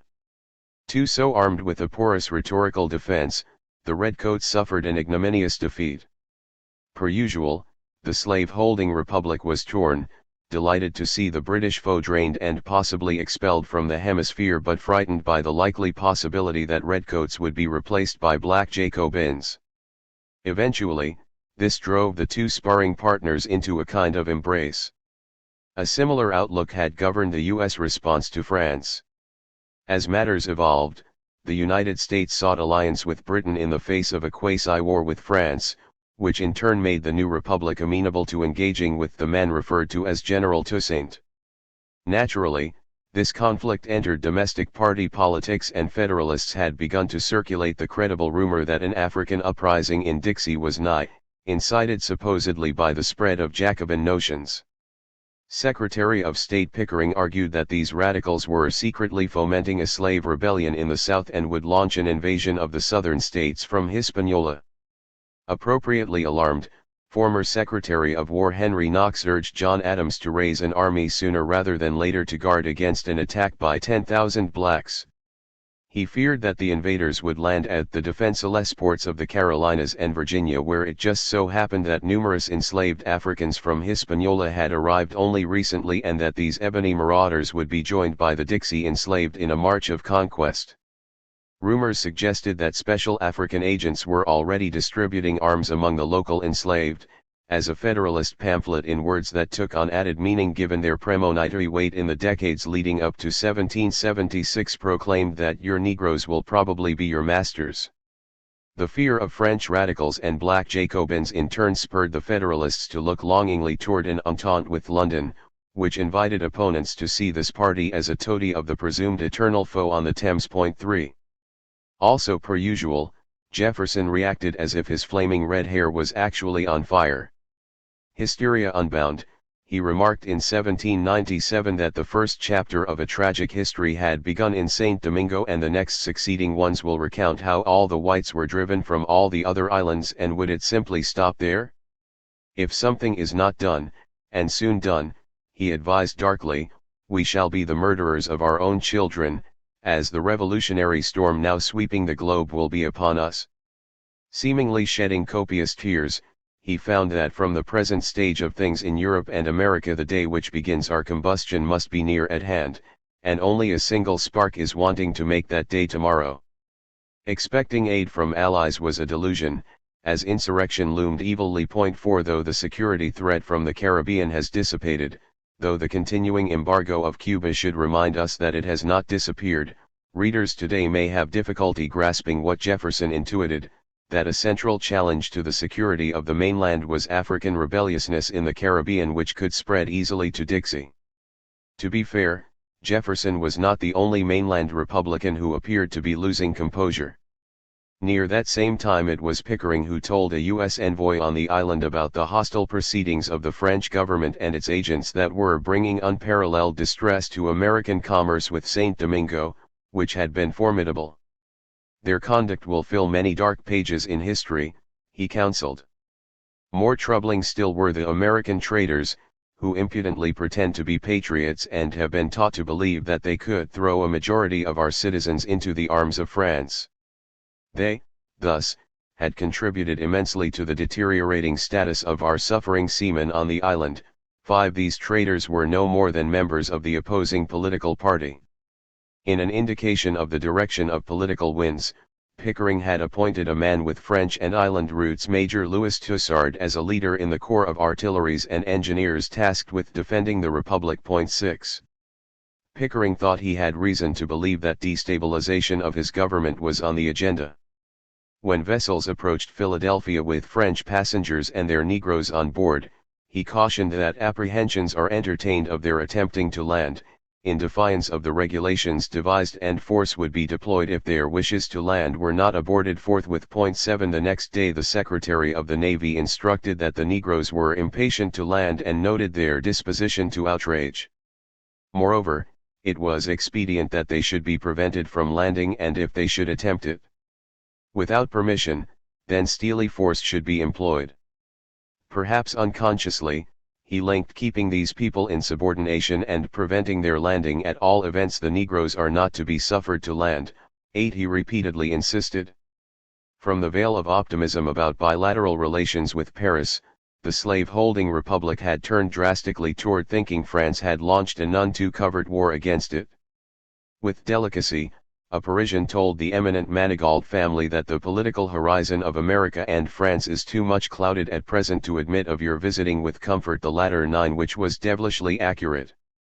Communicating from Paris, Mary Pinckney, also a member of a leading Dixie family, expressed her own unique concern about turmoil on the island, admonishing that what was occurring there may be our own destruction, speaking of her native Carolina. How hard upon our poor citizens to be always patrolling and guarding, was her coda, which at once displayed typical disregard for the perpetual discomfort of Africans. 10. Congressman Robert Goodloe Harper was among those who joined the growing chorus of voices in 1798 upbraiding France. His attack, published in London, was reported to have had extensive sale. 11 The prolific Carolinian told his local constituents that the slave-holding republic needed to spend more on armaments, especially the Navy, so necessary to confronting the alleged threat from the Caribbean. Raise taxes, even on sale of the enslaved, was another suggestion, all of which would not have been necessary had not the conduct of France compelled us to arm. 12. President Adams told Congress that French agents claimed the privileges of arming and embodying the citizens of America within their own territory. No good deed went unpunished, he argued, since his nation had sought to pay up the arrearages of their debt to France, which had been unavoidably permitted to accumulate, to make disinterested and liberal advances to the sufferers of Saint Domingo. 13.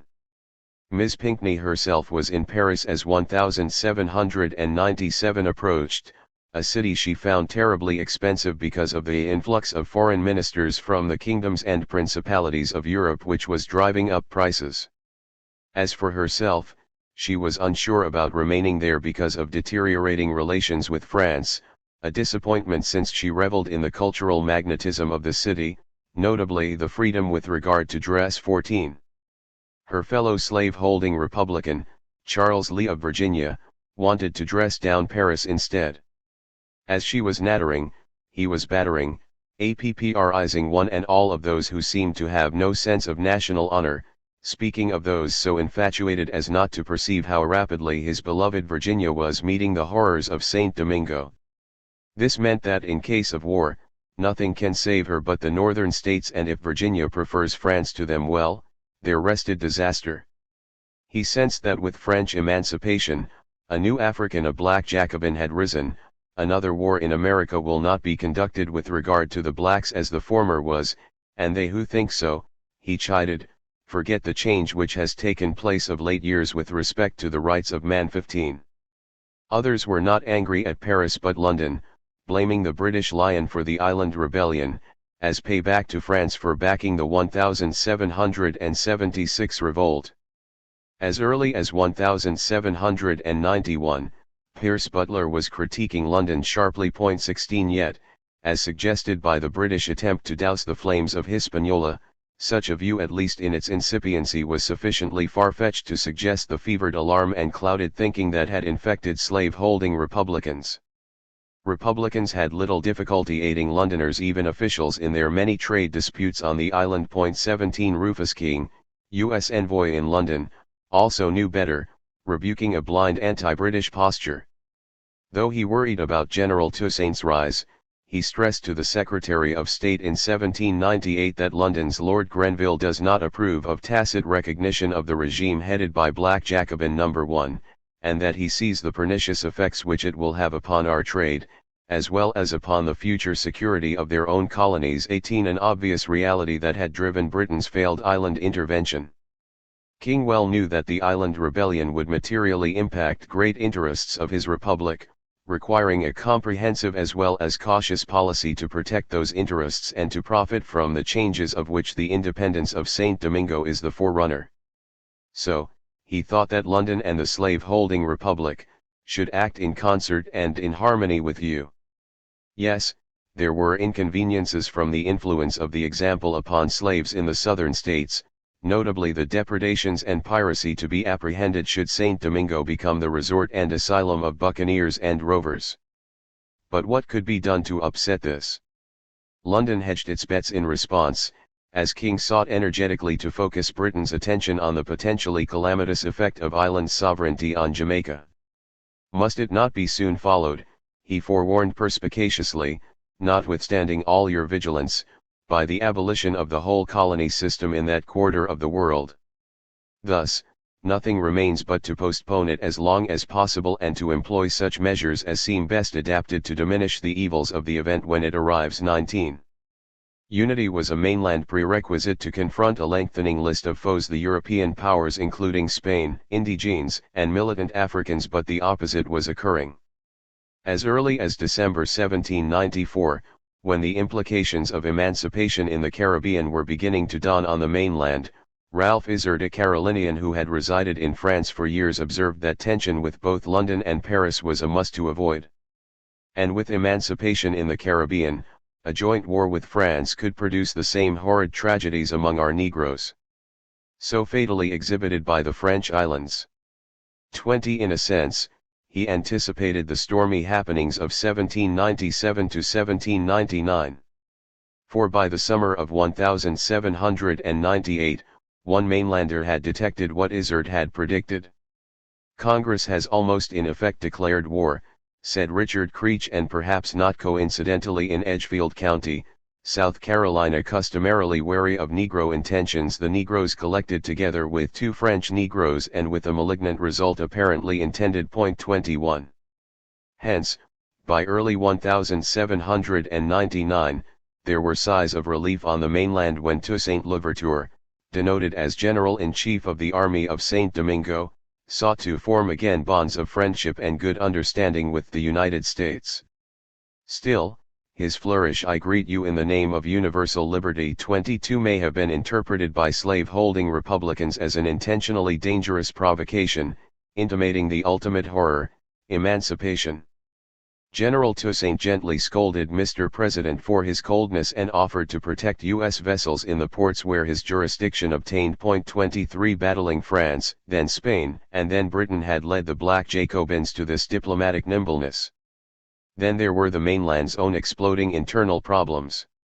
Strikingly, also in 1799, a message from President Adams mentioned the insurrection in Pennsylvania, the Whiskey Rebellion, alongside the matter of the renewal of commerce with St. Domingo and the mission to France in its title. The chief executive endorsed entrance of U.S. vessels to the island, including Port Republicain, formerly called Port-au-Prince. He also discussed Shays' rebellion in Massachusetts, suggesting that a beset republic thought the better part of wisdom was to seek commercial outlets in part to assuage the pain and drain of internal revolt. 24. Displaying an ability to adapt to onrushing reality, the U.S. delegate in London, after meeting with his peers, exhorted about the dangers to the Caribbean as well as to our southern states from the numerous inhabitants of St. Domingo. How to confront the danger of black Jacobins. Once again, choosing the least bad option, King urged complete independence of the island and of a free trade with it as the best means of retaining the Negroes in the state of mere cultivators and of guarding against the dangers that are apprehended from them. 25 That could possibly lock the island into a trade relationship that operated to its detriment. This concession had a shattering downside for the slave-holding republic too. Any kind of recognition of black Jacobins, even informal, ate voraciously at the innards of the mainland regime. Toussaint's Clause, Jefferson told Madison in early 1799, referring to this parlous state of affairs, was retained. Even South Carolinians in the House voted for it, suggestive of the corner into which the flesh peddlers had been forced. Thus, he added dejectedly, we may expect therefore black crews, supercargoes and missionaries thence into the southern states. Distraught, he concluded, if this combustion can be introduced among us under any veil whatever, we have to fear it. 26 He was beside himself when considering that Toussaint's subjects might gain free ingress and intercourse with their black brethren in these southern states. 27 When Jefferson referred to the black Jacobins as the cannibals of the terrible republic, his fear of mastication may not have included his own marrow but, surely, that of the slave system over which he presided. 28.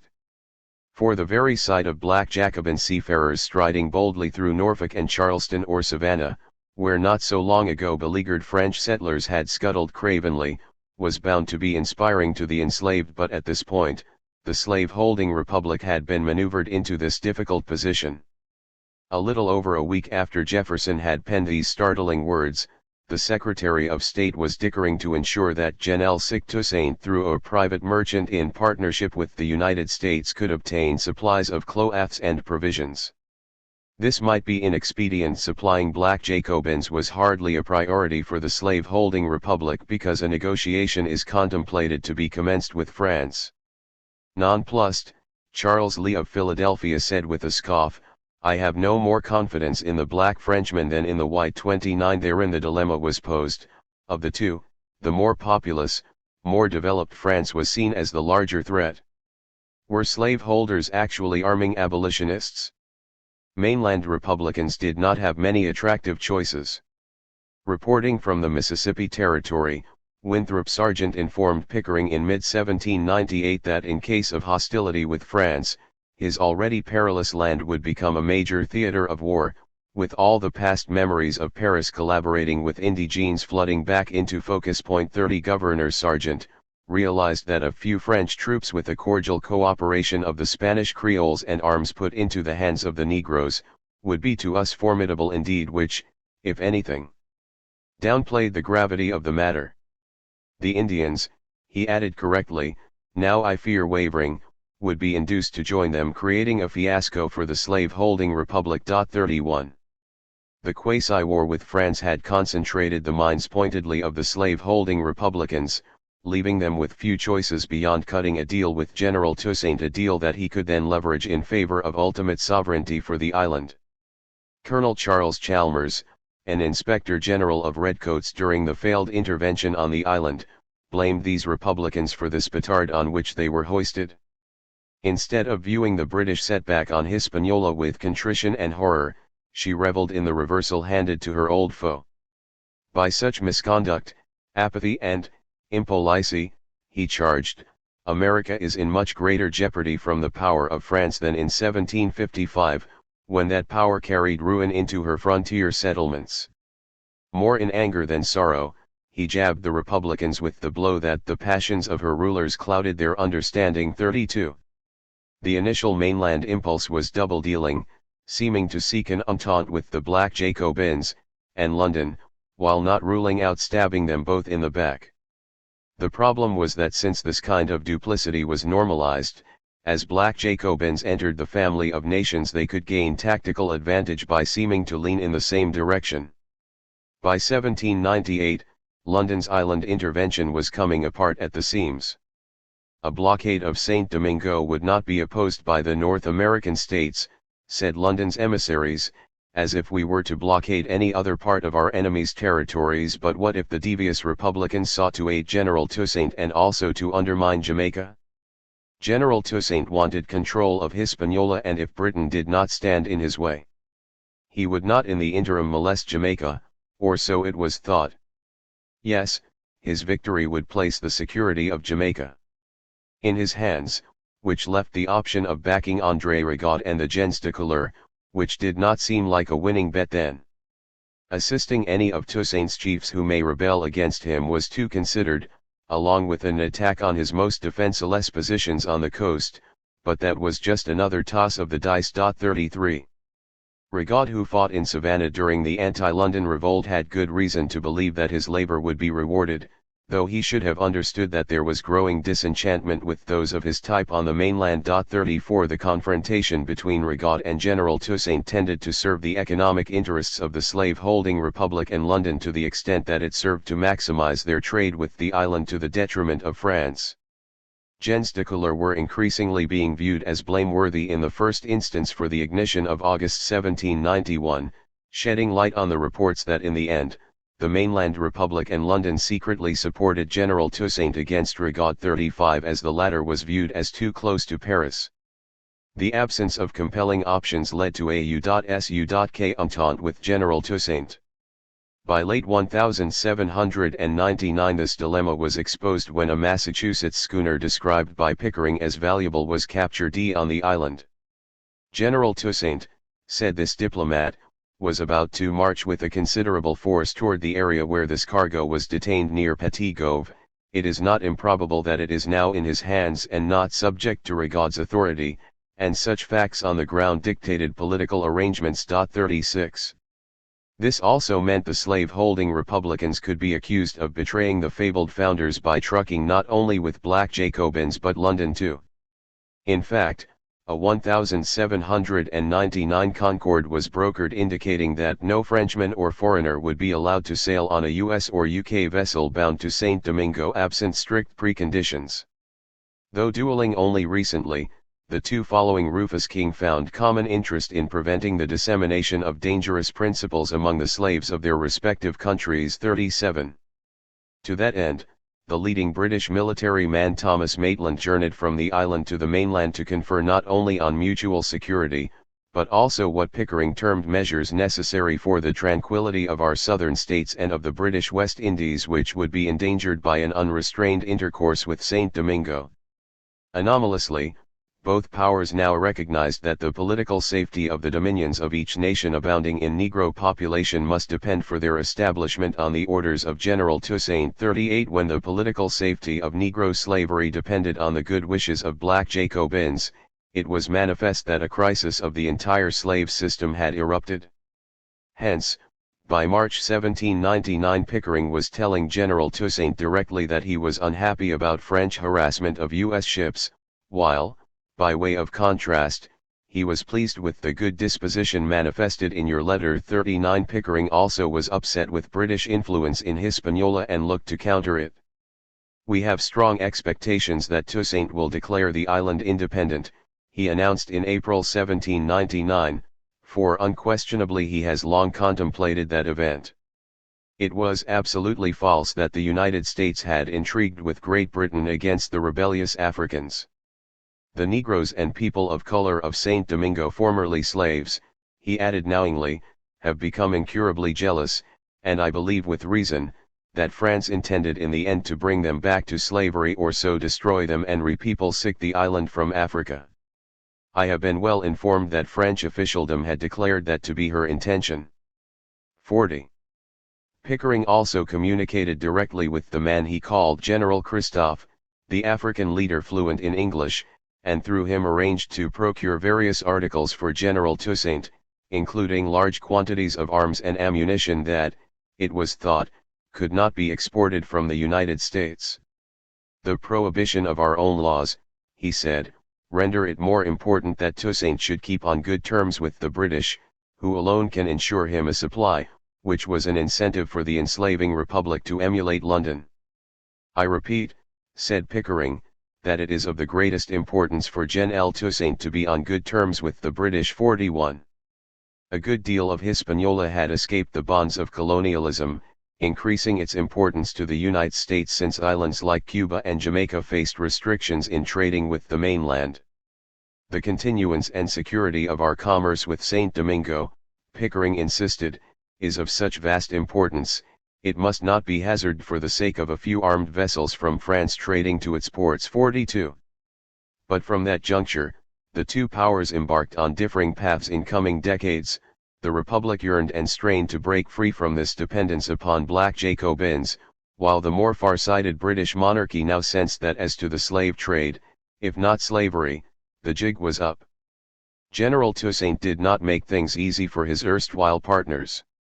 There was a frequent plaint made, according to U.S. Envoy Edward Stevens, whose birth in raucous Antigua and blood ties to the similarly born Alexander Hamilton 43 prepared him well for Hispaniola, that U.S. vessels were forcibly put in requisition by the military commanders in the different seaports held by black Jacobins. Stevens lost no time in remonstrating to General Toussaint against this arbitrary conduct, with little apparent effect, as mainland Republicans were forced into an alien posture, trying to deal equitably with Africans and not necessarily from a position of strength. 44. Of course, there were those who were aware of this subversion of mainland culture and were not pleased. One Charlestonian told the State Department that irrespective of views held by mercantile forces, he considered it erroneous to make so many concessions to black Jacobins. To avert such a dreadful calamity from afflicting the southern states of the American Union, insisted this French surnamed individual, will require the most prompt exertions of the slave-holding republic against rebellious islanders, not conciliation of them. 45. But at the time, the U.S.U.K. alliance was receiving the benefit, according to Stevens, of General Toussaint pulling back from a possible invasion of Jamaica and Dixie, which would have delivered ruination to both, even if the oppressors had prevailed. 46. Thus, even the most chauvinistic Charlestonians had to swallow their sturdiest doubts.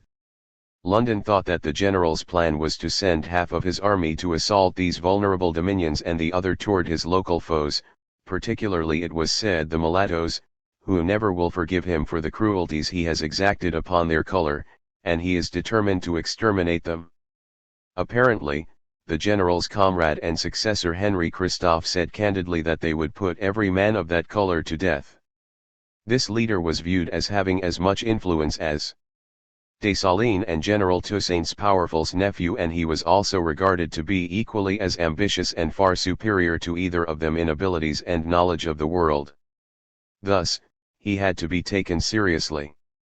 Christophe was also a native of Grenada, where the embers of revolt still simmered in a palpable demonstration of what could occur if he and the island leadership generally were ignored or underestimated. 47. This island conflict provided an opening for the mainland to exploit, except its own relentless targeting of gens de couleur complicated this approach mightily. The more flexible London once again was devising an opposing approach toward this influential grouping, which provided more leverage for the monarchy vis-a-vis the mainland, especially when it turned toward abolition. 48.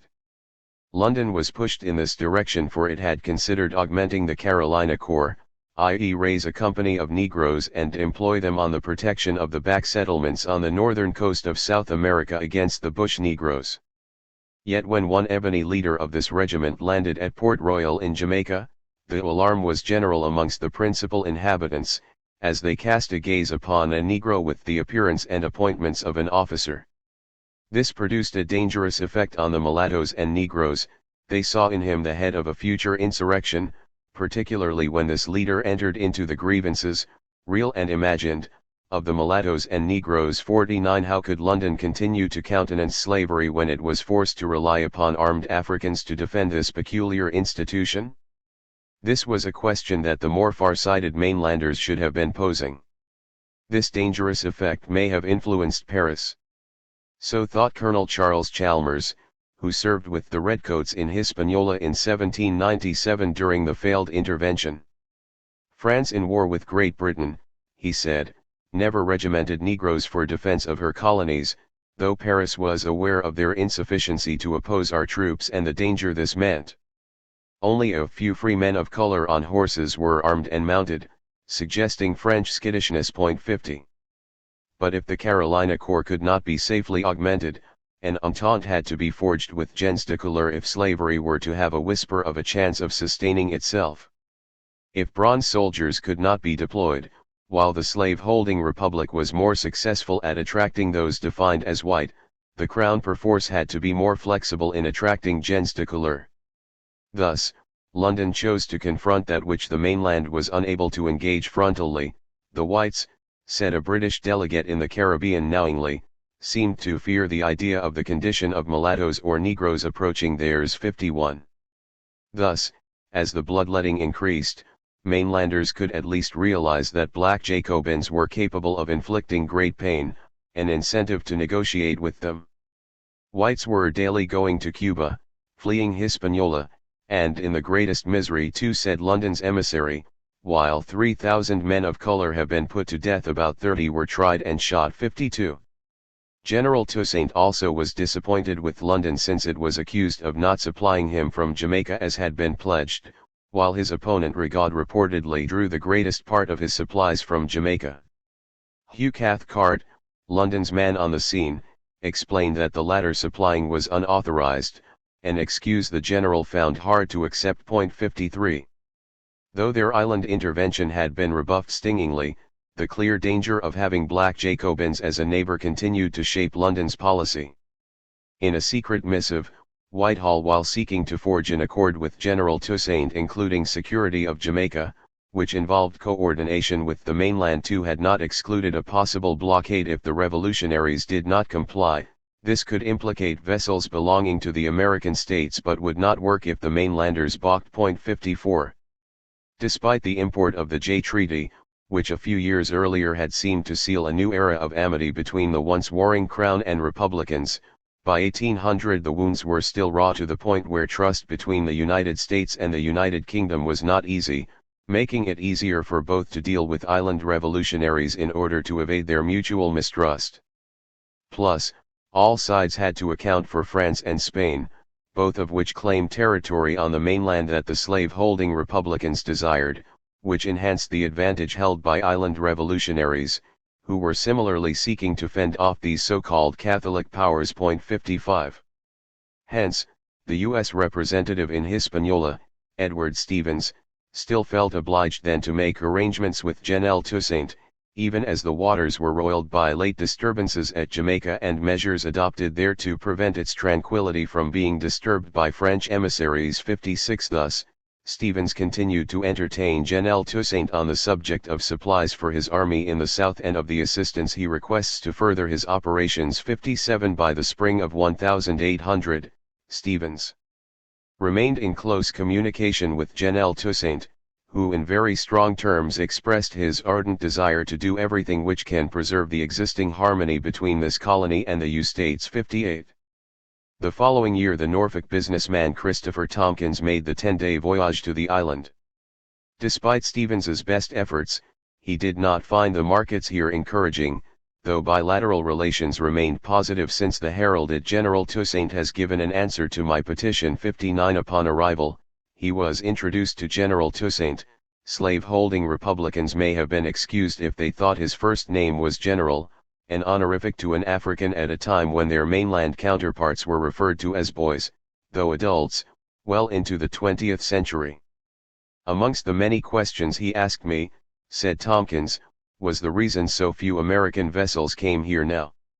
As with any other regime, they discussed at length the great duties that visiting merchants like himself had to pay. 60. But, again, the embrace of black Jacobins by slave-holding Republicans, even if it could only be a temporary marriage of convenience based on shared antipathy toward Madrid and Paris, and London intermittently, was bound to deliver friction. One Philadelphian denounced, with emphasis, the 100 endearing expressions exchanged between the general and the diplomat. the general writes as a lover would to his mistress. To make things worse, Stevens reportedly does not possess, nor ever did possess General Toussaint's confidence, 61, making the homeland a chump of sorts. The U.S. national, Jack Roche, who joined the Navy in the late 18th century, was dismissive of the leading black Jacobin, noting, "We may shortly see the whole island containing near 1 million of inhabitants governed despotically by an ignorant Negro, formerly a slave." 62 The latter image would haunt slave-holding Republicans for decades to come. These critics should have realized that slave-holding Republicans were playing a double game, seeking to engage General Toussaint and undermine him too, as their discussion of a possible blockade of a recalcitrant island indicated. Black Jacobins may have been similarly inclined, aware that any forced friendliness towards slaveholders could not be permanent, and thus, in 1798, settlers continued to be driven from the island to the mainland. 63 Ditto for 1799.64 This trend continued in 1801 when Lady Nugent found herself very much shocked by a sad account of the massacre of 370 white persons in St. Domingo. "How dreadful," she cried, "and what an example to this island," speaking of her own Jamaica, which continued to be rocked by periodic disturbances fomented by Maroons. 65. By 1801 one of these erstwhile French settlers was receiving the curt directive that the island had yet to become calm, and returning there to look after your interests might be inadvisable. "Why bother," Louis de Toussard was asked, "when you have all the facilities for living honorably in America? Moreover, why should you risk your life in an unfortunate country troubled by revolutions?" 66 Was this Frenchman so blind that he could not see that his new homeland was seeking to pass special federal legislation to compensate him for his losses? So why even dream of returning to the island? 67. Yet these critics might have connected the official friendliness toward the general to a bill also introduced in 1800 which sought to prohibit the carrying of the slave trade from the United States to any foreign place or country, violation of which would mean a prison sentence of more than a decade. 68 Even if not passed, this was a dramatic gesture indicating the slave-holding republic might have to rethink its business model. The wiser slaveholder also might have thought that reducing the number of Africans in the hemisphere might be simple good sense. These critics might have gotten the best of the argument among slave-holding Republicans, except 1800 also witnessed an attempted insurrection by the enslaved in Virginia, led by those apparently inspired by Hispaniola. If the much-discussed General Toussaint did not have normalized relations with the mainland regime, it could easily have facilitated the kind of collaboration across borders that slaveholders so feared. As things stood, the revolt led by Gabriel was, according to the local press, aided by 2 Frenchmen, said to be at the bottom of this horrid plot. Indeed, the French principle of liberty and equality is the sole cause of the late alarms, said this journalist, who declared himself emphatically to be an American citizen from the heart, though born in France. 69 Subsequently, the scholar William Drury argued that the conspiracy was due to French statements that the scenes of St. Domingo might be even more successfully executed in Virginia, and in succeeding years rebellious slaves in various sections of Virginia confessed that they had been inspired by hopes that Gabriel's plans and those of the Negroes of Haiti might be successfully repeated. 70. But were these conspirators French, as this correspondent suggested, or black Jacobins? Splitting the difference, another observer was very certain that this dreadful conspiracy originates with some vile French Jacobins, as the horrors of St. Domingo have already proved. This cabal cannot fail of producing either a general insurrection or a general emancipation. 71 Was it more likely that this stunning eventuality could be forestalled if at least the patina of normalized relations was extended to General Toussaint? And if Paris could be credibly accused of stirring up mainland Africans, it could only be imagined what black Jacobins could accomplish. For the enormity of this plot was bound to produce inflamed reaction and even realistic thinking. A chief witness, an African known as Ben Woolfolk, testified in September 1800 that all the whites were to be massacred, except the Quakers, the Methodists, and the Frenchmen, and they were to be spared on account of their being friendly to liberty, and also because they had understood that the French were at war with this country. The enemy of my enemy is my friend, a staple of diplomacy. and then an army was to be landed, which they hoped would assist them. They also intended to spare all the poor white women who had no slaves. 72 The future president, James Monroe, was told that the Negroes were to rise and take possession of the arms and ammunition and then to take possession of the town. For those immersed in denial, this correspondent insisted, "There was not a doubt in my mind but that my information is true." 73.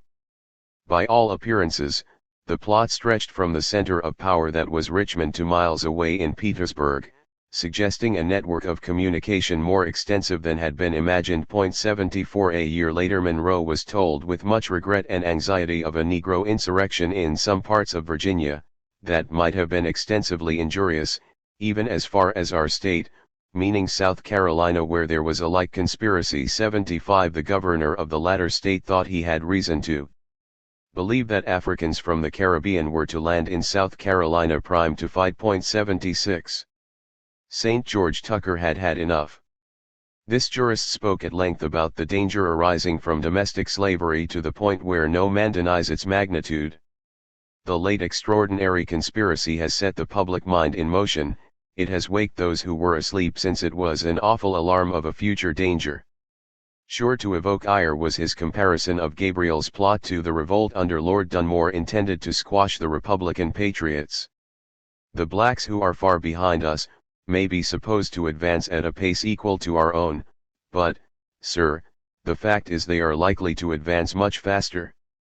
Slavery, he suggested, was creating its own undertakers, since when you make one little tyrant more tyrannical, as this system tended to do, you will make thousands of slaves impatient and vindictive, make them black Jacobins, in other words. For fanaticism is spreading fast among the Negroes of this country, he advised, while in his home state, the number of blacks and mulattoes in Virginia must now exceed 300,000, 77, which only magnified the peril at hand. But where were these Africans to be sent? West of the Mississippi River? But what would that mean for Republican expansionism? Back to Africa? That idea would gain traction later. This was a conundrum that was to occupy the sharpest minds in the slave-holding republic, including Jefferson's.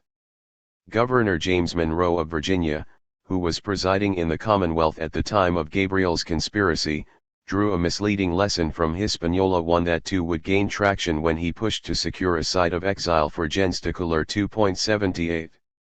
Tench Coxe, on the other hand, had a broader view, instructing Jefferson that the disorder on the island evinces the importance to consumption and revenue of the plan of promoting the sugar, coffee, and cocoa cultivation of China and other yet independent Asiatic states. Also, ginger, pimento and molasses should be produced in Asia too. This should be combined with an entente with the Turks to facilitate entry into their sprawling jurisdiction. He knew the fate of Martinico is not certain. That of Guadeloupe probably unfavorable. 79 With the possibility of a pan-Caribbean contagion. In sum, Hispaniola was not only sending forth ripples but waves of change that were to transform the ambitions of the slave-holding republic, compelling slaveholders to be globally minded.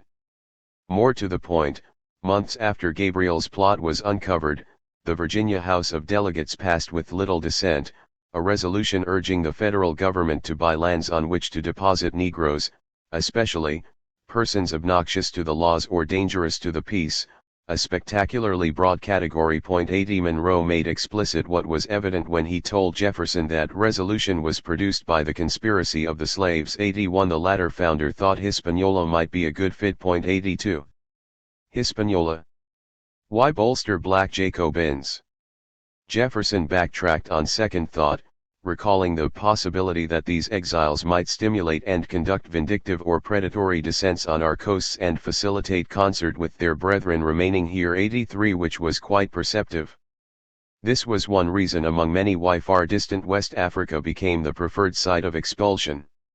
Soon it would be U.S. Negroes by the thousands who decided that buttressing the Black Republic was a nifty idea.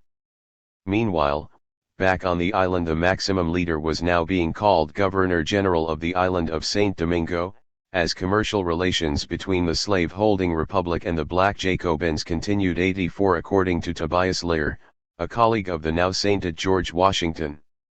Nevertheless, when Lear met the Governor-General in mid-1801, he asked for a letter from the U.S. President addressed to him, which Lear did not have. He immediately returned my commission without opening it, Lear recounted, expressing his disappointment and disgust in strong terms, saying that his color was the cause of his being neglected or not thought worthy of the usual attention a perceptive reading of mainland history. He became more cool, and the following day he met with Lear again, this time accompanied by Christophe, the militant grenadier.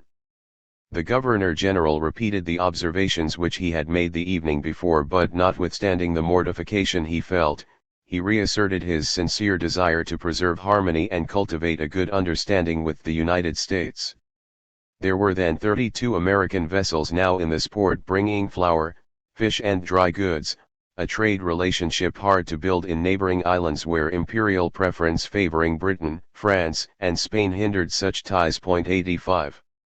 There were numerous arrivals from the United States to all ports of this island, said Lear, to the point where markets were entirely overstocked. 86. There are many American vessels in this port, it was said in early 1802, referring to Western Hispaniola. 87. But when U.S. vessels were found to be proceeding to and from Jamaica to Hispaniola without the knowledge or authority of that government, formal protest ensued. 88.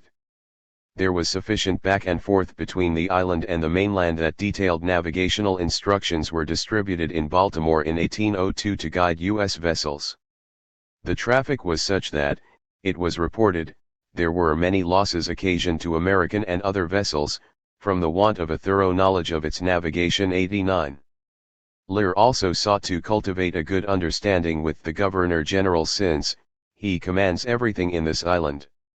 He was an extraordinary man, he gushed. He appears to be adored by all the inhabitants. And, most importantly, the treasury of the island is very rich, featuring a sizable accumulation of money, which truly was without precedent.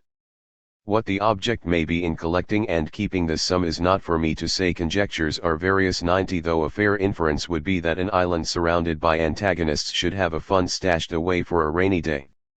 This cultivation was viewed with a jaundiced eye by London, which had thought the slave-holding republic was rather short-sighted in reveling in its devastating loss to General Toussaint.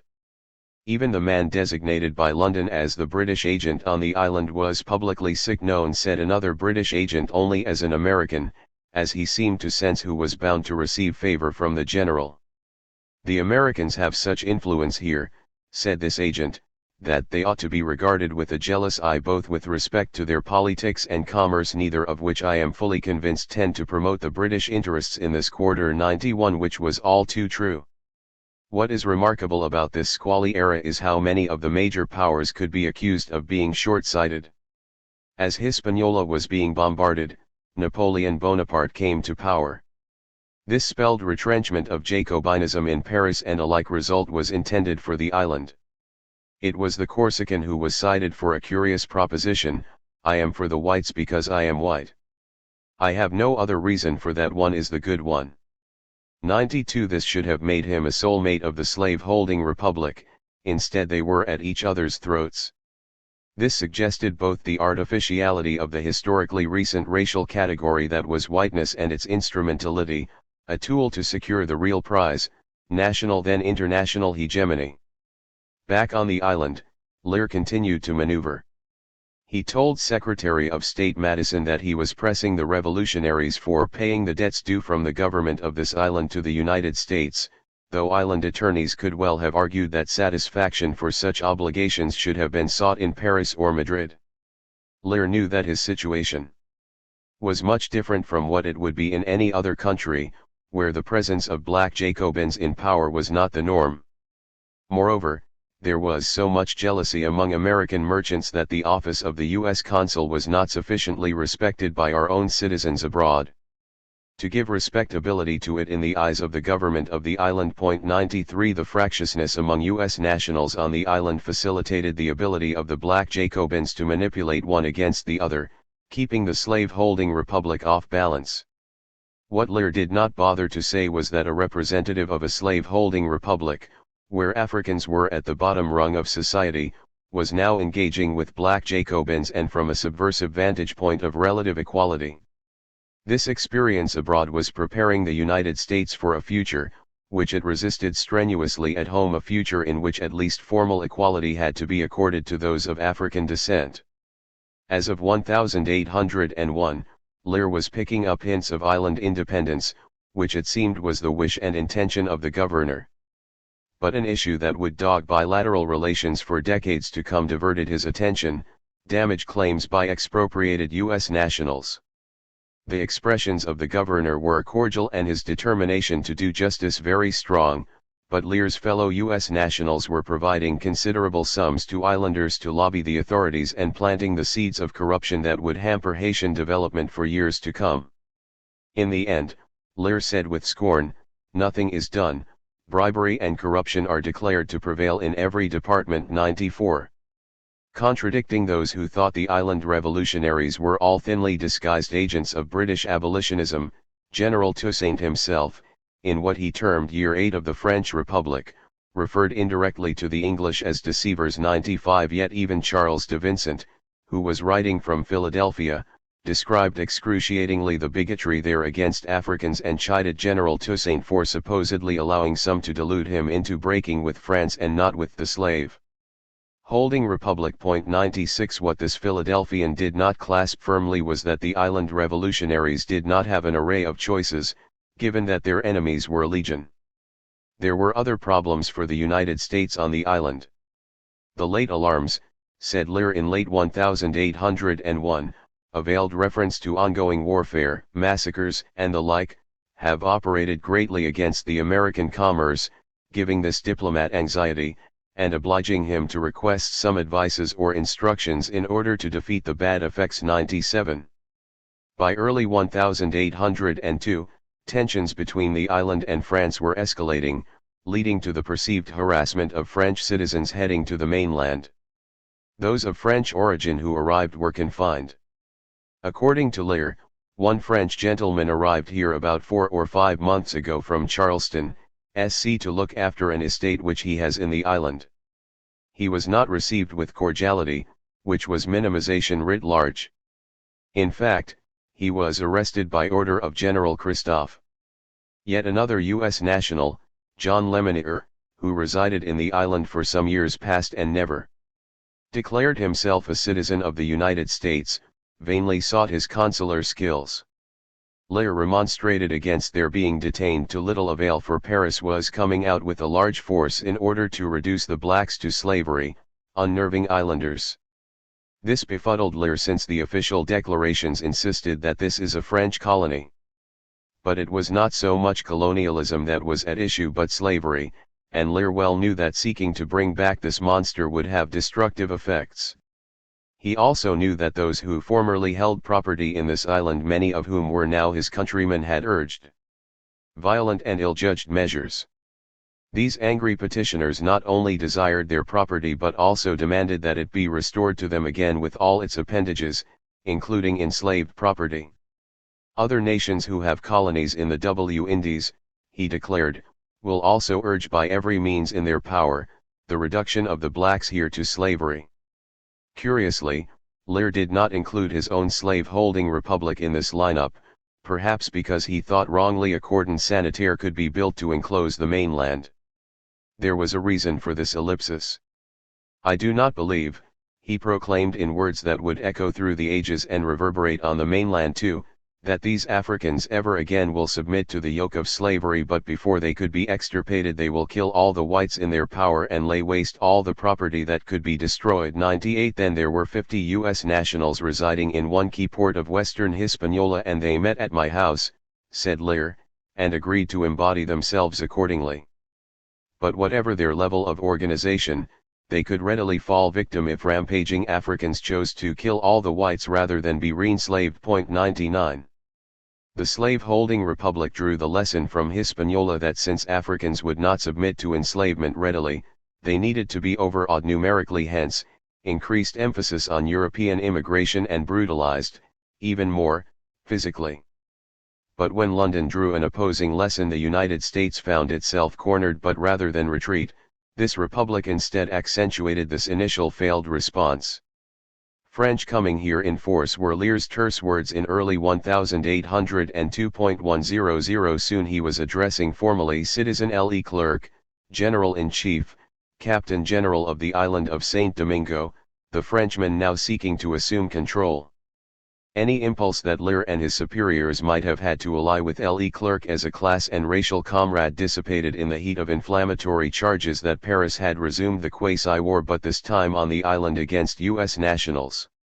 It was alarming, said Lear, one of his favored words to describe island events, when U.S. citizens arrived in this port and quickly were separated from their vessels, often by a French frigate 101. Then 2 U.S. nationals, said Lear, were most rigorously confined in the dungeon of a local prison, deprived of every necessary, and all access to them is forbidden, and Citizen Leclerc refused to intervene. 102.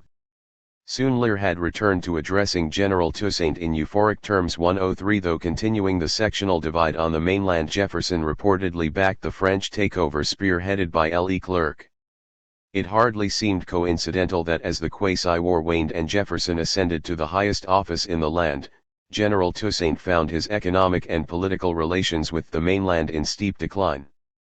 On September 30, 1800, the Treaty of Mortefontaine effectively terminated the quasi-war, though aspects, like the beard continuing to grow on the corpse, continued, causing Madison, a faithful Virginian, to assert, the United States would withdraw from Saint Domingue rather than hurt relations with France. 104. When France concluded the Peace of Amiens with Britain shortly thereafter, it further reduced the leverage wielded by island Africans, setting the stage for a massive French invasion. 105.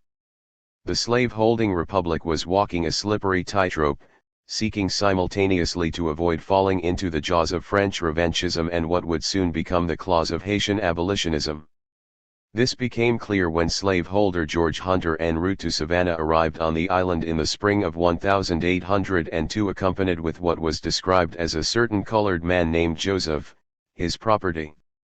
Having an acute sense of time and place, Joseph managed to reach the shore by means of swimming, but was captured and wisely claimed the protection of a French citizen to which he was entitled, and that he was not at full liberty and no longer a slave. It was incumbent, a U.S. agent was told with emphasis, to protest this bald attempt to deprive Mr. Hunter of his property in the said Joseph. 106. But he and other slaveholders were to find that once Haiti was established, the ramparts of slavery had been breached fatally, as cases like that of Joseph rose in profusion in coming decades. But French troops kept arriving nonetheless. James Madison was told by a U.S. national in auxiliary case about the arrival of about 25 or 30,000 troops from France. Fighting raged. The Cape was burnt, and all of the white and mulatto inhabitants without exception were butchered by the Negroes before they left the city, and that they had also destroyed the plantations and killed the white inhabitants throughout the whole country. The same was said to be the fate of Port Republicain and its vicinity. There was the greatest anxiety among the whites for their safety of their lives and property, a growing circle that decidedly included U.S. nationals who too were part of this growingly fragile racial category. 107. The press screamed about the race war of 1802, with one outraged journal arguing that a black state in the Western Archipelago is utterly incompatible with the system of all European colonization. 108. Which was certainly true in the long term. Robert Livingston, who was to be the prime mover in snatching the Louisiana Territory from Paris's grasp, heard about this bloody conflict, though since his source was a New York lady, it may not be very correct. Still, while ensconced in Paris, he passed on to Rufus King the news that Leclerc has not yet learned to fight the blacks who contend with him in the manner of our savages, much blood has been shed, neither side bury their dead. That Paris had to divert the troops in Italy, now destined for Saint Domingo. 109 suggested the weakness of France's position and why they might have to reverse this course, i.e. retreat in the Americas so as to advance in Europe. Private letters from Saint Domingo, he said, make the destruction by the blacks much greater than the public accounts. 110 Which was good news for those dedicated to chasing France from the hemisphere, but bad news for the future of slavery. By November 1802 he was riveted by the fact that so melancholy are the accounts from Saint Domingo that not a part of troops designed for Louisiana are now to go to Saint Domingo.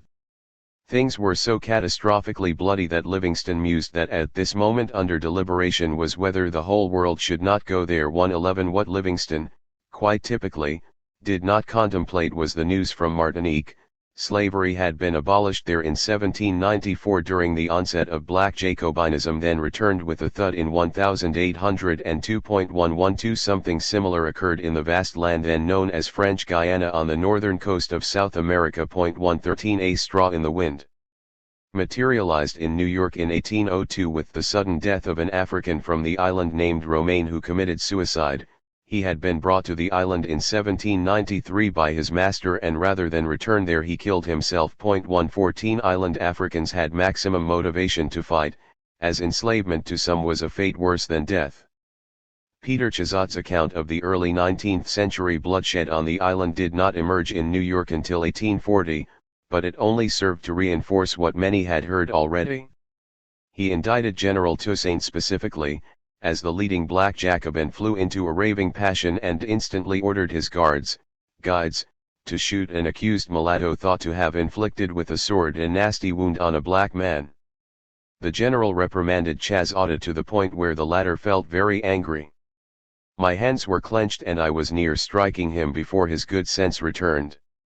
He too thought that the general had signed secret articles of a treaty with London, a sign of duplicity underlining a shameful connection formed by that government with the black barbarians and cutthroats of Saint Domingo. He dismissed Tobias Lear as a middle-sized, portly man, distant, and pompous, always bedecked in the full costume of an American commodore. He excoriated Lear's unjustifiable and everywhere exhibited hatred of the name of France. In this dystopia, the only white men who survived were those who were the declared enemies of France or the disreputable agents of the Wilberforce Society. 115. Some, like Chazot, were struck by the fact that on February 4, 1801 General Toussaint was presiding over an assembly that was held on the island that reinforced the gathering reality of abolition, while, by October, African cultivators were reputedly shouting, "Death to all the whites." 116 In other words, slavery and exploitation had been racialized to the point that when the material reality of the oppressed did not seem to alter materially with abolition, they struck back fiercely at their presumed oppressors who were thought to have profited so handsomely from enslavement. Actually, the attempt to re-enslave island Africans gave rise to a thundering counter-reaction. The early 19th century witnessed numerous press reports from the mainland detailing what was referred to loosely as race hatred. 117 which was somehow disconnected from enslavement. The term class hatred would have been similarly descriptive. In early 1802, Jefferson was told that the whites in Saint Domingo escaped a general massacre by a mistake in the day it was to take place, as some were going by the old and the others by the new calendar. General Toussaint's militant nephew, it was said, vowed a general extirpation of the whole settler population. 118. Nevertheless, like a perplexed pianist at the keyboard, slave-holding Republicans had difficulty in deciding whether to strike black or white. Paris held the vast and richly endowed Louisiana territory and harassed this capitalist and Republican mainland competitor besides, while those who would soon be known as Haitian promised abolition of a fabulously lucrative form of property. Jefferson was duty-bound to keep a close eye on both, though the casual observer could be excused for thinking that it was the latter that was a preoccupation. Shortly after a hair-raising report from auxiliary K's, he wrung his hands about the course of things in the neighboring islands of the West Indies, which, he said worryingly, appears to have given a considerable impulse to the minds of the slaves in different parts of the U.S. A great disposition to insurgency has manifested among them, which in one instance, in the state of Virginia, broke out into actual insurrection. Was this a harbinger of things to come? And, if so, did this make the island more dangerous than Paris?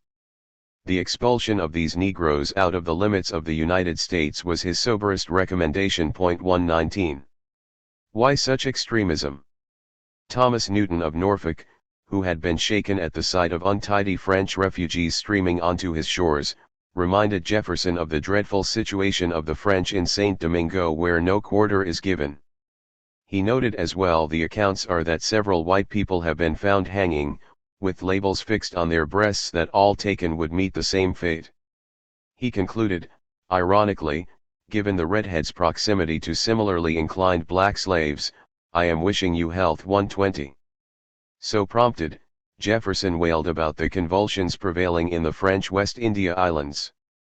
These convulsions, he observed, place in a state of alarm all the nations, into which blacks have been admitted 121, a capacious classification that could easily extend to Norfolk.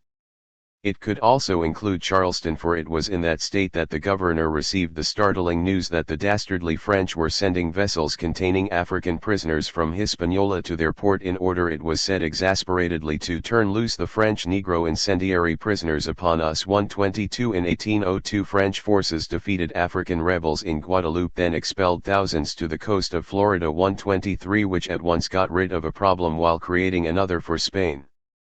As well, the U.S. slave-holding Republicans were in a familiar position, drifting into panic mode. A Federalist newspaper, with the largest circulation in the nation, warned that if island Africans imbued with Jacobin ideas came to the United States, a distinct possibility then slave revolts would ensue. 124 Whether these hyperventilating rumors were a probability or just the fumes of guilty fear, the larger point was that a deeper apprehension about both slavery and Africans was becoming embedded in the minds of mainland Republicans. In London this led to abolition, while in the slave-holding republic it fortified the idea that the chains of enslavement required tightening. The well-connected Pennsylvanian Tench Coxe concurred, telling Jefferson that every attempt should be made to subserve the great end of checking, counterbalancing, and diffusing the blacks. This meant not only island Africans but local ones too, as Cox's imperative became inured in the Republic in a pattern that was replicated in succeeding decades. In 1776 the Republicans had defeated an incipient alliance between Africans, indigenes, and their European patrons, and now, just years later, Africans had refused to accept that defeat and were once more on the march. With its population mostly on the eastern seaboard, close to the Caribbean, and still facing real or imagined enemies in Spanish Florida, Canada, Newfoundland, and Bermuda, the new republic was quite vulnerable. Coxe worried that Cuba might emulate Saint Domingo. We are to remember that it is but 30 or 40 leagues from our continent, and hardy, enterprising, and enthusiastic men, who might be disposed to introduce mischief among the black and red, could reach our southern ports with ease. The Spanish government may revolutionize, the blacks daily increased by importation may rise, and, in the event of a crush of the French force in Saint Domingo, the blacks might excite an insurrection in Cuba. These things, he proclaimed, with possible events in Florida and Louisiana, ought to inspire us with prudence and forethought. 125. Cox's reference to Spanish Florida may not have been a slip of the tongue. For St. Augustine during the colonial era had long been the jumping-off point for pulverizing raids on Georgia and points northward.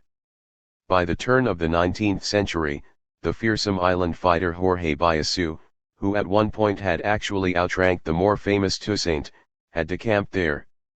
As things turned out, his brother-in-law, Juan Jorge Jacobo, married Rafaela Whitten, daughter of Prince Whitten, an escaped slave from South Carolina. Those described as Anglo planters seemed to be on the verge of a nervous breakdown when Biassou arrived in their backyard, giving sustenance to the idea that black Jacobins were also expansionists. Surely, if the stirring news from Hispaniola had somehow eluded Florida Africans, the weighty presence of Biassou should have solved this problem. 126. During the height of the 1830s wars in Florida that pitted Africans and indigenes against Washington, the authorities of the latter reprinted a letter from a Spanish official in 1802 worrying that free blacks might become dissatisfied and probably go over to the Indians. More troops were requested to check the progress of the savages. 127. This was likewise the mainland theme in the early 19th century. By 1802, as the island remained enveloped in chaos and promiscuously smeared in Corpus Christi, Virginia continued to grapple with the aftermath of Gabriel's plot. Just as 1789 and 1791 had merged in many minds into a single stream of black Jacobinism, by the early 19th century this flow was seen as manifesting uncontrollably on the mainland. The alarming occasion of the Negroes' rising was the report from Petersburg on 2 January 128, while another correspondent termed it the intended insurrection. 129 The designs of the people of color allegedly abetting this conspiracy were seen by a Norfolk resident as inimical to order by March. A considerable impression on the minds of many respectable citizens was the result, with frequent meetings of from 1 to 3 and 400, along with correspondence with similar ones in North Carolina. 130 days later he hastened to assure that the fears of the people have not yet subsided and such fears were not to do so for decades to come. 131. Days after that came news from Halifax County in the Commonwealth that an insurrection among the Negroes was about to take place. For doubters there was the certainty that such a plot was formed. As for insurgents in Campbell County, the alarm had been more serious. It was reported that several Negroes had been killed and many others were taken up and committed to prison. Miles away in Charlotte an uncovered plot had been on hand about 6 months led by the eternal enemy who intended misfortune for our country. 132 In nearby Hanover County, there was simultaneously an alarm of an insurrection of the Negroes. 133. One scholar has argued that by 1860 St. Domingo had become a byword for slave revolt in many American minds and had developed into a trope for the massacre of whites. 134 What needs to be pondered is the point that the island had leapt to this inflamed status much earlier, perhaps 1791, at least by 1802, helping to shape the contours of domestic enslavement and the Republic itself, along with the tortured fate of the people that became known as African Americans. That is not all. The relentless shedding of blood by settlers was so shocking to Euro-Americans to be seen as historically new, perhaps inaugurating a new stage in human development to their detriment. Lost in this phantasmagoria with concrete consequences was that the French invaders were bent on genocide and then had the tables turned. The massacre of settlers was a merciless indication that the construction of an identity politics known as whiteness had reached the point of dire crisis. This artificial racial category had been instrumental in bonding Europeans across ethnic, class, religious, and gender lines and facilitating both the expropriation of indigenes and the degradation and crass labor exploitation of Africans. But as London, Paris, Madrid, and mainland elites all squabbled, the identity politics that was whiteness was being battered beyond recognition in the nation that was to become Haiti. One response was the revivification of an abolitionist movement, another was the recrudescence of the politics of class, which dueled with and at times was imbricated in whiteness itself. Sadly, this former politics unfolded too gradually on the mainland to save Haiti from almost being swallowed by the United States in the 1870s, nor suffering through a despotic military occupation beginning in 1915. By 1804 Haiti was moving constitutionally toward a radically new concept of citizenship, that only those denoted as black could be citizens, revalorizing what had been stigmatized. Yet black was defined expansively, unlike white, to mean those that rejected both France and slavery, meaning that even a white could be defined as black as long as he or she repudiated the logic of racial slavery that intended that only whites should rule and Africans should serve. 135 In the long-term contest between the slave-holding then apartheid republic's whiteness and the revolutionary republic's blackness, the former prevailed in the 19th century and the latter only began to gain momentum in the latter part of the 20th century. 4. Confronting the triumph of black Jacobins 1804 to 1819. The Bacchanalian Independence Day celebration in Philadelphia in 1804 was proceeding according to a decades-long script when suddenly the specter of violence reared its head. A feisty crowd of several hundred Africans interrupted the revelry by forming themselves into armed military formations with elected officers. They marched through the crowded streets of this metropolis in a display designed to exhibit what one observer termed, damning the whites and saying they would show them St. Domingo. 1. What came to be called the Haitian Revolution, formally proclaimed a few months earlier on the historic day of January 1, 1804, sent a frisson of nervousness coursing through the slave-holding republic, reminding those who may have forgotten that slavery was an inherently unstable, conflict-ridden system that inevitably gave rise to bloody rebellion. This dramatic news had noticeable impact in New Orleans, which was undergoing a similarly dislodging and transformative transition to U.S. rule at the same time. 2. For it was on December 22, 1803 that Louisiana's new territorial governor accepted the formal transfer of authority to the federal union. 3. Alice Izard, member of a prominent slave-holding family, was among those delighted with the Louisiana Purchase. She announced with enthusiasm, "The mania is Louisiana for," but soon the history of the Mississippi Valley's cotton kingdom that has come to emblematize the word slavery, argues one recent observer, was from the beginning twinned with the history of the most successful slave revolt in the modern era. 5. It could also be added that delivered by the Haitian Revolution was a tradition of African militancy. For in rapid succession there were 3 slave plots in that vicinity during the 1804 to 1805 period, with one involving a scheme to liquidate all city officials in New Orleans and seize power. 6. Though the mouth of the Mississippi may have been ground zero for the effects felt on the mainland from the Caribbean detonation, it was hardly alone. For in St. Louis, also recently detached from French control, many were uneasy and alarmed at the conduct of mere slaves. There was a felt desire to preserve this new territory of the United States from the horrors which different American colonies have lately experienced, but since there existed among the blacks a fermentation which may become dangerous, it was not clear if a dire fate could be avoided. 7. Such unrest was bound to have national ramifications. As for the event with which it was linked in a nearby Caribbean island, the opinion differed sharply. Certainly, there were not many U.S. citizens apart from a number of Negroes whose nationality was questionable in any case who would have saluted the Haitian Constitution, adopted in 1806, which stated, "No white person of whatever nation shall set foot on this territory as a master or a proprietor." 8. This explosive combination of race and class was designed to serve as a rebuff, not just to the French but also to mainlanders who now saw the island as both an abolitionist threat and as a barrier to commercial expansion generally, not least in the long-desired goal of seizing Cuba. The wider point was that Haiti and New Orleans were linked, not only because the loss of Hispaniola drove France to liquidate many of its vast mainland claims to the benefit of the slave-holding republic.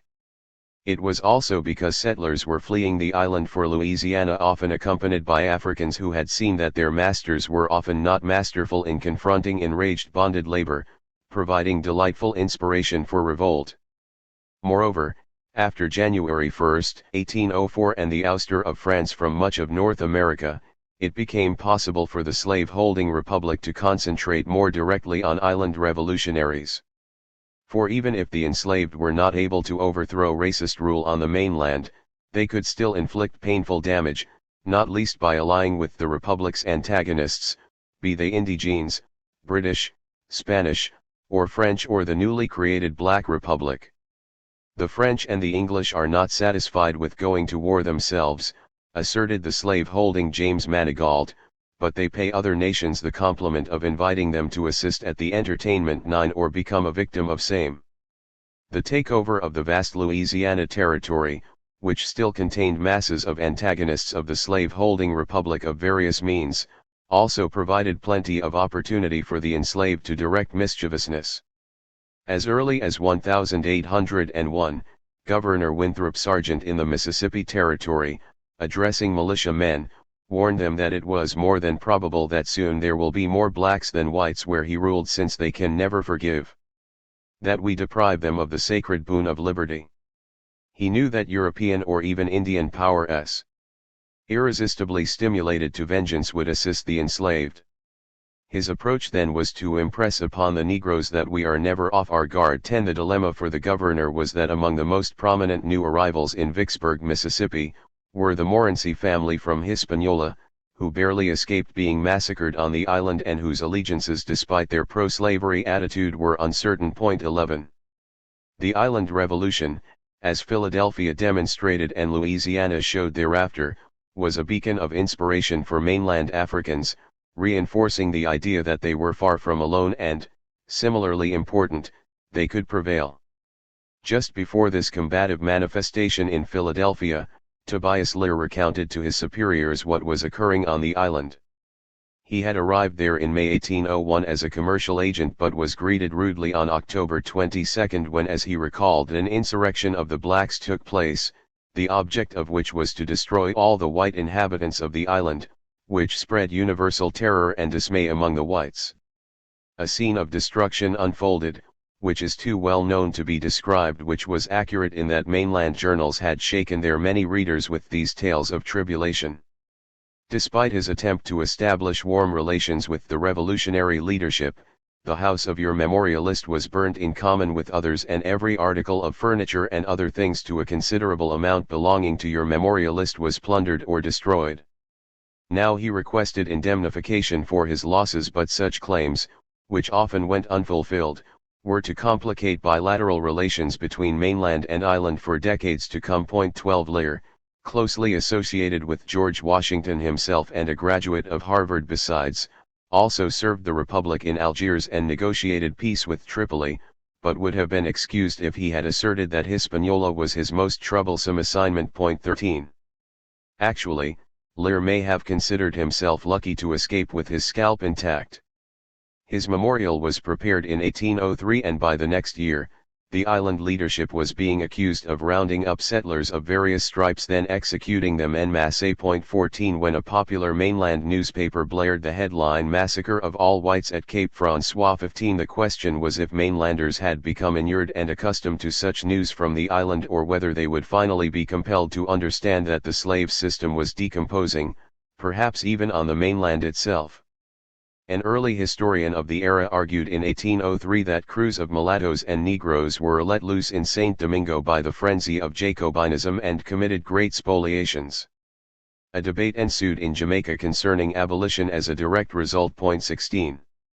The problem for those now operating from the new capital city, Washington, was that, even though it was mostly French settlers that were being slaughtered, strict solidarity with Paris remained more aspiration than reality.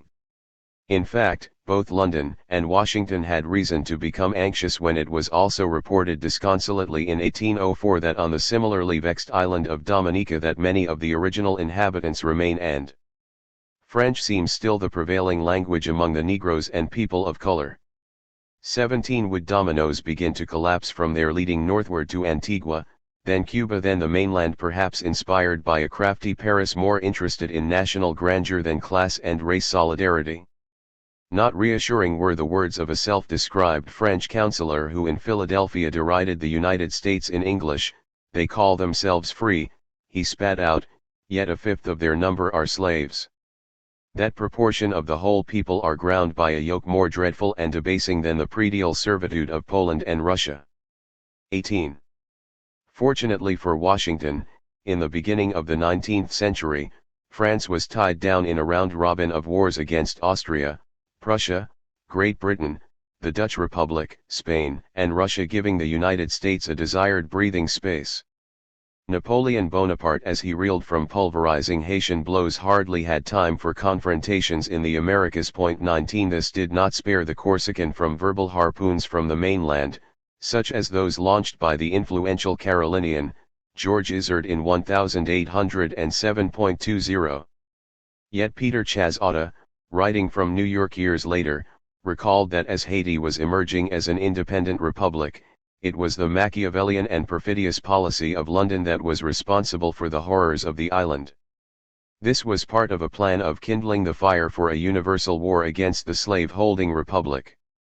In 1804, he said, the whole white population of Auxiliary Cays had been massacred, and Dessalines was on his way to Jeremy to visit that city with the same horrible deeds of carnage. When the imposing Dessalines arrived, he surveyed the white people with the ferocious eyes of a famished tiger. Dessalines reportedly growled, "You white men of Jeremy, I know you hate me. I know you hated the law that made black men free." With emphasis he added, "The blood of you all should pay for this treacherous conduct." The shaken Chazzotta thought Dessalines had worked himself up to the extreme of a maniac's fury. His eyes were blood red as 1436 white men stared terrified, as the Haitian leader, in a voice resembling the howling of famished wolf, said jail them promptly. Chazada also made note of a European woman who was told by a mulatto that if she would listen to his proposals, he would spare her spouse. She submitted to his lascivious desires, her spouse was killed anyway. Horrible! Horrible, said Chazada, an observer who spoke frankly of his former slaves. Chazada knew from authentic sources of proposals by black officers to young and handsome white females, to save their lives if they would consent to wed them, but most all preferred death to such ignominy. Nonetheless, the massacre of all the white women and children was ordered. Then on the day appointed for this last and general extermination, those females who were supposed to have money were made prizes of by the officers and the rest were abandoned to the unruly fury and brutish passions of the soldiery. Chazada also espied 400 white men, quite naked, dragged forcibly on the rough stones by soldiers. I saw several fine and well brought up colored young men, he recalled, who to save their own lives, were forced to plunge their swords in those whom they used to call by endearing names, like father, brothers, uncles, friends. The distraught Chazada hid my eyes with my hands. I looked again, I saw the blood gushing out of the inflicted wounds. I could see no longer, I fainted and fell. When he shook himself out of his torpor, he saw many corpses, besmeared with gore, a veritable slaughterhouse of human bodies. Upwards of 1,400 corpses lay, heaped one upon another. The phased Chazada had the nerve to confront the now reigning black Jacobin Dessalines, who was undressed and wrapped in a morning gown and seated on a sofa. Agape, Chazada felt some rather strong pulsations in my heart. The leader allegedly said he was simply avenging the outrages of Bonaparte. Still, not one single French white inhabitant remained alive, and those atrocious slaughters were advised, directed, and witnessed by the agents of the British Society for the Emancipation of the Enslaved. The purpose? The ultimate object of the promulgation of this deceitful philanthropy, he offered with a shriek, was to strike at, undermine, and impede the growing colossal march to power of the United States. This blood doctrine, he proclaimed, must cause the dissolution of the Union and, as in St. Domingo, the destruction of the white population, the desolation and entire subversion of the slave-holding states, which now furnish 3/4 of the productive wealth of the whole nation. The British backed the other leading black Jacobin, the English-speaking General Christophe, who by himself was responsible for hanging 3 American citizens. As for Chazada, like many of his then readers, this entire episode so strongly excited his indignation as to make him abhor even the sight of a Negro 21. Even if contemporary readers dismiss the veracity of Chazada's overheated words, it is likely that slave-holding Republicans did not. He helped to imprint in the consciousness of many mainlanders the idea of a British-Haitian alliance against U.S. slavery, an idea not without a scintilla of truth, which gave Chazada's impassioned words added resonance. The lurid bloodthirstiness of the black Jacobins that he depicted helped to undergird U.S. slavery, for if abolition produced such results, it would be foolhardy to take this dangerous path. This depiction also served to justify ever more brutal exploitation of mainland Africans. His anguished portrayal of white damsels in distress was bound to excite emotions furiously. The reality was that giving sustenance to Chazada's dark vision was the continuing arrival on mainland shores of disarranged and unkempt but once mighty settlers from Hispaniola. Overall, Chazada's views reflected the historical consensus on Haiti, at least by Euro-Americans, which ensured a rocky road ahead for island revolutionaries. For even before Chazada, yet another New York-based historian painted an awful portrait of the Haitian Revolution, noting, in what is probably his mildest assessment, that human blood was poured forth in torrents during this terrible war. Within 2 months after the revolt first began, upwards of 2,000 white persons of all conditions and ages had been massacred, and 1,200 Christian families reduced from opulence to such a state of misery as to depend altogether for their clothing and sustenance on public and private charity. 22 literate mainland observers may have been excused if they thought the official name of Haiti or Haiti was Horrors 23. The value of such histories was that they rationalized the setback to white supremacy brought by the Haitian Revolution by blaming perfidious Albion while portraying an uncommon, almost inhuman, outburst of cutthroat bloodiness by Africans, which again ratified supposed Negro inhumanity and justified enslavement. The problem for the profoundly anti-Haitian and anti-British scenario of Chas Otta and others was that in the immediate sense New Orleans and the Pan-Caribbean basin were not easy for the mainland Republicans to engage, given the unfriendliness of a proliferating number of powers, who could easily collaborate with revenge-seeking Africans. Even if Chas Otta proved to be paranoid, the fact was that the slave-holding Republicans had real enemies.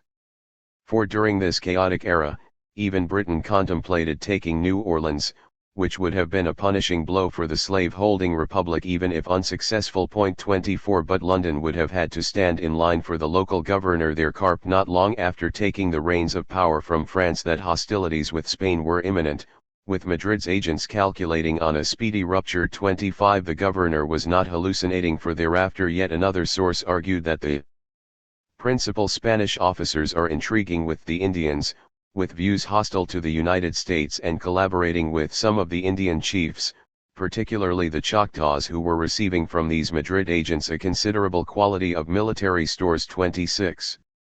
It was Pierre M. Callum who confided, "I had the honor of being at the court of the ill-fated Toussaint L'Ouverture, before the black Jacobin was illicitly captured by French forces and bundled off to Europe." Writing from Liverpool, he was in Trinidad shortly thereafter and was disturbed by what he saw.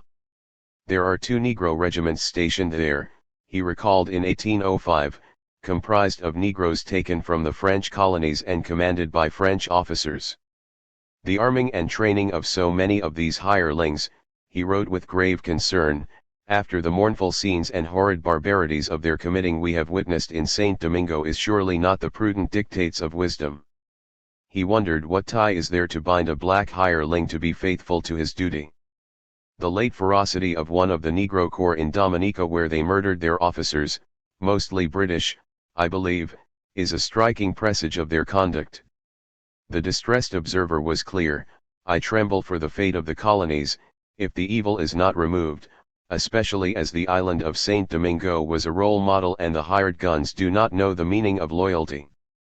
Like others in the hemisphere, he demanded more of a white population, but the package offered by the slave-holding republic was sufficiently inducing to gain a stranglehold on this precious grouping.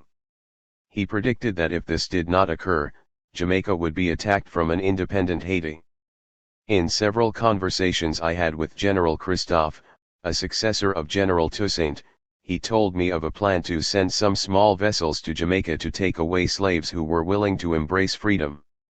The Haitian plan to import emigrants, for he always avoided the term Negro, from Africa was a danger to the planters of Jamaica. 2.27. The wider point is that Jefferson's dystopian fear of Africans taking control of the Caribbean as a prelude to a wider hemispheric domination did not seem like fantasy in the early 19th century. London, and to a degree the United States too, was in a bind, since there seemed to be a perpetual deficit of whites to overawe Africans, so that Chazot's nightmare vision would not materialize. But London could appeal to the gens de couleur, now fleeing hither and yon from Haiti, in a way that exceeded the response of the slave-holding Republicans, and which placed pressure on the latter to do the same. This only increased conflict on the mainland. 28 Haiti could pressure this group while Britain could embrace them, providing a combination of punches that left the slave-holding Republicans woozy. Predictably, the decibel level of voices demanding abolition intensified in London. "The late changes in Saint Domingo," said one Londoner, "and the continuance of the slave trade needed to be conjoined, particularly when considering the 2 important islands of Jamaica and Barbados, which contain nearly 3/4 of the slaves in the British colonies. The insurrection in Haiti was the natural consequence of the Negro importation, and the revolt was bound to direct attention to the proud superiority of Jamaican free brethren on the opposite shore. The remaining remedy was evident: when the enemy's forces are besieging you, is it prudent to excite mutiny in your garrison and to admit into the heart of your fortress the best allies that your enemy has? Haiti showed that continuing the African slave trade for another hour was worse than insanity. the planters have now to choose between the surrender of the slave trade and the sacrifice of their possessions. As for the United States, which sought to circumvent this dilemma by moving toward breeding Africans in Virginia, underscoring their obedient conduct during the whole of the St. Domingo Revolution, 29 it would be swept up in the African whirlwind nonetheless. This was not the conclusion reached in the slave-holding republic. Instead, the decision was made to ride the tiger of slavery, replace London as the kingpin of flesh peddling, then reap the whirlwind with hundreds of thousands of dead in the 1860s Civil War. Creative artists were reflecting and responding to this Londoner's grave admonitions. Heed Haiti or face certain death was the grim message. Let Domingo's fate give warning ere it prove too late was the word from 1805 by a U.S. national, with the emphasized coda, death to the monster, slavery. Before then, New Yorker William Foster asserted that equality has forked her way and drenched their native hills with blood. As well, the celebrated William Wordsworth addressed General Toussaint directly in fulsome praise. 30. To be sure, there was nervous apprehension about continuing the African slave trade on the mainland.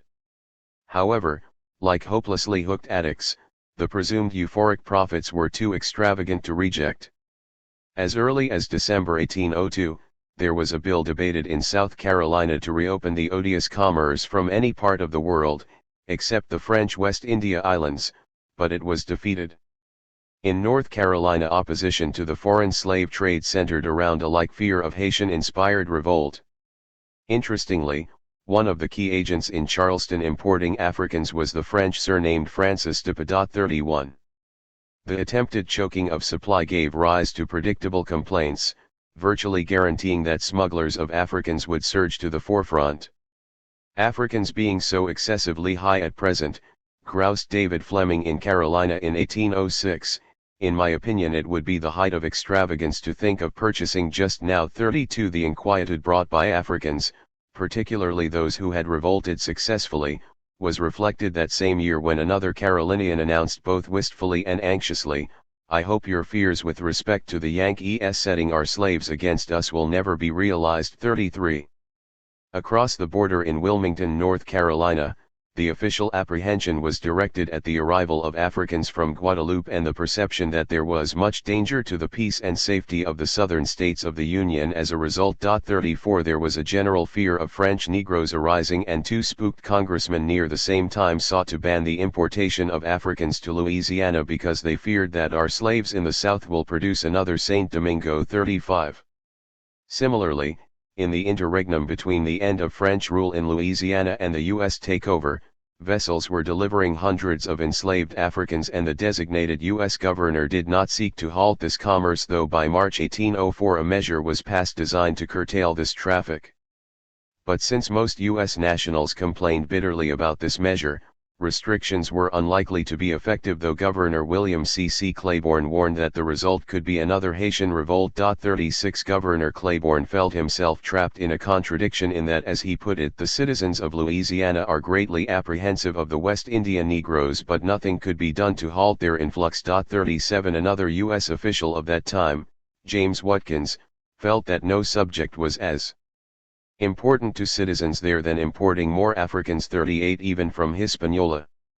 However, the U.S. Congress passed a law, signed by President Jefferson on February 25, 1806, prohibiting trade between the United States and Haiti that was renewed in 1807 to be effective until 1809. This measure backfired in that it allowed Britain to gain a good deal of trade that previously was controlled by the mainland, meaning the United States, though eventually developing a robust trade with the island, could have been even more successful. Albert Gallatin, a ranking U.S. official, conceded that this bill was enacted due to the apprehension of the danger which at the time, immediately after the last massacre of the whites there, might on account of our numerous slaves, arise from an unrestricted intercourse with the black population of that island. 39 But again there was no unanimity on this bedrock issue, as Senator Samuel White of Delaware complained that so extensive and valuable has our trade become in the West Indian seas, that it has excited and is daily increasing the jealousies of other nations. 40 In any event, mainlanders being masters of smuggling could easily defy such a ban. This was another aspect of the conflicted U.S. relationship with Haiti.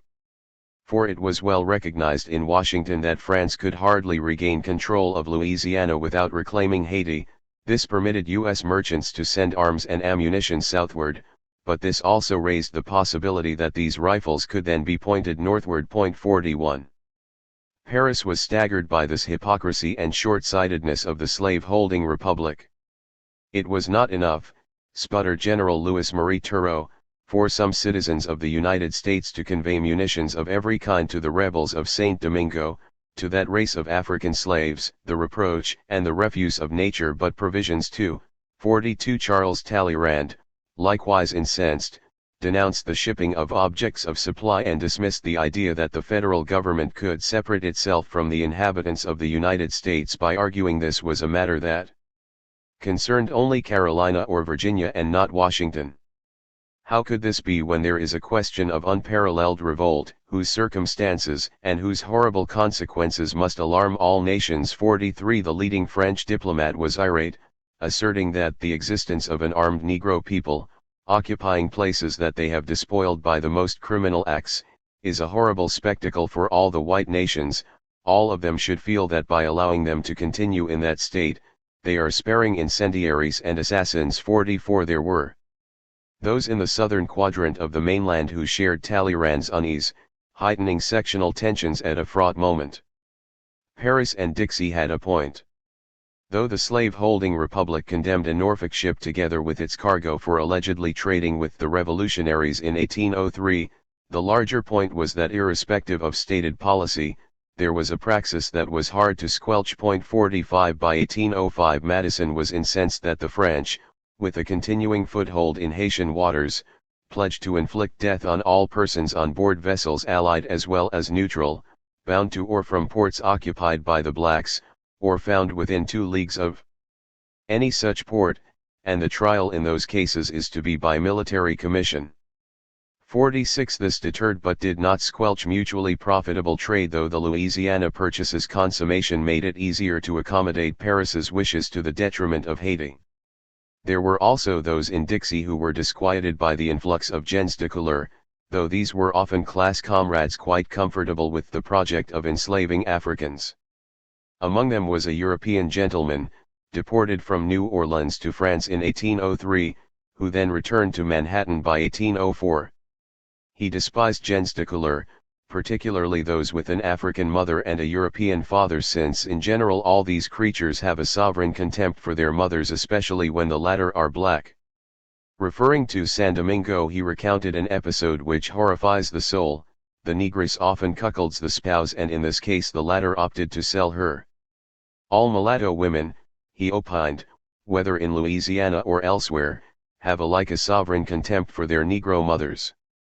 He was gleeful that on the island the whites and the blacks have in great part put them to death, meaning gens de couleur, since they merited that terrible punishment. 47. He was reflecting an attitude still murderously resentful toward this group for supposedly being the cause of the transformative events flowing from August 1791.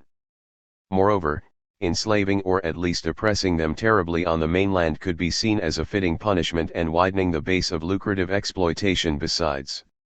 At times, Dixie did not distinguish between free Negroes and the overlapping category of gens de couleur and adopted rigid measures to expel both. 48. For as one former French official put it, the island was of all our colonies in the Antilles, the one whose mentality and customs influenced Louisiana the most, since frequent intercourse existed between the two. And thus when settlers depicted as white and gens de couleur arrived in New Orleans, they often brought their island conflict with them.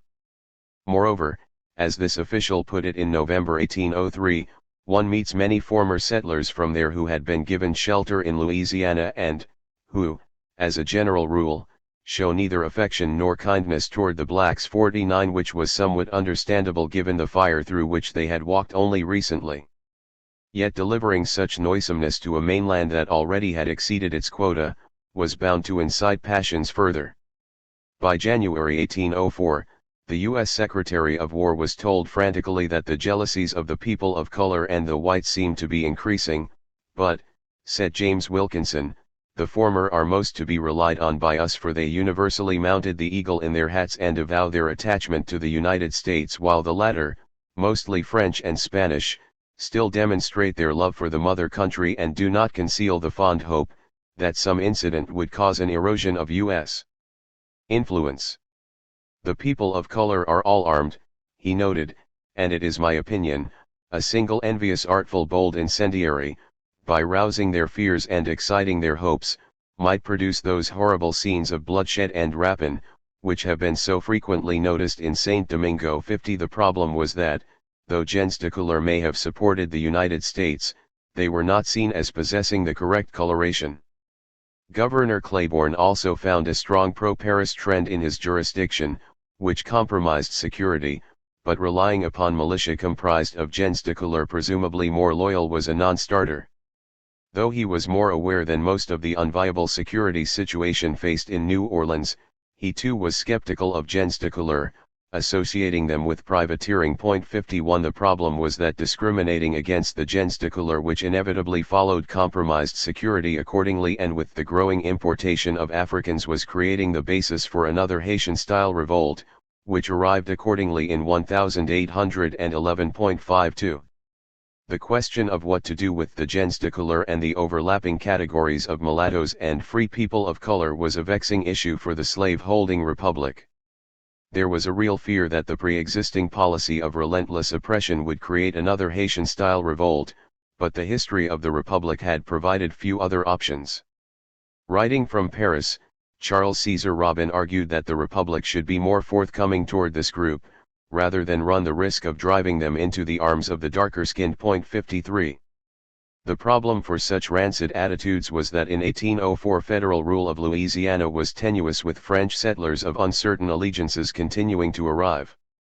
On one day in April of that year, Madison was told that their total apparently increases, with just then a vessel with 150 passengers being now in the river.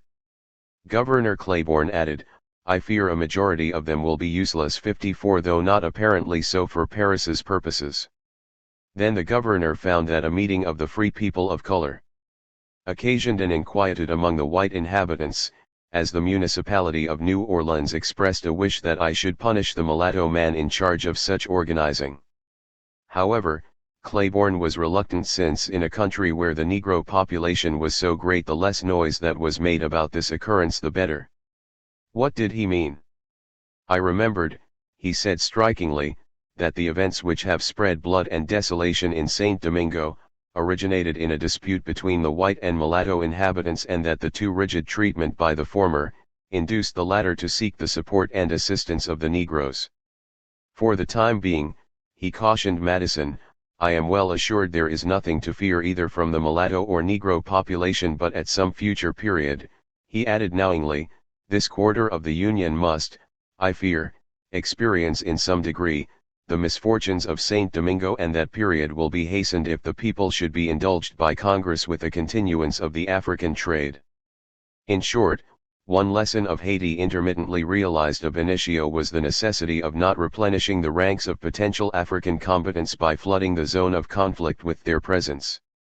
African Negroes are thought here not to be dangerous, Claiborne clarified unsteadily, but it ought to be recollected that those of Saint Domingo were originally from Africa, and that slavery wherever it exists is a galling yoke. So he was adamant about the need to prevent the bringing in of slaves that have been concerned in the insurrection of Saint Domingo, but he also knew that halting their arrival was futile. 55. I am particularly desirous, said the governor days later, to exclude those slaves who, from late habits, are accustomed to blood and devastation, and whose counsel and communication with our present black population may be pregnant with much future mischief. 56. It was evident that, in the early days of U.S. rule, Governor Claiborne was fearful that somehow Haitians would either inspire the enslaved to revolt or lead it themselves. The brigands from Saint Domingo or the refuse of the Negroes of the West India Islands were his adamant preoccupation, and already there were many dangerous characters in his neighborhood. 57. In sum, it was not only enslaved Africans that the authorities had to monitor. For soon Claiborne was alert to the presence of dangerous Negroes in the vicinity, i.e. some of the brigands from Saint Domingo who landed below Plaquemine and were introduced clandestinely into the city. The ubiquitous hand of Haiti was suspected, particularly when of late many Negroes of the city have escaped from the service of their masters, and the general opinion seems to be that they are secreted in vessels going to sea, occasioning significant losses for slavery. 58 Just before then, Claiborne was told by a sea captain that 18 or 19 of his crew had left him, several of which were Negroes from Saint Domingo. 59 It was not just the governor who kept a wary eye on unwelcome arrivals from Hispaniola.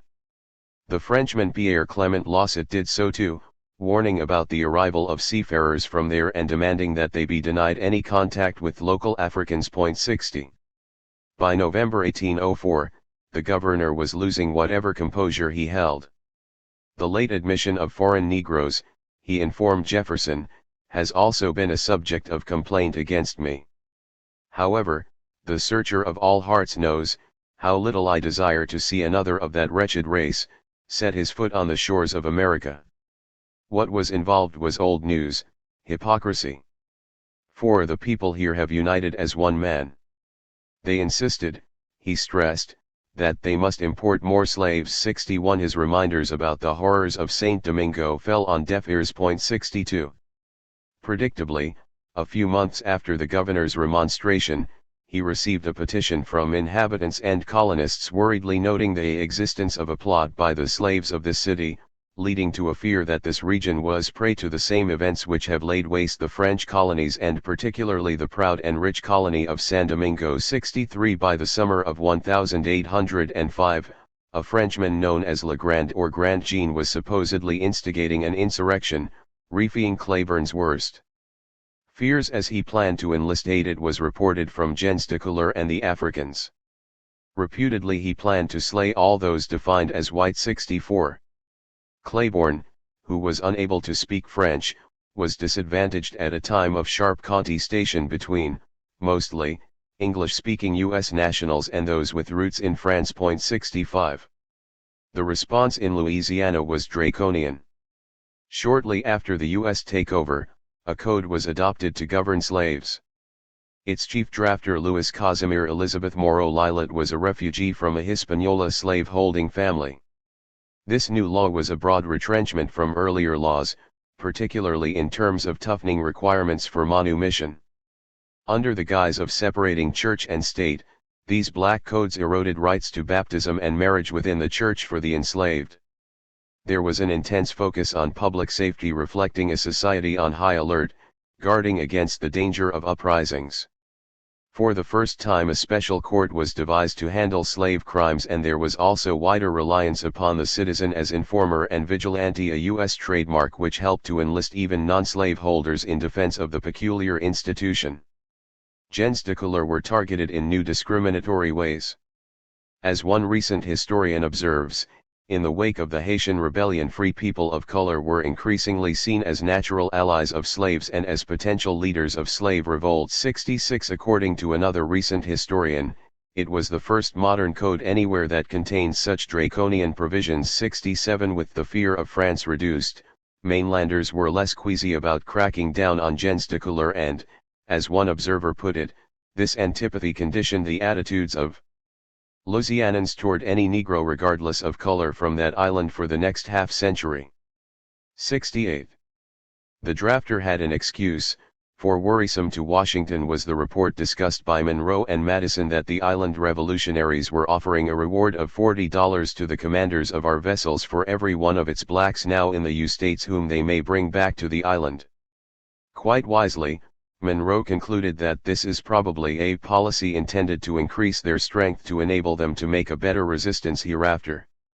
This was not only incentivizing mainland Africans to reach the island by any means necessary but also capitalizing upon the mercantile instincts of ship commanders as well. 69 Yet mainland Africans required few incentives to fight or resort to flight. By August 1804 in recently acquired Missouri, serious unrest was reported among the enslaved. 70.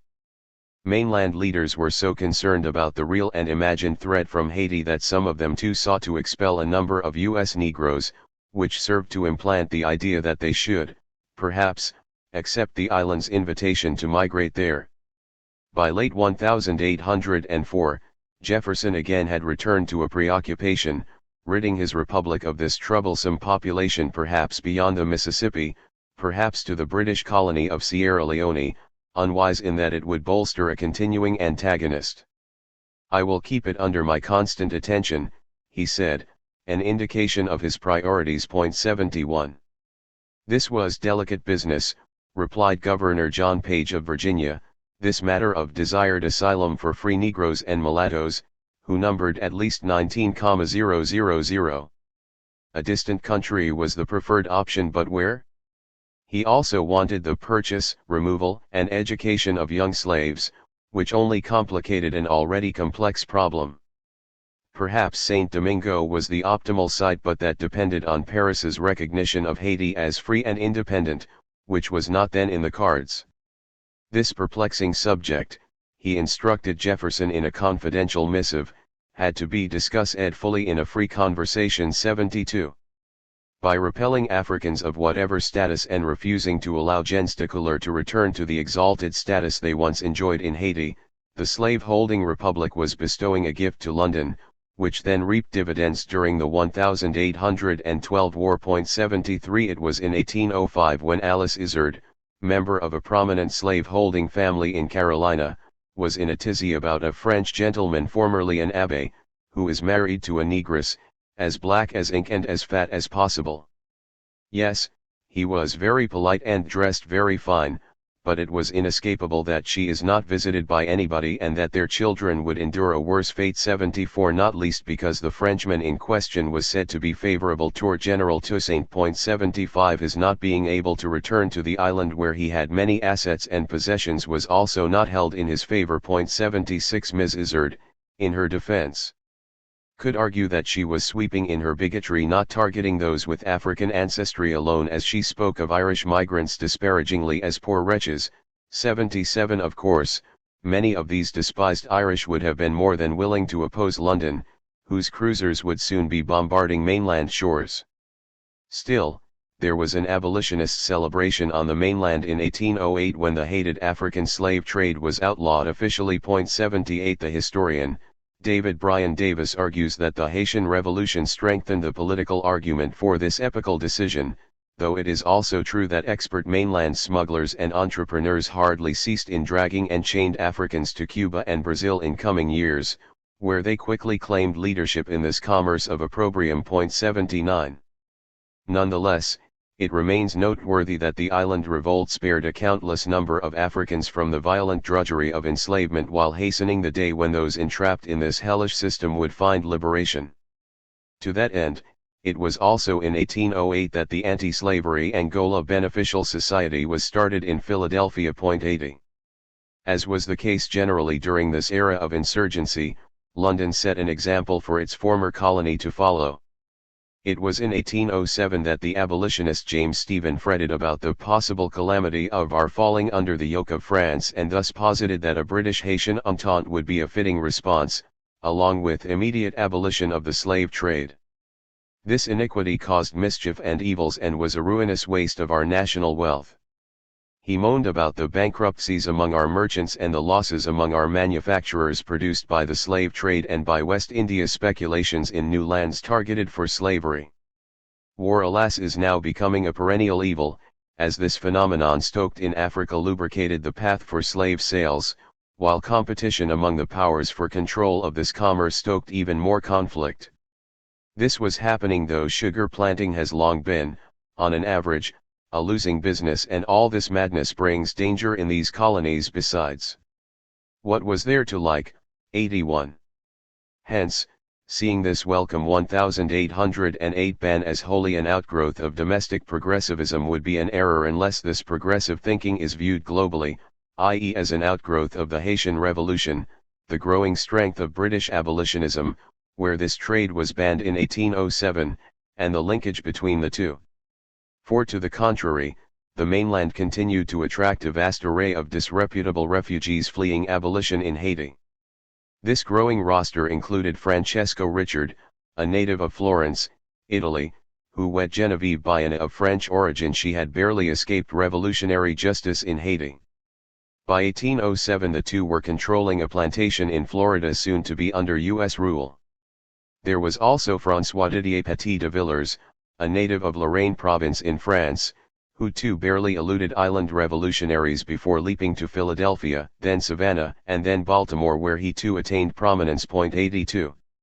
Such mainland denizens virtually guaranteed that the road to diplomatic recognition of Haiti would be difficult, given the continuing resentment toward the island harbored by so many refugees and, likewise, the related point that abolition would be associated in their minds and that of others with blood-red revolt.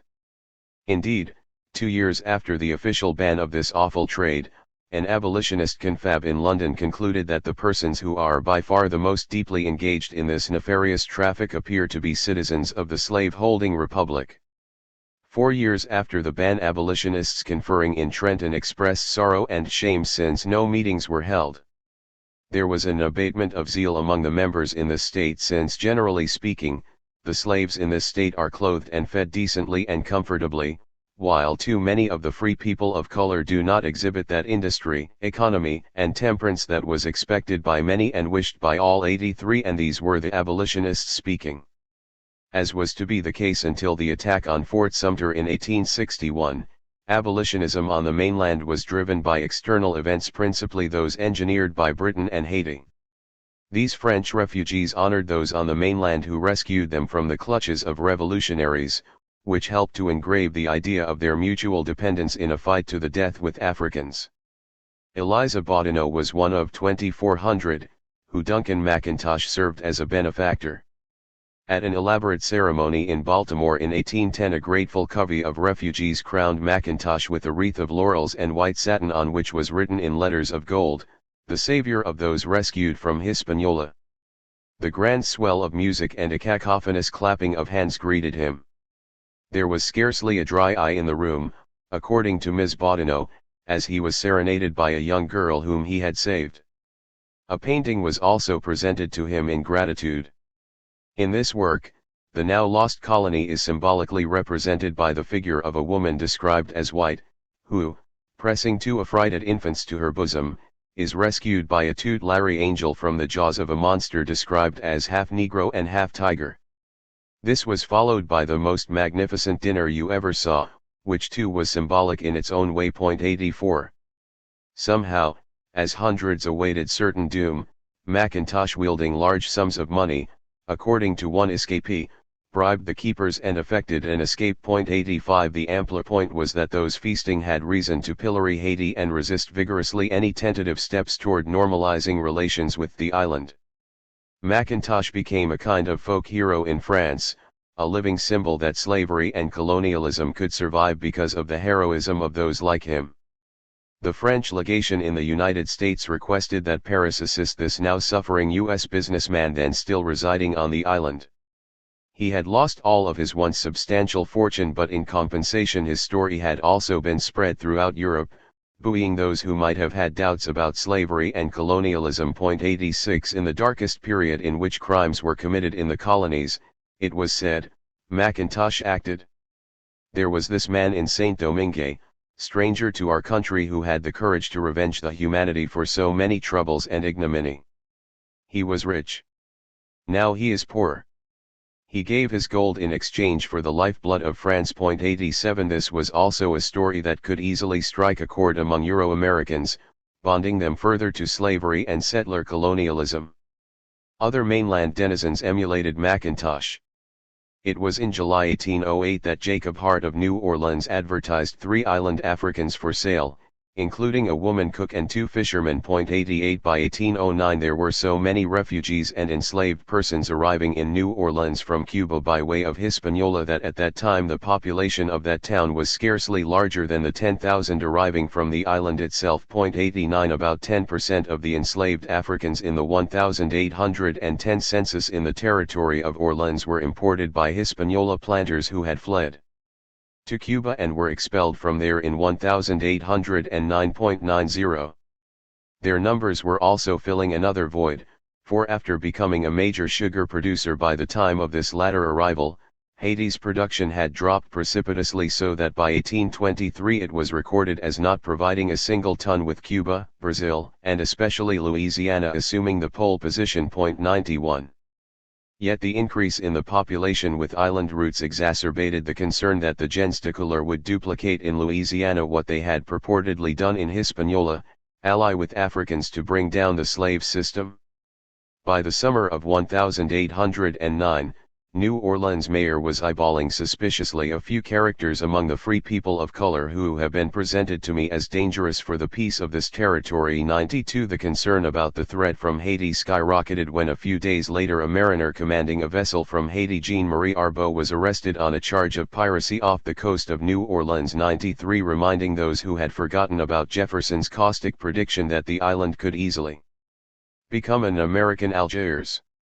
The occasional discovery of free Negroes on the Gulf Coast, says one analyst, who had fought on the rebel side in Hispaniola, did nothing to assuage white anxiety on the mainland, particularly since Southern whites were well aware that unrest among the free people of color had triggered the revolt which eventually established the Haitian Republic, and they worried about restlessness among their own growing free black population. 94.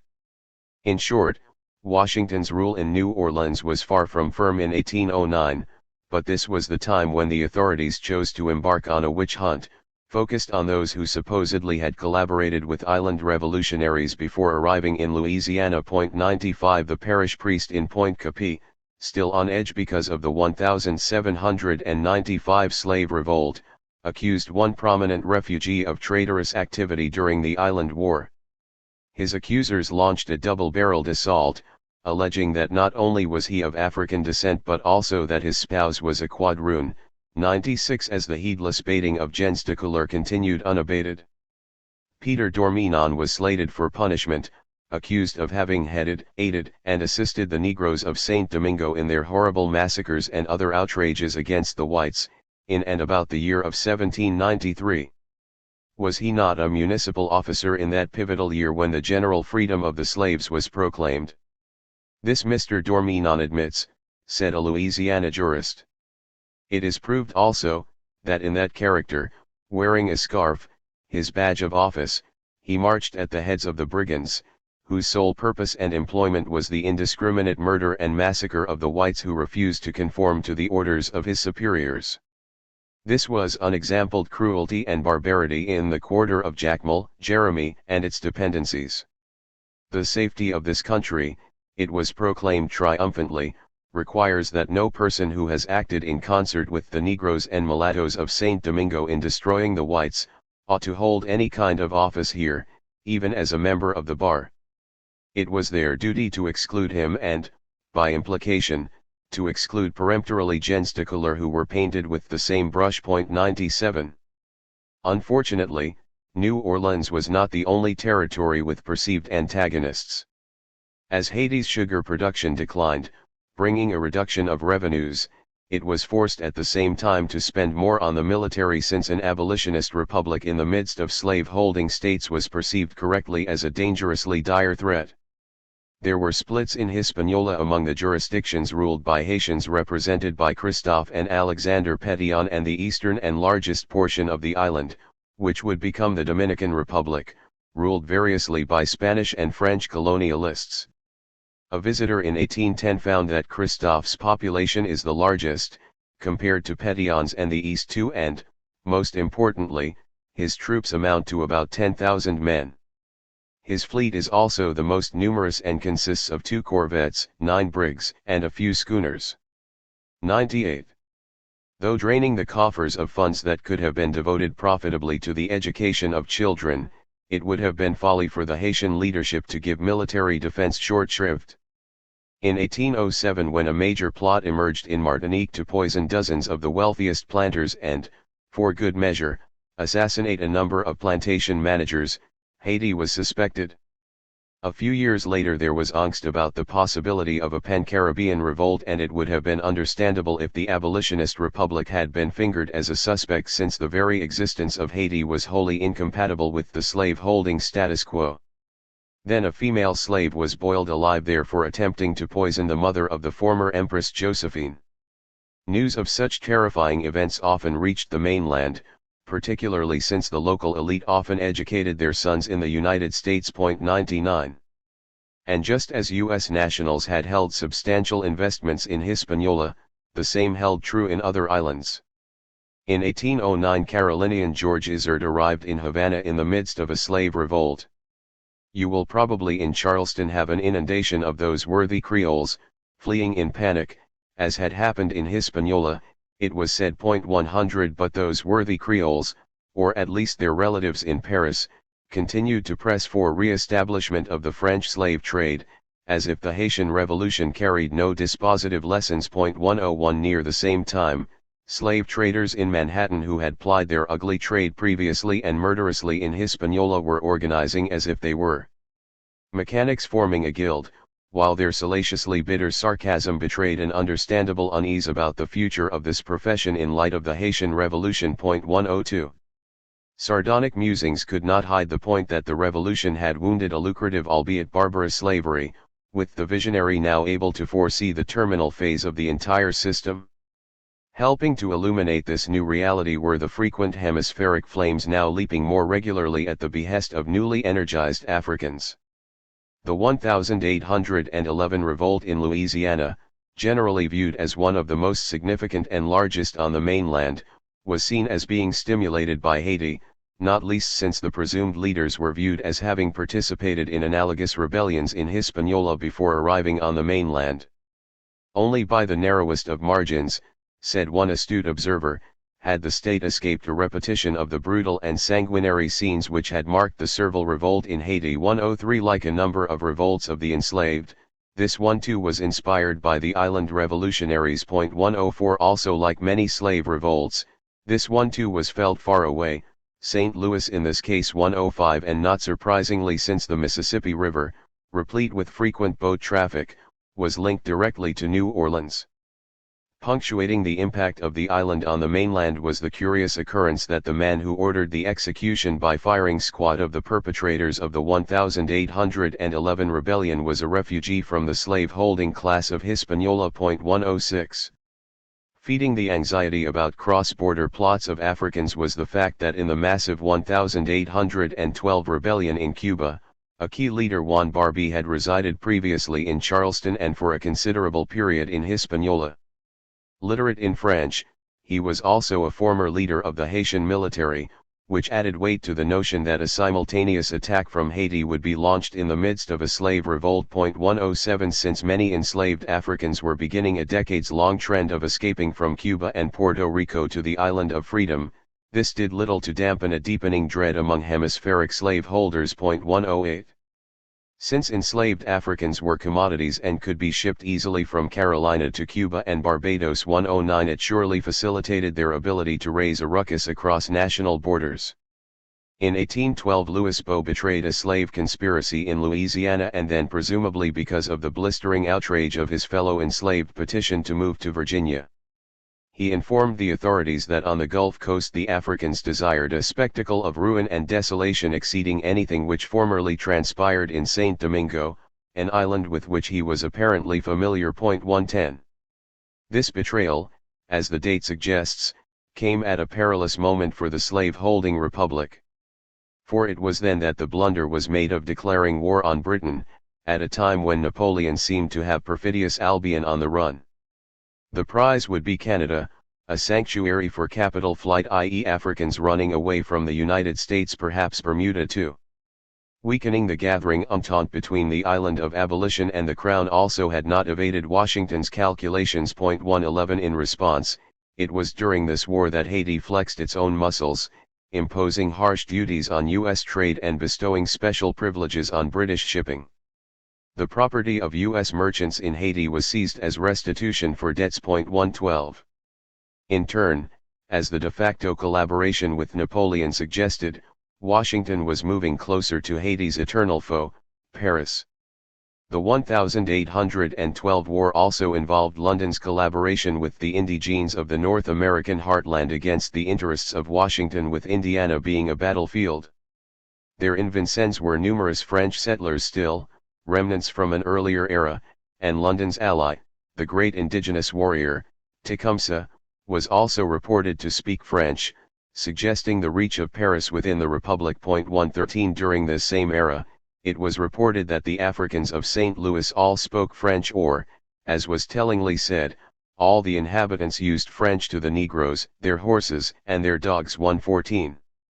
With the flexibility or opportunism for which it was becoming renowned, the slave-holding republic deterred temporarily from its hostility toward gens découleur and allowed those from that community, e.g. Joseph Savary, to fight alongside slaveholder and future President Andrew Jackson in rescuing the United States from what seemed to be certain dismemberment. 115 A battalion of 210 men was organized from Savary's community. 116 Savary had earned a distinguished reputation as an officer in the French military during the losing battles in Hispaniola. It was Savary who raised a mighty battalion from among the émigrés from the island, most of whom had fought as loyalists under the French flag. Many were slaveholders themselves. Yet, despite their heroic service, their military units were seen as threatening and were disbanded after they handed the Republic a smashing victory over the Redcoats. 117. This ability of the gens découleur to be forgiving and embrace the nation that had rejected them was keenly needed since London took the opportunity of unleashing armed Africans in Louisiana, a strategy guaranteed to be intimidating. 118 There can be no doubt, Jefferson was made aware, that during this war the enemy will endeavor to use the black population against us. It is the policy of the British in every part of the globe. The evidence for this thesis was that they arrayed the blacks of St. Domingo against the whites. 119 Madison thought that sponsoring rebellion among the enslaved was one of the strategies considered by Leclerc during his ill-fated attempt to reclaim Hispaniola, and this made the idea of deploying on the mainland anything but troops defined as white quite problematic. 120 Madison may have been familiar with the lurid stories that maintained that London had prepared a massive force of African troops from the Caribbean to invade Dixie during the spring of 1815 in order to excite insurrection among U.S. Negroes and to ignite the now much ballyhooed horrors of Haiti. 121. For just as these armed Africans in redcoats were descending upon New Orleans, the slave-holding republic was faced with an analogous problem on the porous border separating Georgia from Spanish Florida, where Madrid's rule had deteriorated sharply, leading to a free-for-all. It was then that President James Madison was told breathlessly that our slaves are excited to rebel, and we have an army of Negroes brought from Cuba to contend with. Let us ask, pleaded this patriot, if we are abandoned, what will be the situation of the southern states with this body of black men in the neighborhood? St. Augustine, the whole province, will be the refuge of fugitive slaves, and from thence emissaries can, and no doubt will be detached, to bring about a revolt of the black population of the United States. But what was really animating this furor was detailed finally when it was said, a nation that can stir up the savages will hesitate but little to introduce the horrors of St. Domingo into your southern country. 122. The slaveholders on the Georgia-Florida border desperately yearned for a U.S. takeover altogether, particularly since Madrid brought many African troops from Santo Domingo and Cuba to fight the so-called patriots. Indeed, the sight of these soldiers frightened the Euro-Americans, since it was thought that these ebony soldiers were there in part to sponsor an insurrection among their enslaved. That the indigenous, the Seminoles, also sided with the Spanish was both intimidating and prescient, since these warriors went on to fight 3 bloody wars with Washington before 1860.123. The response was to drive Spain out of Florida, which it was thought reduced the possibility of marauding Africans from St. Augustine via Cuba crossing into Georgia or Alabama to rile the enslaved. But this response had the downside of bringing the slave-holding republic's borders even closer to the abolitionist island, bringing the alleged horrors closer too. Given such threats, it made sense at that moment for Washington to seek to embrace previously derided gens découleur. Many of the gens découleur of New Orleans who rode to the rescue of the slave-holding republic at a time of menace, also spoke French, which was not unusual in Louisiana. 124 The same held true for South Carolina, where Huguenots had been arriving since the late 17th century. As redcoats were rampaging across the eastern seaboard of North America in 1814, French descendants in the Palmetto state were rejoicing at the restoring strength of monarchical forces in Paris. "I can now think with pleasure upon cette belle France which I loved and still love," said a member of the potent Manigault family there, which too had French roots.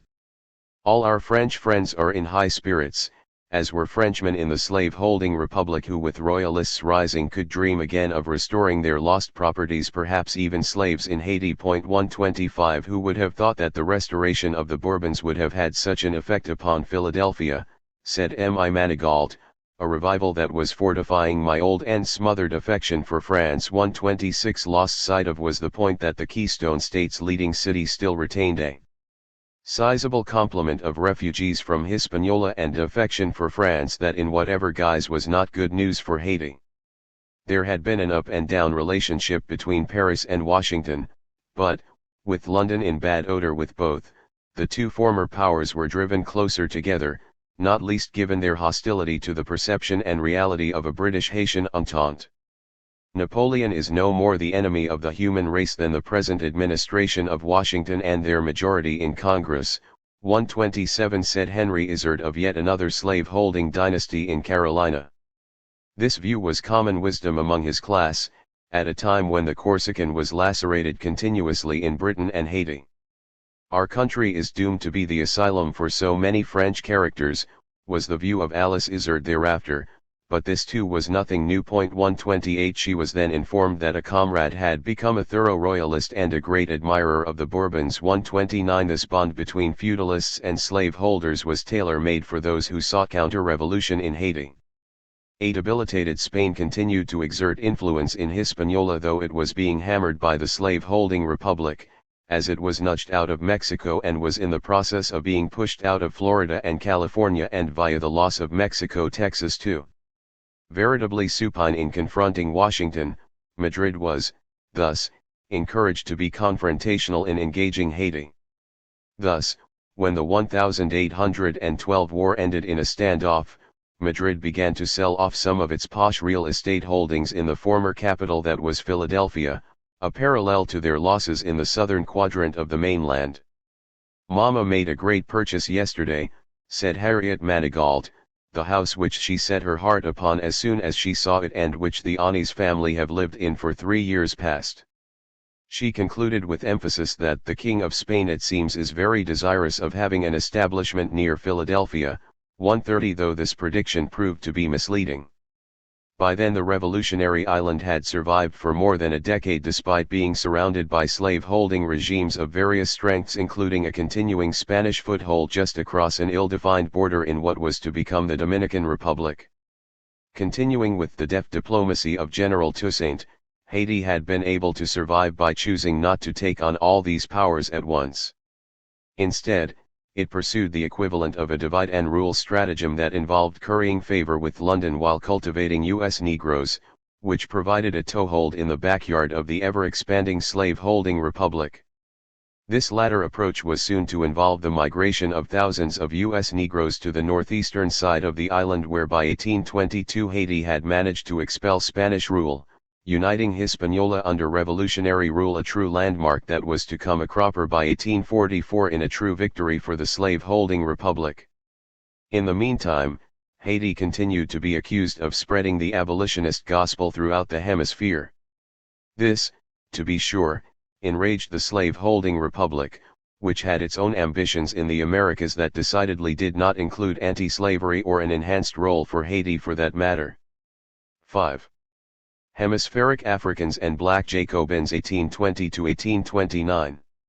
The news from Barbados was unhappy for slaveholders. Yet another slave revolt had erupted in 1816 and, seeking to reassure themselves as much as anything else, an official body spoke hesitantly of the utter insensibility which the slaves generally have shown to the revolutions in the French islands, especially to that in Saint Domingo. Indeed, it was added, insurrections have been unprecedentedly rare, though the failure to detail a benchmark for this evaluation cast doubt on the proposition. There were no torrents of blood, it was reported, though if that were the benchmark, it left plenty of room for unalloyed devastation. 1. A specter continued to halt slaveholders, the specter of the horrors of Saint Domingo being visited upon them. However, as time passed, this was more than a specter, which placed inordinate pressure on all concerned to move to an alternative model of development. Haiti, which was not opposed to extending aid to the neighboring enslaved, was invoked even when it was not directly involved in spurring unrest. Haiti, the island of freedom, mocked the pretensions of slaveholders, those on the mainland not least, and inspired the enslaved to believe realistically that their plight was not divinely ordained, nor perpetual, but could be overcome. Haiti also inspired British abolitionism. This gave momentum to the gathering notion in London that the slave-holding republic with which the Crown had just fought a bloody though inconclusive war could be better subdued if slavery were to be destabilized. Since Caribbean planters were also thought to be sympathetic to their counterparts on the mainland, this gave impetus to the idea that abolition could forestall the arrival of yet another 1776 revolt, adorned in the finery of freedom while trumpeting bondage at the same time and spelling another destructive loss for the Crown. A telling sign of the times occurred during the same year as the Barbados Revolt 1816, when Protestantism was introduced into Haiti by the Wesleyan Methodists of Britain at the special invitation of President Pétion II, which was also a rebuke of the original colonizers, predominantly Catholic France and Spain. The Barbados Revolt also occasioned frantic ship and troop movements in the region, leaving His Majesty's possessions vulnerable if jealous neighbors the United States, Spain, France chose to then pounce. 3 For the crisis then faced was sufficiently serious for even the sympathetic to suspect that British rule was far from invincible.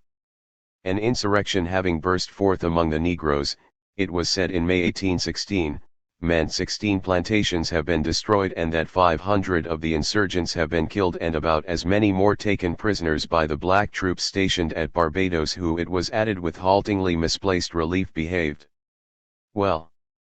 St. Lucia was in a similar state of insurrection, and even in the jewel in the crown that was Jamaica, Haiti's neighbor and little brother, apprehensions are entertained of a rising amongst the Negroes thought to be ripe for revolt. Blamed angrily were abolitionist debates in London. Universally masked discontent has pervaded the blacks of this island, meaning Jamaica, since the pernicious discussions were launched in Parliament. Somehow the enslaved latched onto the idea that London wanted them to be set free, but that the colonists alone are inimical thereto. They believed those in the metropolis would have applauded their revolt for a dangerous idea indeed. Actually, the colonists, more precisely, the Association of West India Merchant Planters, had unanimously resolved that a bill in Parliament preventing the unlawful importation of slaves and the holding of free persons in slavery was inimical to their interests, especially since it has excited the most serious alarm. The bill proceeded on the assumption of a contraband trade, an assumption without the shadow of proof, but anyone paying attention, particularly those in Haiti, knew that an illicit slave trade was then accelerating, leading to attendant ills, e.g. kidnapping free Africans in the region into slavery. 5 The latter practice was a mortal threat to the continued existence of the abolitionist republic. As Africans were rebelling, London had reason to believe that mainlanders were seeking to take advantage of the resultant flux. British merchants were reportedly facing great annoyance from privateers. These piratical cruisers, no less than 14, were equipped in the ports of the United States, principally New Orleans, and all were provided with great guns, small arms, and ammunition from the government arsenal in that Louisiana town. The crews too were principally composed of Americans for predatory purposes. 6 By that point Jean Lafitte, with roots in Bordeaux and now sited in Louisiana, had attained a measure of fame as a pirate. 7 He boasted a labor force of more than 6,000 with a fleet of 30 vessels. 8 Then one Joseph Pilland of New Orleans was somehow persuaded to testify in Haiti to the effect that he had sailed from near there to Maracaibo, though he claimed he was the victim of privateers himself. 9 Still, the point remained that possibly the island of freedom could be enlisted in London's battle with mainland predators. When Britain's Lord Castlereagh was told that several members of the French government, who had interests at Saint Domingo, were now emigrants from that colony to the island of Jamaica, it was easier to suspect that once again there was a confluence of interest between Paris and Washington in the mutually advantageous game of undermining London. Warmer relations with Haiti could help to derail this ambitious plan. Such a postulate was taking flight since the revolt in Barbados was thought to have been inspired by an insurrection in Guadeloupe, where Haitian influence was known to persist. Indeed, when Alice Izard of Carolina was moved to write about some excellent soup prepared by an African cook from Guadeloupe, one wondered why she did not keel over instantly from poisoning, given this island's growing reputation for militancy inspired by the Freedom Isle. 11 Martial law was imposed in this French colony and insurgents were suppressed, but this rebellion combined with parliamentary debates inflamed Barbados. The Earl of Bathurst was told that London's delegates in the region were contacting those within reach to ensure there was no contagion, but St. Vincent was already under martial law and in Dominica some arms and ammunition had been found. 12. But London was told Barbados was where the calamity was centered. There the Africans asserted that the island belonged to them and not to white men whom they proposed to destroy, reserving the females. Frighteningly, among the flags used by these insurgents, said Sir James Leith's informant, was a rude drawing served to inflame the passions, by representing the union of a black man with a white female. 13 The rhetoric and the imagery, it was thought, reflected the now fabled horrors of Hispaniola. By the time of this report, it was now estimated that 80 estates had been burned and upwards of 1,000 of the insurgents killed or executed in Barbados. 14. As a direct result, settlers were settling into a state that could easily be diagnosed as clinical depression. The disposition of the slaves in general is very bad, it was declared by June 1816, they are sullen and sulky and seem to cherish deep feelings of revenge, no small matter since settlers were outnumbered greatly and their backup included armed Africans of uncertain allegiances. We hold the West Indies by a very precarious tenure, said this informed correspondent, and that was due to military strength only, a frail reed indeed in light of the reliance on ebony soldiers. I would not give a year's purchase, he said, for any island except Trinidad. 15 and even that could be questioned. Barbados 1816 caused London parliamentarians to relieve a nightmare yet another Haitian revolution. Recounted were the near misses, an insurrection in 1760 in Jamaica that was attended with every circumstance of terror and alarm as the scenes which had occurred at St. Domingo. Then in 1766 there had been another, in 1767 another, and in 1795 another, and besides those greater insurrections, it was said with dismay, there had been many others of a local nature, 16 which was accurate. Why should fate be tempted so capriciously? Why run the risk of losing all as occurred in Hispaniola and not, instead, proceed methodically toward abolition? When this did occur during 1833 to 1834 it was a reflection of the tutelage of Haiti, which then was to strike the slave-holding republic a few decades later. 17. Other Londoners begged to differ. Yes, Barbados, 1816 was a great and deplorable calamity, but there were only 2 white men killed during the whole of the insurrection and, moreover, the whites were also peculiarly strong in numbers there. Don't be stampeded, it was said shakily, by a ridiculous account that a Haitian fleet had been steering towards Barbados at the time the insurrection broke. 18. Others were not as confident. They were not as confident because policy-makers in Barbados itself concluded that the example of St. Domingo was held out to the slaves as worthy of imitation and as exhibiting a prospect of success which they might reasonably hope to emulate. The enslaved concluded rightly, as one put it, that the only way to get freedom was to fight for it and that the way they were to do so was to set fire, as that was the way they did at St. Domingo. When an enslaved person named Cuffy Ned was interrogated, he said bluntly that when Africans were freed in the region, they had fought for it and got it, and the island he mentioned specifically was Mingo, meaning St. Domingo or Haiti. A comrade named Robert echoed his impassioned words. Indeed, so many of these witnesses used virtually identical words, fight and Domingo, to explicate their revolt that it was easy to speculate that they were all speaking from a script prepared in Port-au-Prince. 19. Furthermore, Africans had the dueling inspiration of what was befalling Spanish colonies, which simultaneously were fighting for their freedom from Mexico through Venezuela to Argentina. Near the time of the testimony of Cuffy Ned and Robert was the report of sharp clashes in Buenos Aires involving a lurch toward anti-colonial freedom. 20 It was in 1815 that Simon Bolivar arrived in Haiti, where he received support and then pushed for abolition, a signal to the mainland once more that the model of development there did not have an infinite shelf life. 21 For as this pot was boiling in the Caribbean, back on the mainland, the worst fears of James Madison were being realized as newspapers were full of stories about slave insurrection and bloodshed. One Baltimore organ had passed along the rumor that Africans had destroyed Sierra Leone, a British colony where U.S. slave dealers were known to lurk, and had murdered all those defined as white. Then there were the blood-curdling stories from Barbados. And then on what was becoming a hallowed day of insurrection for the enslaved, the 4th of July, this time, 1816, an expansive slave plot was exposed in Camden, South Carolina.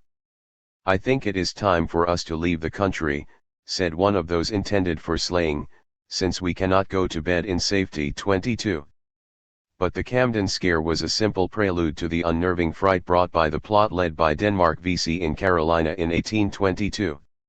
"Little has been said of this conspiracy," said Alice Izard, "but it is supposed to have extended widely. Nothing is apprehended now," she maintained, "as everybody are sick on their guard now." 23 What had Izard and those like her upset was the allied idea that VC and Company intended to liberate themselves from Charleston, with bloodshed inevitable. There were those who believed that Haitians were complicit in this conspiracy, especially since there was apparently a company of French Negroes among the rebels, and purportedly a letter was sent to President Jean Boyer of Haiti urging support. One Carolinian said that the rebels felt that as soon as they began to fight, Haitians would rally to their support.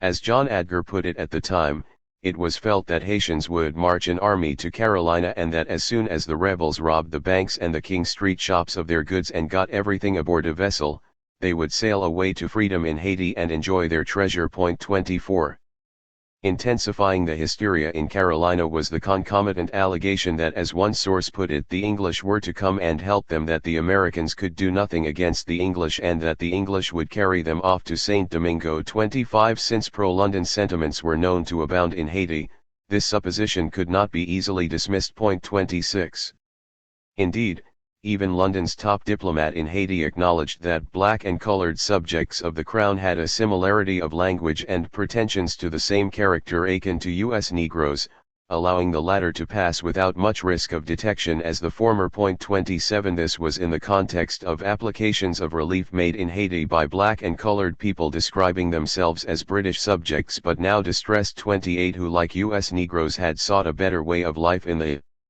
Caribbean. What if U.S. Negroes committed depredations on the mainland and then escaped to the Caribbean disguised as British subjects? John Adger, who was on the scene then, saw VC as being part of a larger Haitian plot against the slave-holding republic. Thus, when the embattled African leader approached the gallows where the conspirators were to be hung, he had a grim sense of satisfaction. The whole city turned out for this festive execution, suggesting that these Euro-Americans too felt relieved at dodging disaster. Yes, he said, VC and his comrades wanted their freedom, which is the natural desire of all men, but he wanted also blood and booty, that he might get off with a load of specie and other valuables to San Domingo. 29 Giving heft to pro-slavery fears was that 1822 also saw the unveiling of a vast conspiracy of the enslaved in Martinique, intent on destroying the settlers through poisoning. Hundreds were tried, then summarily executed, with others sentenced to harsh punishment and deportation. Then 3 months after the Denmark VC plot in Carolina, scores of Africans revolted in the midst of poisoning outbreaks. This was followed by the execution of hundreds more and the punishment of about 1,000. 30 The specter of Haiti continued to haunt this French colony. London was startled with this conspiracy to cut the throats of the whites. All the militia were called and a great portion of the regular troops too. Evidently some of our craft, meaning those from Barbados with Africans aboard, had gone to that country, and others may go, adding to the insurrection. Others fled to St. Thomas, and not being allowed to return to Martinique, they will endeavor no doubt to disseminate themselves in the different islands. The unnamed correspondent in Barbados asserted flutteringly that the number of runaway Negroes is getting alarmingly great in the island, and I am told that some of them are concealed by white men, nay even protected by the armed Negroes. 31. The total destruction of the white population was at issue in Martinique, said J.R. Littlepage, harbor master of Trinidad. This was to commence at the time of the church service. The Negroes in the south were to set it on fire at both ends and then to commence the bloody scene by butchering the inhabitants as they might hurry out of the place of worship. A number of white planters and both women and children were butchered before assistance could be afforded. A great many prisoners have been made and a large quantity of powder, together with some arms, have been discovered concealed about the country and town. The slaveholders were heartened when their general was taken but saddened when the king eluded all search. More awfully for the slaveholders, a vessel had been seized at St. Pierre's from St. Domingo under very suspicious circumstances, while another loaded with munitions of war and having upwards of 100 men on board was nearby. Fortunately for the slaveholders, the suspicious fleet was dispersed by a gale before reaching its destination, but there was still room for worry since clandestine communication is kept up with Trinidad and St. Domingo. As these words were penned, within view were two vessels now fitting out in this port under suspicious circumstances. One was owned by a colored man named Edward Paul, commanded by a colored man named W.M. Pass, and intended to clear out for Jamaica. The other sloop was owned by Paul Dumaire, also colored, though her sentiments were not yet declared. 32. The French surname gave a hint of what might be in store. From Puerto Rico came the report that as Martinique was exploding, a military expedition, including a man named Ducadre Holstein who was to receive a command in Cartagena, had departed to join Simon Bolivar. But the two parted on bad terms and Holstein moved to Curaçao where he taught piano and French. Then he was off to the United States where he intended expeditions gaining him $350,000 and then it was from there to St. Barthélemy and St. Thomas where he was to recruit 200 more men, but he was detained with 6,000 muskets. Puerto Rican officialdom had made necessary arrangements to liquidate them if they arrived on their shores. The mastermind behind this peripatetic voyaging was none other than President Boyer of Haiti, it was said. Holstein was tasked with seeking to gain the adherence of the mulattoes and Negroes, and the whole of the archipelago of the Antilles was threatened as a result by these ruffians without a home, without honor, or a country they call their own, who were attempting to establish another kingdom under a government which has already been profaned by so many crimes and usurped by the most detestable perfidy, meaning Haiti. This latter piratical regime was a regional threat. How highly necessary, cried the Captain General of Puerto Rico, it becomes to prevent on our territories the dreadful effects of a war carried on by the colored and Negro inhabitants as had beset Hispaniola. 33 As San Juan saw things, Haiti was moving aggressively to implant Jefferson's nightmare of regional hegemony of the Africans. Joel Roberts Poinsett, a Carolinian with Huguenot roots and an architect of U.S. foreign policy in the Americas, had reason then to see Haiti as lofty and broken. He passed by the island on his way to Puerto Rico in 1822 but could not escape its reverberations, i.e. an intended insurrection of the slave population. Although the slaves are not numerous, he said with a wistful sigh, the vicinity of the Republic of Haiti renders such a movement a probable event.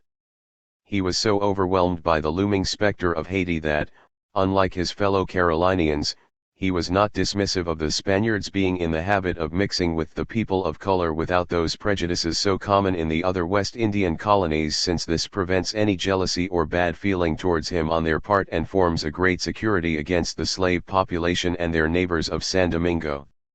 Illustrating the bonds between and among slave-holding regimes, the specter of Haiti in Puerto Rico induced this Carolinian to rethink bedrock precepts. 34. This was of a piece with the general rebellion against European colonial rule in South America, a revolt that Haiti supported. On August 18, 1823, barely two scant decades after the eruption in Hispaniola, there was a similar outbreak in Demerara on the northern coast of South America. This was now a British colony, giving London further reason to contemplate that unless abolition took hold, all would be lost, including lives. But then martial law was imposed and a number of African rebels were decapitated, as was the custom, heads were affixed on poles in a vain attempt to intimidate. This was a mass rebellion with one witness testifying that about 500 Africans were rebelling on one specific estate but they were joined by others. Another still shaken European witness recalled that about 1,000 Negroes came to the door and demanded arms and threatened to set fire to his house. Then for good measure about 400 more arrived, all armed. The tumult occurred on a Monday morning at 6 a.m., as settlers groggily began a new week. Mainlanders petrified by the notion of treachery inflicted by gens de couleur chose to ignore that it was, according to reports, a mulatto servant named Joseph who foiled the rebellion by betraying the seditionists. Still, it was said, the Negro Prince, a carpenter, who was the principal ringleader of this multitude of insurgents, nearly 2,000 in number, instilled dread in the marrow of settlers. The 1st West India Regiment was sent to drown the revolt in blood, but how long could London depend upon armed Africans to police enslaved Africans, particularly when abolitionist Haiti lurked nearby? 35. This thought was not animating the minds of all Britons, including Sir Charles Brisbane, governor of St. Vincent, an island which had yet to shed its rollicking reputation for rebellion. As he and others saw things, there was no real alternative to slavery, and the abolitionists who argued otherwise failed to detect that their favorite country of St. Domingo is an existing proof of the fallacy of their assertions. 36. Sir Charles's detractors could well argue he was ignoring reality, particularly in neighboring Trinidad, which was at the center of an abolitionist debate in 1823.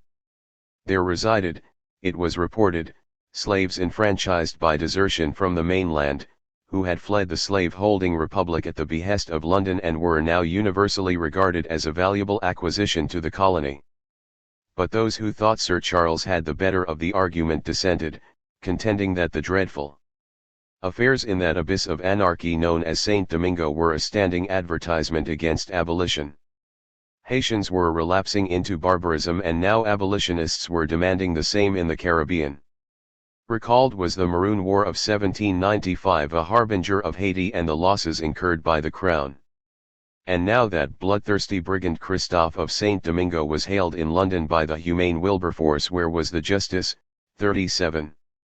Back and forth it went, as all sides sought to tease out the lessons of the Haitian Revolution, with the prevailing side destined to either bolster the slave-holding republic or join the growing legions opposing it. One Londoner wondered why from the days of Las Casas, centuries earlier, to the present, meaning the 1820s, there have been fewer servile insurrections in the Spanish colonies than have taken place in the British West Indies within the last 30 years. 38. Why? Was British slavery more pernicious? Should it be abolished? Yes, argued a Londoner, slavery breeds insurrections and, thus, was unsustainable. 39. James Stephen claimed that it was London that was enslaved by her own colonies. Evidence included our treatment of Haiti from the moment of its first revolution, which had led to one continuous surrender of national interests to the narrow views and potent influence of the colonial party.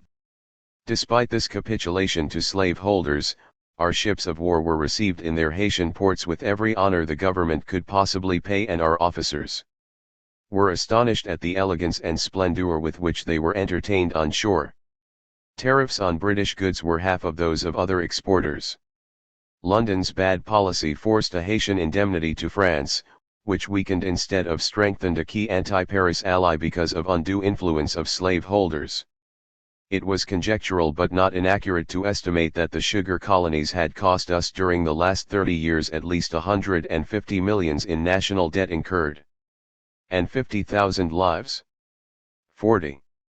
The subordination of the Negroes, Henry Brougham posited, was derived from the habitual conviction of the decided superiority of white men, now severely questioned in Haiti. How could slavery survive when Haiti undermined the racist rationale that undergirded the system? The Negroes then, it was acknowledged, are the enemies most to be dreaded in America by all Europeans. They are the natural foes of white men. For with such a power as the new Black Republic, no European colony can form a league against any other European colony or any other Negro state. For if any power deserves the name of a natural enemy, it is the Negro Commonwealth. Hence, if the European powers value their colonial possessions, it becomes them to unite against this tremendous enemy that was Haiti, i.e. to forget all rivalry and to join in opposing the progress of this inevitable calamity. 41 There were those who wanted to circumscribe intercourse between Haiti and the West India colonies belonging to European powers, but this was tricky since the Freedom Isle was accused repeatedly of seeking to subvert slavery. 42 Still, Brouham's viewpoint had a certain logic in that Haiti did represent a breach in the system of slavery, and the leading powers, if they wished to maintain this system, should have hung together against the abolitionist Isle. The problem was that burying profound differences between and among the powers was easier said than done, as the War of 1812 and justing over the centuries suggested. In reality, as Londoners were maundering, Haiti was strengthening by ousting Spain from the vaster eastern portion of Hispaniola and then seeking to populate that rich region with thousands of migrating and often talented U.S. Negroes. Anyway, if Brougham had paid attention to the recent revolt in Demerara, he would have noticed that a rebel was asked, "Did you ever hear of the French and English fighting?" The answer, "Yes, I have heard," with the inference left that this was part of seditionist calculation, striking while colonialists were quarreling, and indicating why colonialist unity had been breached fatally by the Haitian Revolution. A missionary was indicted for supposedly bringing this colonial disunity to the attention of the enslaved by dint of biblical stories. "That I have an aversion to slavery, I cannot deny," said this man of the cloth, who was convicted and sentenced to be hanged by the neck until dead. 43 Not so easy to execute was a strategy of colonial unity that could exclude full consideration of Haiti. By 1823 the insurrection at Martinique had yet to be calmed, and 44, as was typical of such restiveness, ripples of unrest spread inexorably outward to other islands. Part of the problem was that Washington was in the process of ousting Madrid from ruling Florida. This would prove a weighty coup in the long term, but in the short term it brought the slave-holding republic's borders closer to unrest in Cuba, where its close neighbor Haiti was thought to wield influence. This was the backdrop for the first formal war between indigenes in Florida, known widely as the Seminoles, and the slave-holding republic. Africans in what was to become the Sunshine State were also known for their rambunctiousness and had allied with indigenes to that end, with many from both groups fleeing to Cuba, where they found refuge. They also marketed timber and fish in Havana in exchange for rum and firearms. Runaway slaves from the peninsula also found refuge in Cuba, and from there could make it to the island of Freedom. 45 Instability from the Caribbean could now easily reach U.S. soil, as the epitome of slave-holding hawkishness John C. Calhoun was told. "Look at Santo Domingo and at the West India Islands and at Cuba," he was informed on the 20th anniversary of the onset of the Haitian Revolution. "The black monster increases sick in size and terrifies," argued Thomas Law. Florida was destined to increase its already heavy share of Africans, as the enslaved from Georgia and points north fled there in order to try to make it to the Caribbean, he said. "Insurrections in modern times," he added philosophically, "are not partial but general and systematized. Say that it will cost 100,000 whites to suppress an insurrection and $50,000 and the destruction of 1 million blacks and of 2 harvests in the black states. This," he added ghoulishly, "would be a heavy but unavoidable cost. Then there was the hardy perennial, the number of mulattoes is becoming a serious cause of apprehension, particularly since they are enlightened and prone to think that they could ally with Africans and take power. 46 But with Haiti now aligned with Britain, even these estimated macabre costs may have been underestimated. Some may have been leaving Dixie in fear of the costs sketched by Law, but others were not, many of them of French origin. A Frenchman visiting Charleston in 1817, who had earlier participated in the anti-London revolt of 1776, heard Creole French on every corner. With the roots of this population being evident, he noted that it seems that the white and black population of Santo Domingo has been poured out on all the continental beaches from New York to the mouth of the Mississippi. He found that the white families from Santo Domingo are languishing and ill-starred here as everywhere else, and he noticed that there are 3,000 French in Charleston. That some were not doing well was not good news for Haiti, for it might reawaken visions of reclaiming Haiti or worse re-enslaving the denizens there. 47.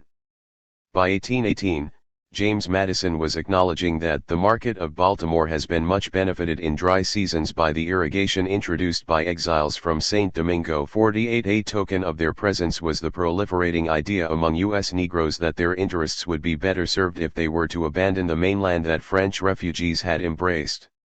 In fact, there was a dialectical connection between the contrasting realities that those who resisted abolition would be comfortable in the United States while those who were of an opposing viewpoint would not, i.e. as the French fled Hispaniola, their place was taken there by U.S. Negroes. Thus, as Frenchmen huddled in Carolina, both Britain and Haiti, which had a mutual interest in opposing France and the United States, were brought together, notably on the platform of abolitionism. It was at this time that Thomas Clarkson, the noted British abolitionist, reached the man formerly known as General Christophe to discuss the persons of color who might be induced to leave the United States for Haiti.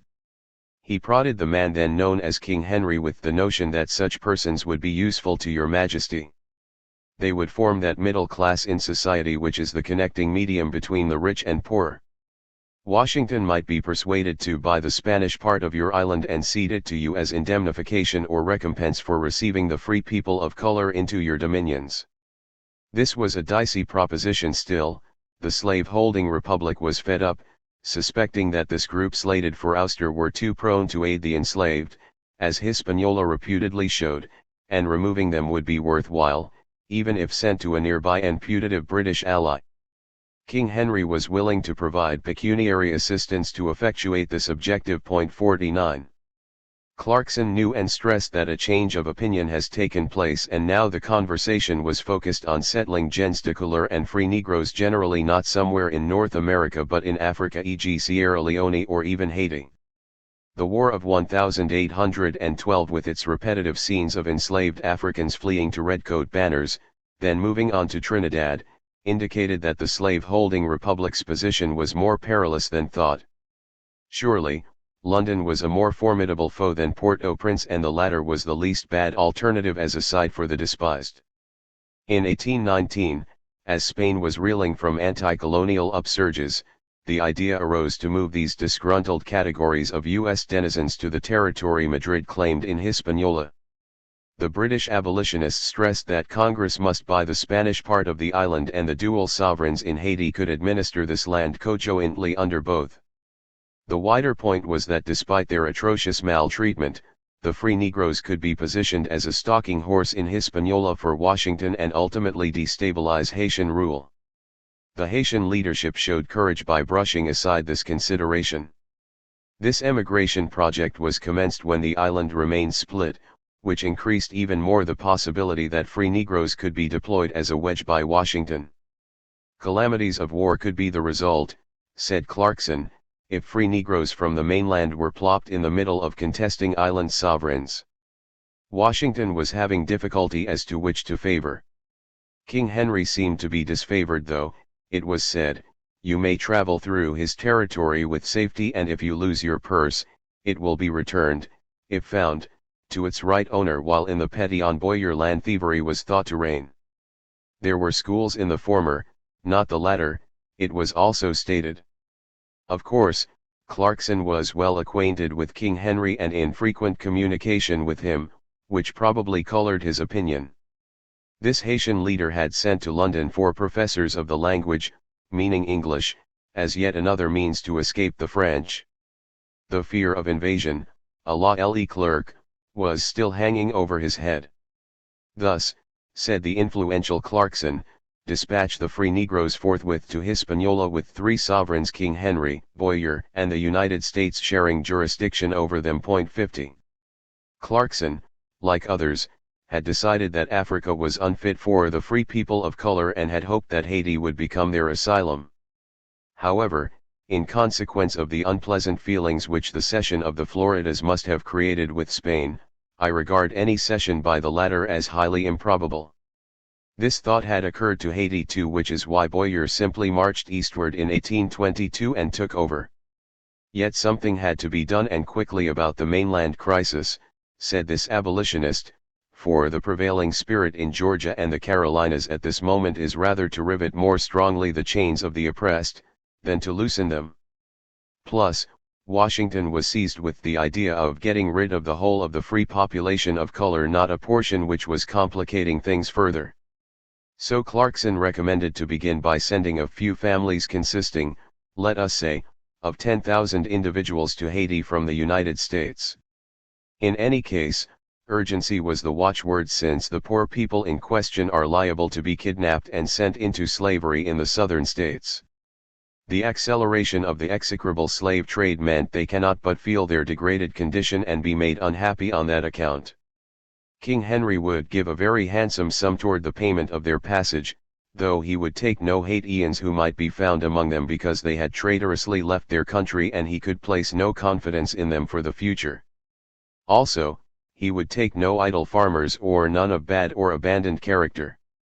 Thus, King Henry would take at least a few thousand of the free people of color, particularly since he has lately too disbanded a part of his army that he may promote agriculture equally with letters. On more sober reflection, Clarkson thought, rather than the United States alone, instead to be recommended was the idea of the different powers of Europe guaranteeing the peace and security of the migrants in eastern Hispaniola, i.e. not just the three previously noted sovereigns but adding to the mix Spain, and it was highly probable both that England and Russia, nay even France itself, would have joined in the guarantee. London was reluctant to cross Paris by recognizing King Henry, so what was needed was a treaty between the two and King Henry on migrants which presupposed recognition of his regime. That France was now deploying secret agents to confer with King Henry was suggestive. 51 Though Paris was relieved when he expired in 1820.52, certainly, U.S. Negroes would have benefited if their unsteady status had been guaranteed by an array of powers, including Russia. The liaison in this vast scheme was Prince Sanders, also spelled Saunders. A U.S. Negro, he was born in New England and attended Moore's Charity at Dartmouth College in 1807 and 1808. At the suggestion of the British abolitionists, he came to Haiti to assist in organizing the schools, where he became an enthusiastic devotee of King Henry. It was reported that Sanders introduced vaccination into Haiti and personally vaccinated King Henry's children. The ban against trade with Haiti, passed in 1806, renewed in 1807 and continued until 1809, hampered his ability to establish more fruitful bilateral relations between Haiti and his birthplace. 53 Yet Sanders's trajectory indicated why this new formalized relationship between U.S. Negroes and Haiti was so crucial for both. He died in 1839 as Attorney General of his new homeland, 54, a post that he could hardly aspire to in the land of his birth. At any rate, by the time Clarkson reached his powerful Haitian correspondent, King Henry, things were looking up. Even if diplomatic recognition was not in the offing, the dexterous slave-holding republic was flexible enough to recognize that a presence in Haiti would allow monitoring of London's activity there. Moreover, trade restrictions hindered the ability of the United States to engage in commerce with colonized islands, a category that most definitely did not include Haiti. By 1817 merchants from the United States were busily surveying markets in Haiti. 55 That same year, Carolina's favorite son, John C. Calhoun, was mulling a very large sum that Congress at two different times had voted for St. Domingo refugees, an indication of past commercial ties that might yet have a payoff. 56 By 1819 Haiti was seen as a major trade partner of the United States, ranking with Britain, France, Russia, Holland, and other leading powers. 57 By 1821 an official Haitian periodical encouraged trade with the United States. 58 A relationship that could also benefit from migration of U.S. Negroes to the island. Also by 1821 John Quincy Adams was told of the growing importance of trade between this place and the U-States, particularly since the union of the northern with the southern departments, following the expiration of King Henry. Hence, a commercial agent was desperately needed. Adams's correspondent had been trading to this island more than 18 years, the last 3 of which as a commission merchant. 59 By 1822 U.S. exports to Haiti equaled those to Russia, Prussia, Sweden, Denmark, and Ireland combined. 60 No, said another source. U.S. exports to Haiti reportedly exceeded those to either Russia, Sweden, Norway, Italy, Denmark, Portugal, Prussia, Sicily, Greece, Colombia, or China. 61. By 1826 Haitians were chortling about this increased commerce. 62 That same year a British merchant who had resided on the island since 1812 marveled that the Americans have the greatest trade with Haiti. 63 Trade with these blacks, claimed one mainland journal, is more important in amount to us than that of many other countries to whom we have highly dignified ministries and agents. 64. This too came with a steep price.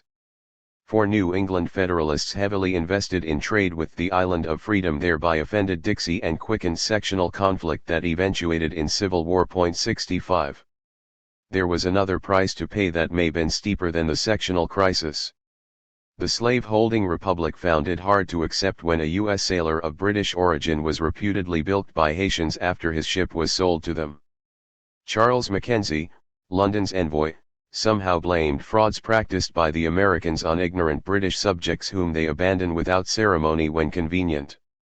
The slave-holding Republicans were confronted not only by black Jacobins but also by sharp-dealing Haitians, at a time when most mainlanders thought those of such ancestry were fit only for cotton fields. 66 That Mackenzie was also a man of color only served to question the mainland model of development that presupposed unrelenting subordination for any not defined as white. U.S. trade with the island would have been even more lucrative but for the fact that Haiti was compelled to pay an indemnity, i.e. reparations, to France for alleged losses suffered during the Revolutionary era. This massive payment of 150 million francs in 182,667 was seen by London abolitionists, e.g. James Stephen and many Haitians and U.S. Negroes, as outrageous, particularly given the enormous sums France had looted over the decades. At the same time, Washington and Paris were cuddling, the former seeking leverage against abolitionism and the latter seeking revenge against Haiti. Moreover, since so many planters from Hispaniola had fled to Louisiana, this meant that Haitian indemnities also were benefiting certain mainlanders. Yet enhanced ties between Paris and Washington narrowly limited Haiti's options. In 1822 U.S. envoy Albert Gallatin assured the Viscount de Chateaubriand that his mission was to ensure amicable and consolidated relations with France. 68 He then took leave for 6 months in order to repair to Le Havre for more pleasantries. 69 Just before that John T. Robinson of Charleston was gloating about cotton prices since the manufactories have increased in Great Britain and to a much greater extent in France. 70 Joel Poinsett, a Carolinian of French extraction, busily transmitted agricultural intelligence including seeds and alternatives to sperm oil for lamps from the hexagonal state to his homeland. This alternative was also good for food preparation and painting, but the broader point was the tightened link between the two states represented by such intelligence, a link that was of no small import to Haiti. 71. Paris kept a close eye on U.S. domestic issues and personalities including navigation of the Mississippi River and the rise of the maniacally pro-slavery John C. Calhoun. 72 Sensing that the slave-holding republic would be essential in the process of pressuring Britain and Haiti. But Haiti also kept watch on the mainland, particularly its allies, the abolitionists. 73 As well as mainland antagonists, e.g. Mexico. 74 When the fraught matter of Carolina arose, the epicenter of the slaveholders' realm and the home of numerous former slaveholders in Hispaniola, President Boyer discussed this region in terms of potential for trade, rather than the noxious question of slavery. 75 Yet providing Haiti room for maneuver was the fact that Paris and Washington, which after all had fought a quasi-war years earlier, were also at odds at times. In 1819 the Carolinian Henry H. Cumming was in a familiar position for a mainlander in France and complaining about the absence of English speakers, making him a perfect stranger. Worse, he thought, in every part of France that I have been in, we were greatly annoyed by the insults of the lower people and frequently of the soldiers, cursing us as Englishmen. 76 Those he was able to communicate with, he said disgustingly, were excessively dull and stupid. 77 As for the celebrated Jean-Jacques Rousseau, he was crack-brained, with all his absurdities, he added damningly with faint praise, he is a great favorite of mine. 78 In 1825, When U.S. trade with the island was rising, Paris vice-consul in Cap Haitien was reporting with seeming glee that mainland vessels were rarer with every passing day. The slave-holding Republicans feared France, he argued. 79 Thus, he said, Paris should find a way to diminish the commercial influence in Haiti of not just London but Washington. 2.80 But such intentions were risible when France was imposing damaging indemnities on Haiti, causing even the vice-consul to refer to President Boyer as imprudent for making such sizable payments. 81 The vice-consul was baffled in seeking to understand why London's relations with the island were closer than Paris's. 82 However, despite their inroads in the Haitian marketplace arguably at Paris' expense, the U.S. emissary on the island continued to complain. By November 1820, the issue was no white man has been permitted in certain areas, and an embargo had been laid on all vessels at the Cape in consequence of Christophe's crown and star, his emblems of sovereignty, having been stolen and reported to have been sold to foreigners. Besides, a great many abuses of the American character in the other ports of the Republic were rife, and our flag prostituted to the purpose of cloaking the trade of other nations. 83 The problem that was to bedevil the enslaving Republicans in Hispaniola for years to come was that their white supremacist homeland ill-disposed them to engage fruitfully with Haitians, placing Washington at a disadvantage in its ongoing competition for influence with other leading powers. When Samuel Hambleton, who was to represent Maryland in Congress, arrived in Port-au-Prince in early 1823, he was unimpressed with its desolate appearance, a result of a great fire that had just occurred with about 200 houses in the most commercial part of the place destroyed. He seemed similarly taken aback when black officers visited the ship transporting him. 84 When a scion of a prominent Carolina family arrived in Port-au-Prince in 1824, he was pleased to discover that the place is not so sickly as one might suppose for the time of the year, though the heat appears to be about hotter than hell, and the same could be said for his rude reception, since the Negroes about, unlike the enslaved he encountered in Charleston, were saucier than most, and were, he added in what was thought to be a slap, 10 times blacker than the ace of spades. 85 Washington was not singular in racial insensitivity, to a degree. For it was in the 1820s that Britain's leading diplomat on the island, Charles Mackenzie, was singing a similar blues. He happened to be a man of color, and since a similar appointment would be hard to imagine in the slave-holding republic, this gives his remarks a notable poignancy. 500 torches were prepared for the destruction of the houses and property, ostensibly, of all French but in reality of all white residents. The alarm was general, and the whole country was in a very feverish state, a state that was rooted in antipathy to everything European among all classes. Yes, he concluded, though a temporary cry may be raised against Frenchmen and in favor of Englishmen, I am convinced that no distinction would be made, in case of any violence being committed against the former. We should all be indiscriminately classed together, and extermination would be the order of the day, i.e. there were insults from which even the agents of friendly powers are not exempt. 86 Soon Mackenzie was urgently summoning a warship for his protection and that of other subjects. 87 One response would be to distinguish London more sharply by moving toward abolition. London watched carefully what had bedeviled Haiti for years, the question of color, which was ultimately a question of national origin and class position. Mulatto women were worse treated than the blacks, said one commentator. I saw mulatto women employed carrying stones to build a church, driven by a black woman who had a whip with which she impelled them speed when she thought necessary. Many mulatto or colored women complained to the British officers of the punishments which they received from the blacks. He was stunned to find that the crews of the merchant vessels were white, and that on shore they were frequently abused by the blacks and reproached as being white slaves. 88 Such reports were not easy for British colonialists to ignore, nor were they easy for white Americans to digest. Worse for Haiti was the point that the unavoidable antagonist in Paris also monitored carefully the color equation in Haiti, with an envoy asserting in 1826 that ironically the gens de couleur and those raised in France were more haughty toward the French than other Haitians, a reality that was befuddling to this emissary. The recommendation made was to stop sending Haitians to France for education, but, instead, to send French teachers to the island. 89 Yet despite the alleged antipathy of gens de couleur toward Paris, the latter's delegate in Cap Haitien felt that the former desired external support because they supposedly fretted that the African majority were conspiring against them. At the same time, this diplomat said that the gens de couleur had their own vexatious plans that they intended to inflict on the majority, causing the latter to suspect that lighter-skinned individuals were the ones conspiring with France.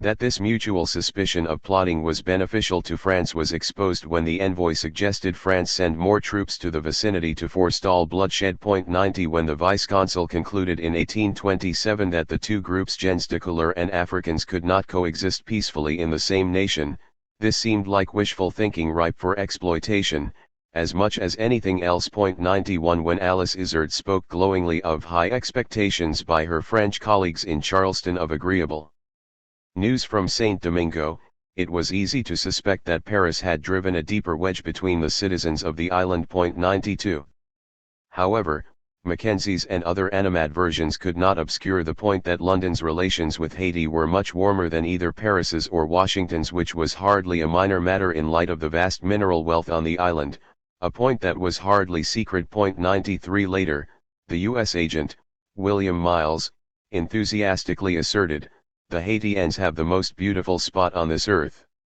This was said after he had traveled through a good deal of the islands and the Americas. "I never saw such a country as Saint Domingo," he observed dazedly. "Cotton grows everywhere." 94 Which was bound to spur the interest of slave-holding Republicans who had made fortunes in this field. By early 1825, Joseph Webb was reporting from Fleet Street that many English merchants that have resided in Haiti for many years felt that the regime constantly favored them, in a particularly distinguished manner, no less. Indeed, he told George Canning, a British statesman, it would be advantageous to the commerce of England if Haiti were entirely independent of France.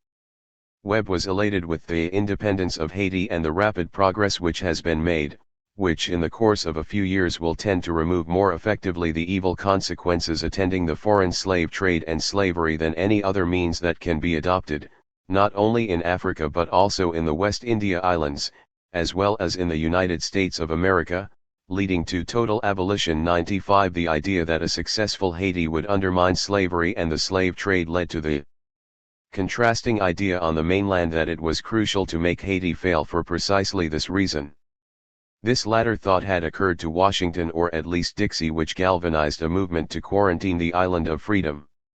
Yet Washington too could not allow London to gain advantage by having unchallenged sway in Haiti, contributing to the idea that even the dispatching of dismayed U.S. Negroes to Haiti could serve U.S. interests.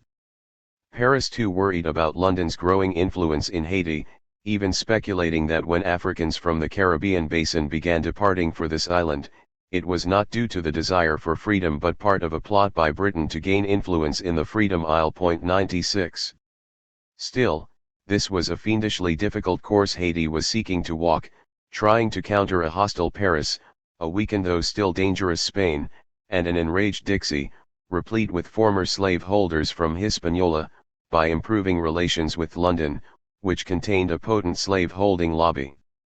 An obvious cue was transmitted after Haitian troops marched eastward in 1822, took power, then banned slavery. Washington, Paris, and London were united in discontent. 97 Former settlers in Hispaniola now residing in Louisiana feared, or at least circulated, the story that Puerto Rico and Cuba were next and urged London, Washington, and, presumably, Spain to unite to stop it from happening. Haiti had to wonder if its avid abolitionism could eventuate in uniting a formidable bloc of foes. 98 But Haiti also had cards to play. When the British Navy espied movements of the French squadrons in these seas in possible support of the royal cause of Spain in Saint Domingo, in light of the 1822 reversion of the eastern part of the island to Haiti, France had to worry about being checkmated by London and Port-au-Prince, as opposed to being bolstered. 99 Then as now, a deft Haitian diplomacy could rely upon maneuvering within the interstices of hostility between and among the leading powers. When Africans revolted in Martinique, some fled on craft from there, while others, which was customary, fled to the site of unrest. Others seized upon the flux by fleeing to Hispaniola.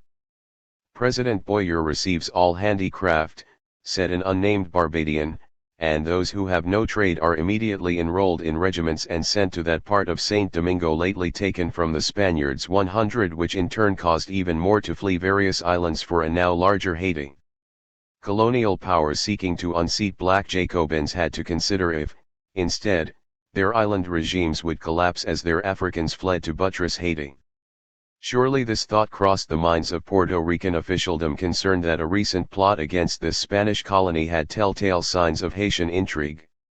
To that end, a British diplomat in Haiti encountered the man he called General Josephine Inac, referring to President Boyer's right-hand man. This Haitian leader who, it was reported, looked white asked me a number of questions about the state of affairs in Jamaica, a not-so-subtle hint at British weakness. As well, he entertained us with an account of their military force, an ironic compliment to London's Debbie Lighty. To that end, it was observed that the number of regular troops of Haiti was about 20,000. This led this envoy to a meeting with President Boyer. His complexion is that of a mulatto, it was noted, as London was not above playing upon color contradictions in Haiti.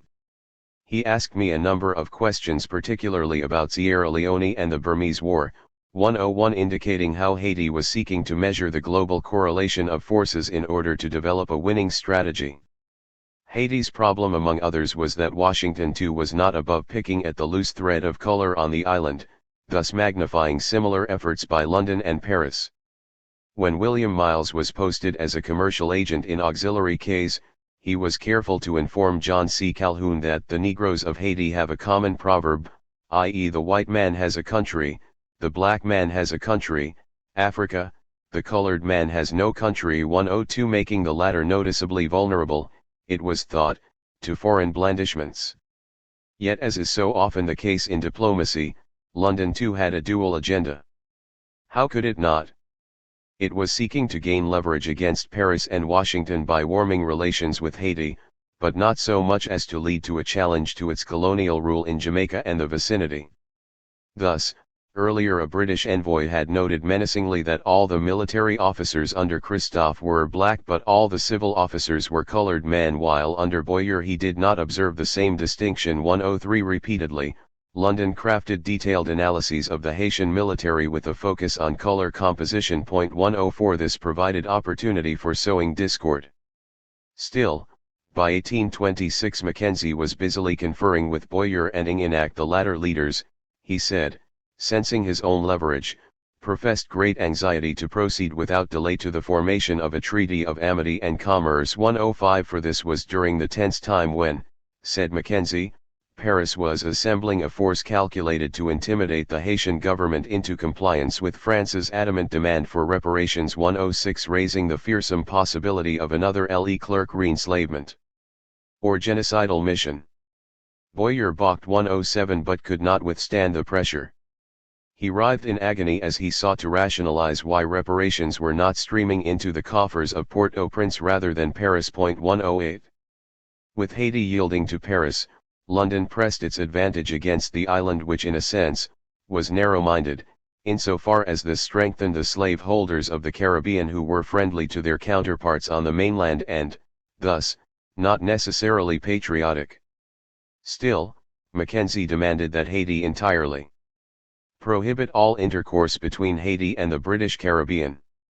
This was not merely to lull the apprehensions of the British West India Island proprietors, but also to check the illicit intercourse that takes place even at present. Of particular concern was London's desire to restrain the escape of slaves from all the colonies to this place. For it was a certain fact that huge numbers of formerly enslaved Jamaicans, Antiguans, and the like were now living in freedom in Haiti.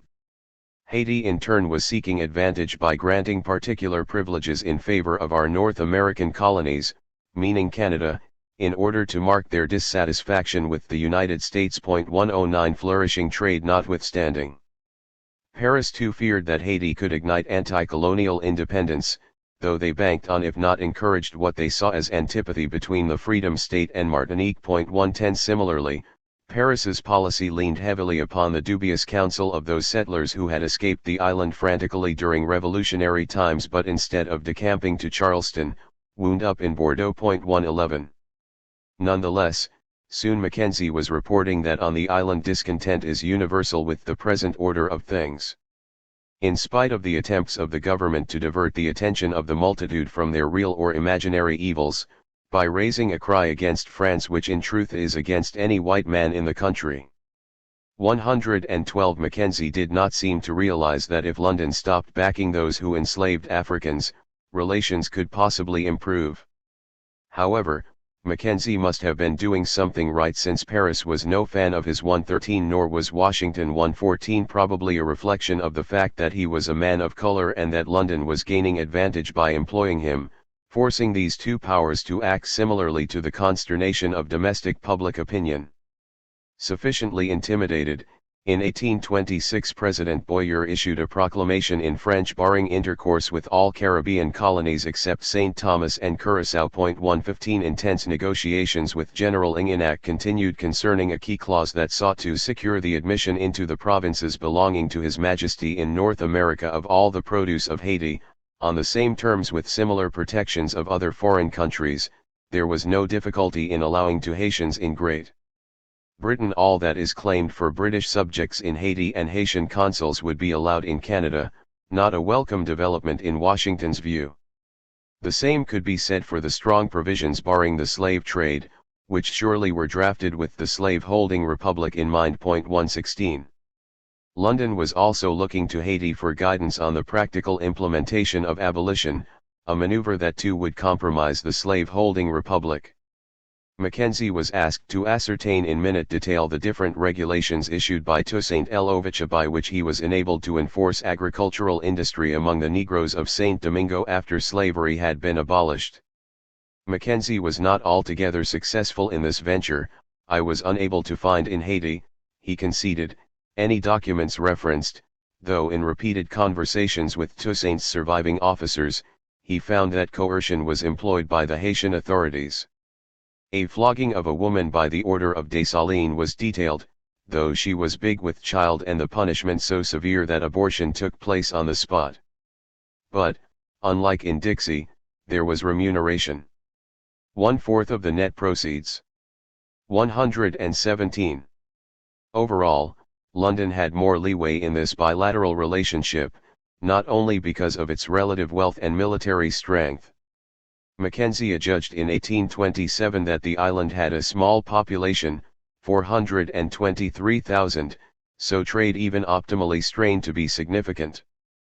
But, he noted sagely, as a military ally Haiti is more respectable. In the event of war, mischief might result from her ports being crowded with privateers of the enemy and the pirates of all nations, which meant treading carefully. 118 months later Mackenzie was to be found in the eastern end of the island and noticed several leading pirates resting offshore. He wondered what intrigue might be perpetrated by these buccaneers tied to agents of Port-au-Prince. 119 Washington had reason to wonder similarly.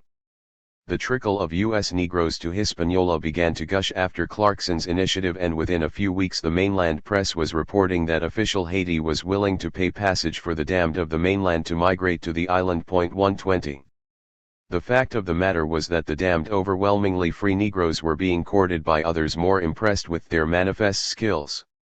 For at the same time, the colony then known as French Guiana on the northern coast of South America thought it could attract this group too, which would also deprive the enemy in Port-au-Prince of their talents.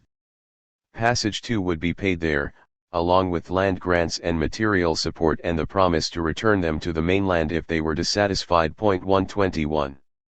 Cayenne was spurned in favor of Haiti. The census of 1820 showed that in New York State alone there were over 29,000 free Negroes and more than 10,000 enslaved persons. By that juncture the Haitian authorities had dispatched an official emissary to the mainland to attract more U.S. Negroes southward. 122 Among those packing their bags was M. Sylvan Simonis, a naturalized Haitian born in South Carolina. He and his two brothers had been sent by their French father to Britain to be educated. He then returned to Carolina, but the reigning racism was repugnant to him. So he moved to Haiti 123 with the support of Joseph Balthazar Inginac, Boyer's Secretary of State. 124. He was not alone. From 1824 to 1826 at least 6,000 free Negroes departed the United States for Hispaniola. In 1822 Haitians successfully chased slavery from their eastern border and, to a degree, wounded the racist oppression that those defined as white visited upon those who were to become Dominicans. Many of these oppressors and a large number of skilled laborers fled to Cuba and Puerto Rico, for example, leaving behind rich lands and increasing the need for able workers in agriculture and industry. President Boyer was also concerned with foreign invasions, which a more evenly spread population, he believed, would deter. So he instructed, find artisans of African blood, such as carpenters, wood sawyers, blacksmiths, caulkers, rope makers, sail makers. 125 So prompted, John Russwurm, a prominent Jamaican American, sought 30 cultivators among U.S. Negroes to move to Haiti. 126. Answering Boyer's call were thousands of U.S. Negroes, 13,000 by one estimate. 127 Echoing this departure, Freedom's Journal, the leading U.S. Negro periodical, sensed that the vicinity of one or more independent black states would be dangerous to the internal tranquility of our country, while in fact Haiti would naturally attract from among us the free blacks who are found in the slave-holding states to be troublesome members of society. 128. There was push and pull involved. Free Negroes were viewed suspiciously for fear that they would join with the enslaved in a mainland version of the Haitian Revolution, and getting rid of them by any means necessary was a priority. St. Louis, Missouri, was distant from Haiti, but even there in the 1820s there was deep apprehension of what one observer termed riotous Negroes. 129 VC's revolt led to a tightening of slave patrols and arguments that another Haitian revolution was nigh. 130 Yet these besieged U.S. Negroes, like many other Africans, were also attracted to the Isle of Freedom because of opportunity, liberty, and pride. The push was well organized in the form of the American Colonization Society, hell-bent on stripping North America of a good deal of its population of Africans. The Richmond branch acknowledged in early 1825 that the prevailing wish among the free persons of color was to head speedily to the abolitionist isle, particularly since an agent was sent from Haiti with tempting offers for emigrants to Saint Domingo. By many of the free persons of color, the offer has been accepted. This was causing perturbation among some Euro-Americans who found the island much more unpleasant than even in the wilds of Africa. 131 The latter being their preferred site for mass deportation. The pull, in short, was embodied in residing in a sovereign African republic, as opposed to a slave-holding republic. President Boyer had made an enticing offer to U.S. Negroes, urging them to relocate en masse. The hand of Providence, he proclaimed, has destined Haiti for a land of promise, a sacred asylum, where our unfortunate brethren will in the end see their wounds healed by the balm of equality and their tears wiped away by the protecting hand of liberty. 132. He made his sentiments clear again in April 1824 when he said of the beleaguered U.S. Negroes, far from enjoying the rights of freemen, they have only an existence, precarious and full of humiliation, and this entitles you to the gratitude of the Haitians, who cannot see with indifference the calamities which afflict their brethren. Do not depart for Africa, he counseled. No, he announced, I am about to send to New York funds and a confidential agent with a view to facilitate the emigration to Haiti of the descendants of Africans. 133. This was a metronomic theme of Boyer's. A mainland journal trumpeted, President Boyer is inviting the free blacks of the United States to emigrate to Haiti, in preference to Africa. 134 This was not the only vote of confidence in Haiti. In fact, this prominent mainland paper also said of the Liberty Isle in 1822 that the population is rapidly increasing and knowledge is diffusing, and, if the government shall remain stable and continue to be administered as it is now, a powerful and wealthy nation will spring up in a few years. 135. Enslaved Africans from Tortola accepted Boyer's generous offer and escaped to freedom in Haiti in 1822, as slaveholders contorted in discomposure. 136. U.S. Negroes were also eagerly hopping on the Haitian bandwagon.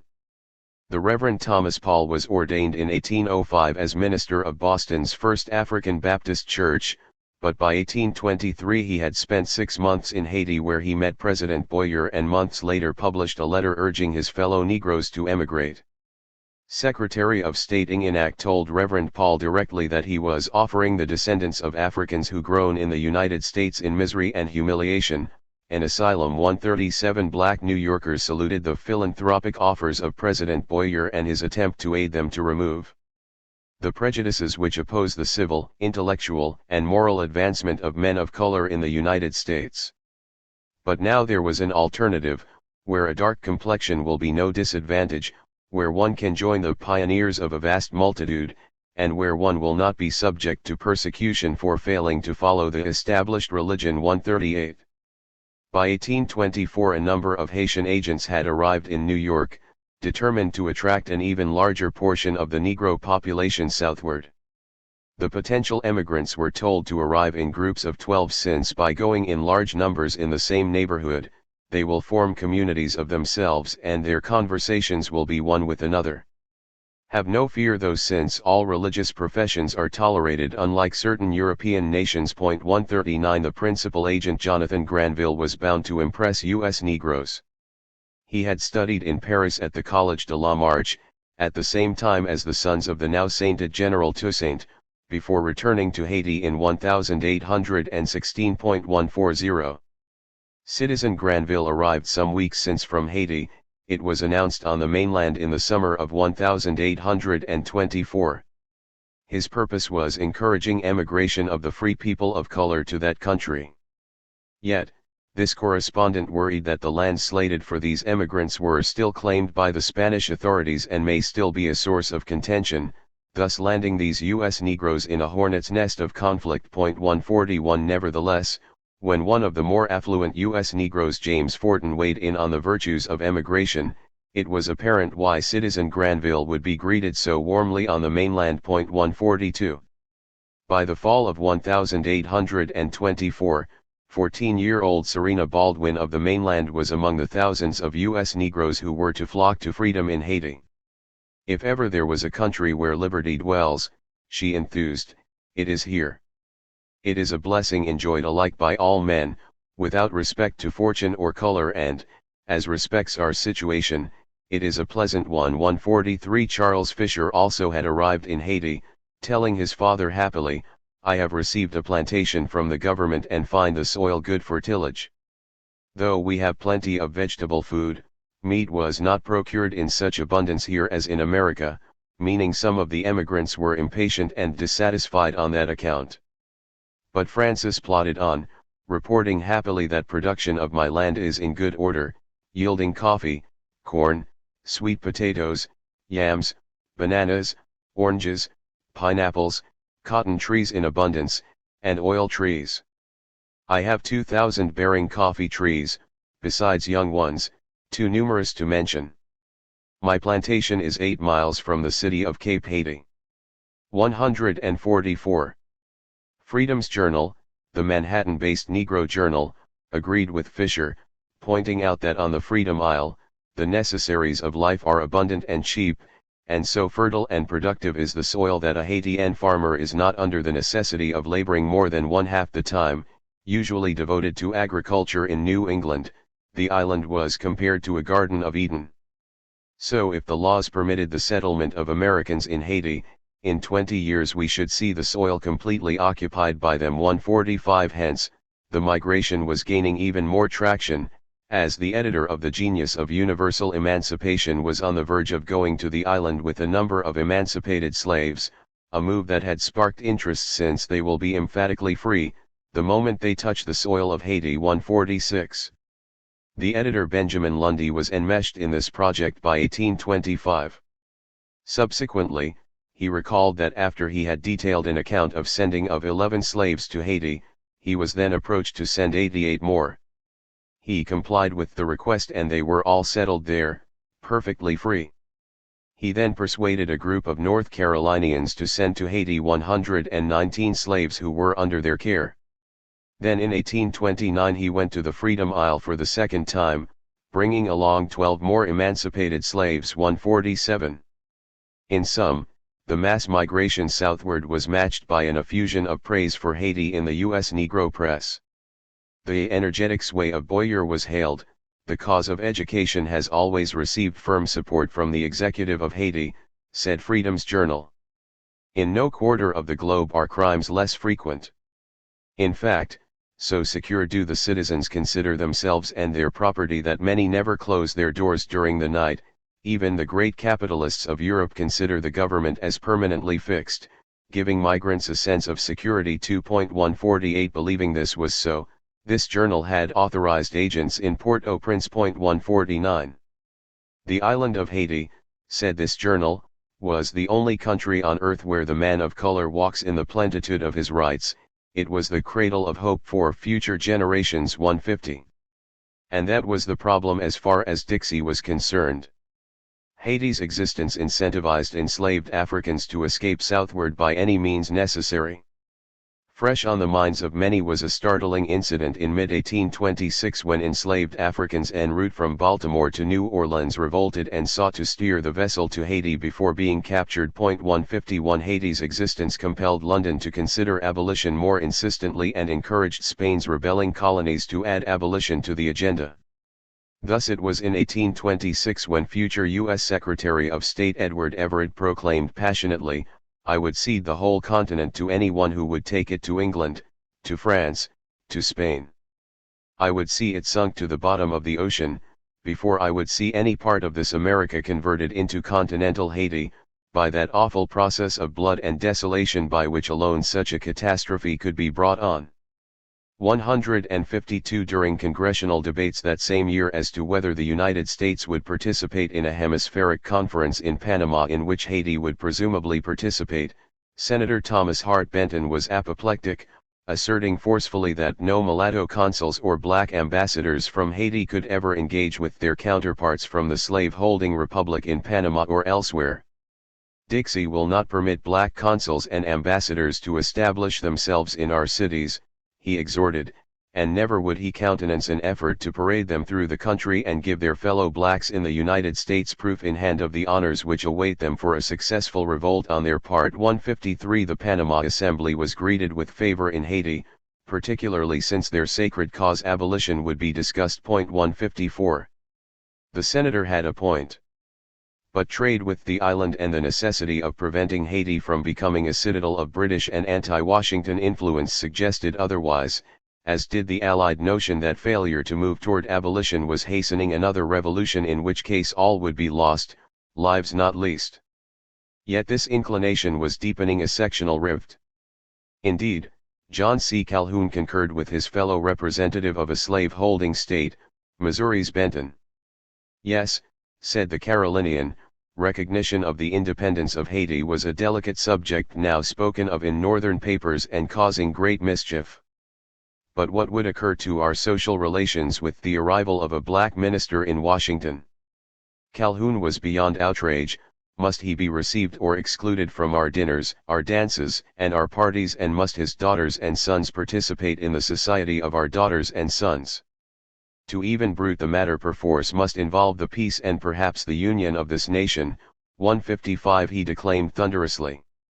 The ampler point was that the very existence of Haiti was complicating Washington's relations with London and deepening an already wide sectional chasm. Both factors were to eventuate in civil war and abolition. 6. U.S. Negroes and Black Jacobins 1830–1839. The bloodily transformative slave revolt led by Nat Turner in Virginia in 1831 persuaded some pro-slavery defenders to believe that the Haitian Revolution had descended on the shores of North America. One scholar argues that the mainstream press in the Commonwealth inadvertently propelled this idea, since it was easier to focus on bloodshed emerging from the Caribbean, than in its own backyard, even when obliquely referring to the charismatic leader of slave rebellion. Nat Turner remained unmentionable because of the Caribbean menace his very name was thought to have foreshadowed. 1. One of the first accounts of this catalytic episode, published in 1831, evoked the specter of Haiti in its very first sentence. Sounding the tocsin, Samuel Warner warned that in consequence of the alarming increase of the black population of the South, fears have been long entertained that it might one day be the unhappy lot of the whites in that section, to witness scenes similar to those which but a few years since, nearly depopulated the once flourishing island of Saint Domingo of its white inhabitants. Though it was Nat Turner that ostensibly drove Warner's concern, he returned like a magnet to metal to Haiti. Such were the horrors that attended the insurrection of the blacks in Saint Domingo, that it was easy to infer that similar scenes of bloodshed and murder might our brethren at the South expect to witness, were the disaffected slaves of that section of the country but once to gain the ascendancy. He cautioned that in the case of a General Nat, they might then find a wretch not less disposed to shed innocent blood than was the perfidious Dessalines. That General Nat launched his rebellion virtually to the day that Hispaniola had erupted a mere 4 decades earlier gave added resonance to Warner's pained remarks. Point 2. As abolition crept closer to reality in the Caribbean, the black Jacobins had reason to believe that a strategic goal was coming to fruition. Concomitantly, their slave-holding foes on the mainland were thinking that instead the noose was tightening around the neck of their hated system, a perception that the audacity of General Nat did little to alleviate. Their fearful apprehension was exacerbated by an economic downturn that hit with a thunderclap in the mainland. Then there was the predictable dislocation presented by the triumph of British abolitionism, an epochal event difficult to keep away from the eager ears of the enslaved. "You seem to apprehend troubles from the Negro in the South," said F.S. Case in 1836. "In fact," he added, "they will produce great trouble in all the slave states and the time is not far distant." 3.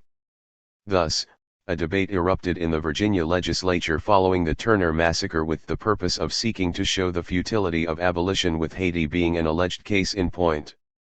In January 1832 in Richmond, one policymaker pondered if the proposal from Haiti should be considered, i.e., as Philippe Bolling averred, their chief offers to pay for their Negroes' passage, to receive them as free citizens. For concurring with the underlying sentiment, a leader of the Colonization Society declared, "It is only necessary to cast a furtive glance at the scenes in Saint Domingo and more recently in Jamaica and the various insurrections planned and attempted in this country to glimpse the importance of ousting these Negroes." 5. On the other hand, Thomas Dew, who taught, inter alia, metaphysics at the College of William and Mary, when summarizing this spirited colloquy, was also keen to point to the growth of the African population as a condition precedent for mass revolt, an allegation that encouraged emigration of free Negroes. During the 10 years immediately preceding the Revolution, he said, more than 200,000 Negroes were imported into the island from Africa. It is a well-known fact that newly imported Negroes are always greatly more dangerous than those born among us, and a very large proportion of these islanders consisted of Cormontan sick slaves, from the Gold Coast, who have all the savage ferocity of the North American Indian. So, he concluded, study Haiti to avoid another General Nat.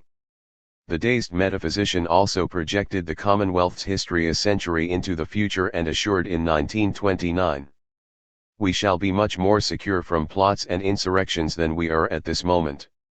6. Africans in Greenville, South Carolina, weeks after General Turner's revolt, sought to deliver a different, non-metaphysical, future. There were horrible tales about insurrection emerging, and with some in such a state, said one resident, they had both near scared themselves into cocked hats. 7. This jitteriness was comprehensible given the fevered reporting that gripped post-Turner Dixie and touted the arrival of another Haitian revolution. Following on the heels of this fright was another in New Orleans. Captain J.E. Alexander of the 42nd Royal Highlanders happened to be there when an alarm of a slave insurrection occurred. Handbills of an inflammatory nature were found, telling the slaves to rise and massacre the whites, and that the fabled Hannibal was a Negro and he too had defeated Europeans. "Do not leave one white proprietor alive," was the message. Punctuating the rhetoric were several stand of arms, some said 300, which were found in a colored man's house, and the affair looked so serious, said this military man, that 500 of the citizens were under arms every night, and the mayor solicited a detachment of 4 companies or regulars from the nearest garrison. 8. This was Louisiana, the place of choice for former settlers in Hispaniola, who were all too aware of what could befall slaveholders. The professor's misplaced optimism notwithstanding, there was good reason for pessimism, beginning with abolition in the Caribbean, then moving on to the poetic salute of General Toussaint by the noted mainland writer, John Greenleaf Whittier. This at a time when Haiti was being painted as a cataclysmic nightmare. Minimally, this reflected a sectional divergence. Then there was the debate in the Chamber of Deputies in France on abolition, which highlighted even more poisoning plots in Martinique. It appeared as if a mass movement was driving slaveholders from the colony, not the message that this class in the hemisphere sought to hear. The poisonings were also discouraging cattle raising, according to Alexis de Tocqueville, who added that slavery meant the idea of labor is inseparably connected with the idea of bondage, and this discouraged work itself. De Tocqueville, who was to garner a glowing reputation on the mainland, freely admitted that the debate in France was preoccupied by the recollections of Saint Domingo and the bloody collisions there. But the same could be said about post-Turner Virginia. Revolutionary fervor swept France in 1830, and predictably, on February 9, 1831, 300 Africans attacked 11 plantations in Martinique. This reflected and fed the abolition in surrounding islands that in turn led to steps toward abolition in Saint-Pierre. 11 Just as predictably, the same year that Martinique went up in flames, Jamaica witnessed the rebellion led by General Nat's island counterpart Sam Sharp. Both burned with the fervor of religion, though the Jamaican was more overtly inspired by abolitionist debates in London. Settlers on the island feared they were all slated for liquidation. 12 As if it were hardly a coincidence, the U.S. agent, William Miles, instructed John C. Calhoun that the Scottish abolitionists sent an agent to Haiti in 1831 or thereabouts. 13. The spirit of insubordination had also found its way to St. Lucia and Antigua too, said a Jamaican source in a position to know. Any acts of insubordination contemplated by the Negroes, he said, usually break out during the Christmas holidays, the season always considered to be that of the greatest danger. To be expected, thusly, were simultaneous risings across the Caribbean, since all the buildings on more than 150 estates in Jamaica were only recently burned to the ground, and the most frightful atrocities were committed on the persons of the white inhabitants. 14. Jamaican planters were also grousing about stiffer competition from mainland plantations, who gained an advantage since the latter's government was lethargic in the face of the illicit traffic in Negroes. Their labor was being directed at the cultivation of sugar cane to the detriment of Jamaica itself. The bar on the slave trade may have, paradoxically, strengthened abolitionist Haiti and its mainland rivals simultaneously.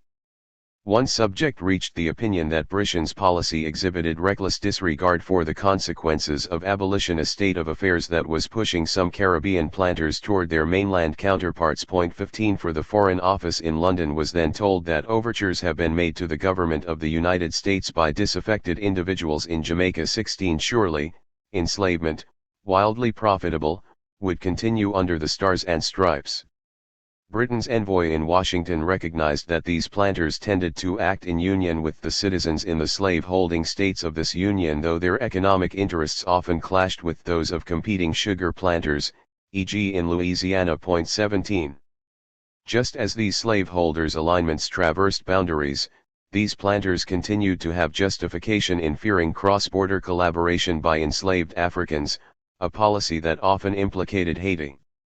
What happened in places like Saint-Pierre, proclaims one scholar sagaciously, not only mattered to those in Martinique or Bordeaux or Paris, but also potentially to those in Wilmington, North Carolina, or Portsmouth, England, or even Venezuela. Thus, after British abolition, the equivalent movement in Martinique was turbocharged, the United States was not unaffected, and Haiti was strengthened objectively. 18. This was the essence of the message delivered to John C. Calhoun by William Miles, who was the commercial agent for the United States in auxiliary Cayes in 1833. Initially, he recalled later, the prejudices of the people were not strongly shown towards the whites. However, as soon as the Treaty of Indemnity was settled with France and Washington refused to appoint consuls to Haiti, there very soon arose considerable prejudices against us and in favor of the English, and this feeling increased until after the British Emancipation Act. At that critical juncture, the prejudices against all whites now commenced, were increased by the mulattoes and lighter-colored people, who were jealous of the whites, and by the year 1836 and 1837 foreigners generally began to leave the island. Providing a taste of the bitter medicine ingested regularly by mainland Africans, Miles was infuriated when his 5-year-old stated plaintively, "Father, I wish I was like Amélie Legond." The latter was a colored child, he told Calhoun, still horrified. "Thus," he said angrily, "the same repugnance exists in colored people toward us, we have for them." Thus, there was a fear that abolition also meant equality and miscegenation with incalculable consequences. Similarly, even with abolitionism, Miles detected a ray of hope for bondage in that the greatest industry I saw was among the old men and women who had been slaves 19. Yet what was worrying the likes of Calhoun and those of his ilk was the reaction of Miles's daughter, that is, the existence of an abolitionist republic was profoundly incompatible with mainland slavery and inexorably eroded the rationale for the latter. Lieutenant Charles Steedman of the United States visited the Liberty Isle in the 1830s and immediately eyed the stepdaughter of Colonel Voe, a mulatto from Philadelphia. The military man was then commanding President Boyer's guards, but what occupied Steedman's attention was the stepdaughter. She was as black as a negress could be, but he added lasciviously, had a most exquisite figure. The fact that she had been educated in a convent in Paris seemed to enhance his and others' interest, for notwithstanding her ebony color, all of us vied with each other in securing her hand for the waltz or quadrille 20. Abolition could mean miscegenation, and what would that mean for the slave-holding republic's founding principle of white supremacy? Likewise, would abolition mean the formerly enslaved would seek revenge for centuries of bondage?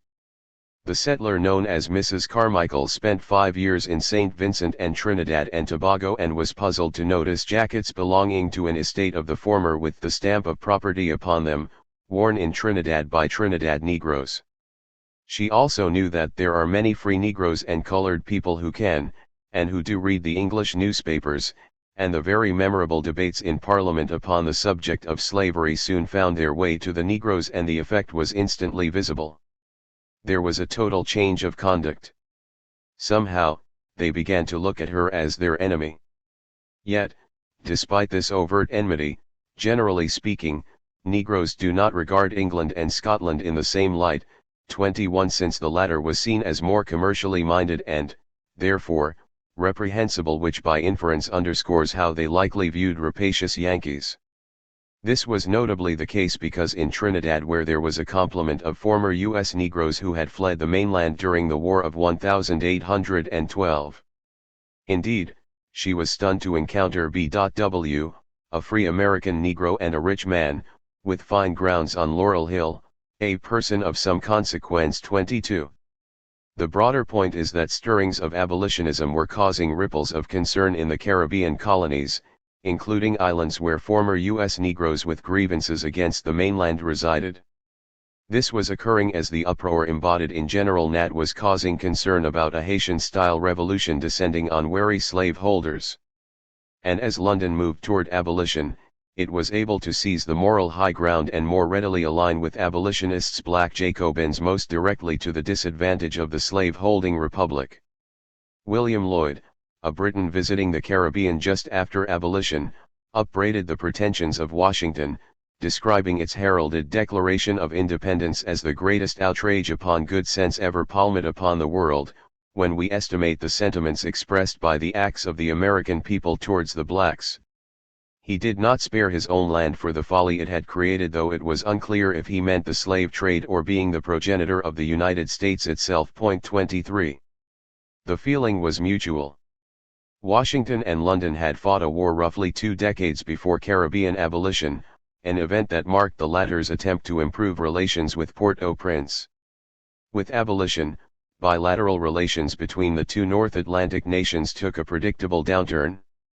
The Carolina slaveholder James Hammond spoke warmly of spending 3 enchantingly enthralling weeks in Paris, though he confessed openly that he was not much delighted with England or the English. 24 In contrast, he mused, France was like sunshine after darkness after setting foot in Britain. 25 Other slaveholders were seeking to elude London's snare.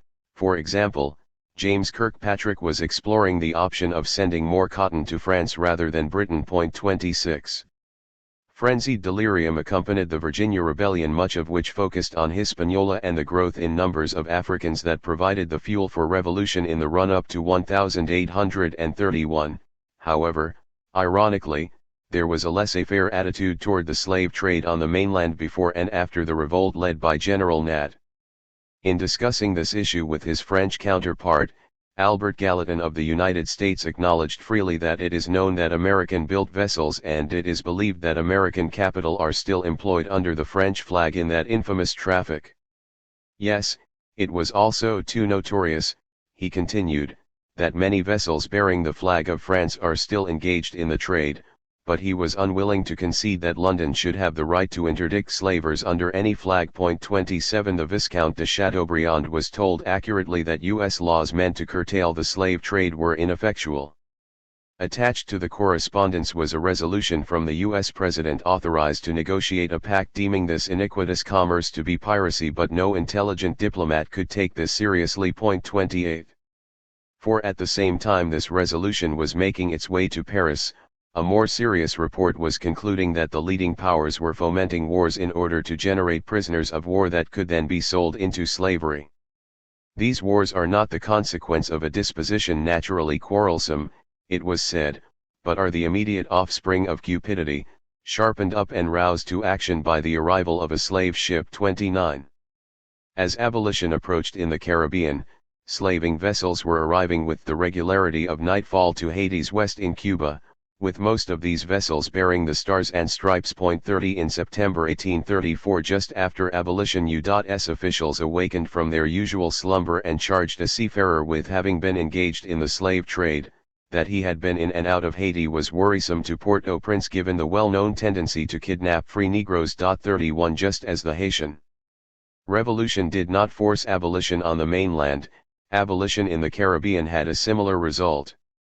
In both cases, remaining true to founding principles, the enslaving republic dug in its heels and sought to stem the tide of progress. Yet slaveholders could understandably complain that abolition's approach was placing their human property and themselves in jeopardy. Thus, weeks before abolition, the governor in the Bahamas was told worryingly of symptoms of insubordination among the Negroes and that slaves on some of the islands are resolved not to work after August 1, 1834, and this was most general among the slaves at Exuma and Eleuthera, 32 just hundreds of miles from Haiti. British planters were disconsolate to find that as abolition neared, Africans felt they were under no obligation to work for their former owners at all. This was attended with the most serious consequences, necessitating the perceived need for a vessel of war calculated most impressively to enforce obedience. 33 This development could not be embraced by most Haitians, just as it confirmed the perception of enslaving Republicans that abolition could only mean financial disaster. Perhaps if such trends could have been limited to the Bahamas, London, and mainland slaveholders for that matter could have exhaled more easily. But that was not to be, and, again, it was easier to blame the hand of Haiti than to look askance at slavery itself. To a degree it was felt that one way for a free Negro on the mainland to avoid being kidnapped was to migrate to Haiti. And with the escalating fear that ensnared Dixie after General Turner's revolt, slave-holding Republicans renewed their long-time objective of ousting as many of this group as possible on the premise that they were prone to ally with rebellious Africans.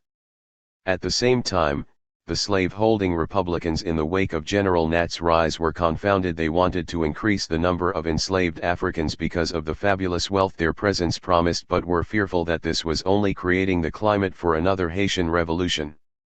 Blocking the slave trade, or even circumscribing the similarly lucrative business of slave breeding. 34, was a bridge too far, but ousting free Negroes who were seen as the culprits instigating the revolution in the first place once again was the least bad option, a phony war against black Jacobinism. Conditions were made so unappealing for this group a push while the beacon of Haiti loomed so luminously, the pull, that thousands headed from the mainland to the Caribbean. There was a burst of migration between 1824 and 1826 and a steady stream thereafter. North Carolina Quakers were noticeably busy in promoting this traffic 35, though there was some resistance from a group of about 50 free Negroes who, it was reported, were mostly opposed to going either to Liberia or Haiti, but many of them would be willing to be sent to a free state. 36 others were delighted to arrive at auxiliary Ks, Haiti. 37 The self-proclaimed Emigration Committee of the Manumission Society was seeking to get as many of the people of color as opportunity will admit to embark for the island of Haiti. 38. With the expansive new territory to the east and the continuing flight of many of the residents of Hispaniola unhappy with the abolition of slavery, Port-au-Prince also had reason to attract covey after covey of emigrants. Tellingly, after the reversion of the eastern part of the island to Haiti, an influx of Spaniards flowed into New Orleans, augmenting the revenge-seeking French settlers who had been arriving since 1804.39. As this important migration was taking place, Caribbean settlers to the mainland and mainland Negroes to the Caribbean, some of the former who had experienced the trauma of the Haitian Revolution were expiring, raising the possibility of an easing of tension with Haiti. Foremost in this category was Stephen Gerard, who, born in Bordeaux in 1750, had made a fortune by exchanging U.S. beef and flour for sugar and coffee from Hispaniola, where he had familial ties. He was quite upset with the sacking of towns where these family members lived. Besides, abolition in Hispaniola soured a number of his key investments. This did not prevent him from becoming one of the wealthiest men on the mainland. Yet when he died in 1830, this man, described as an earlier Andrew Carnegie, did not allow his toxic legacy to be buried with him.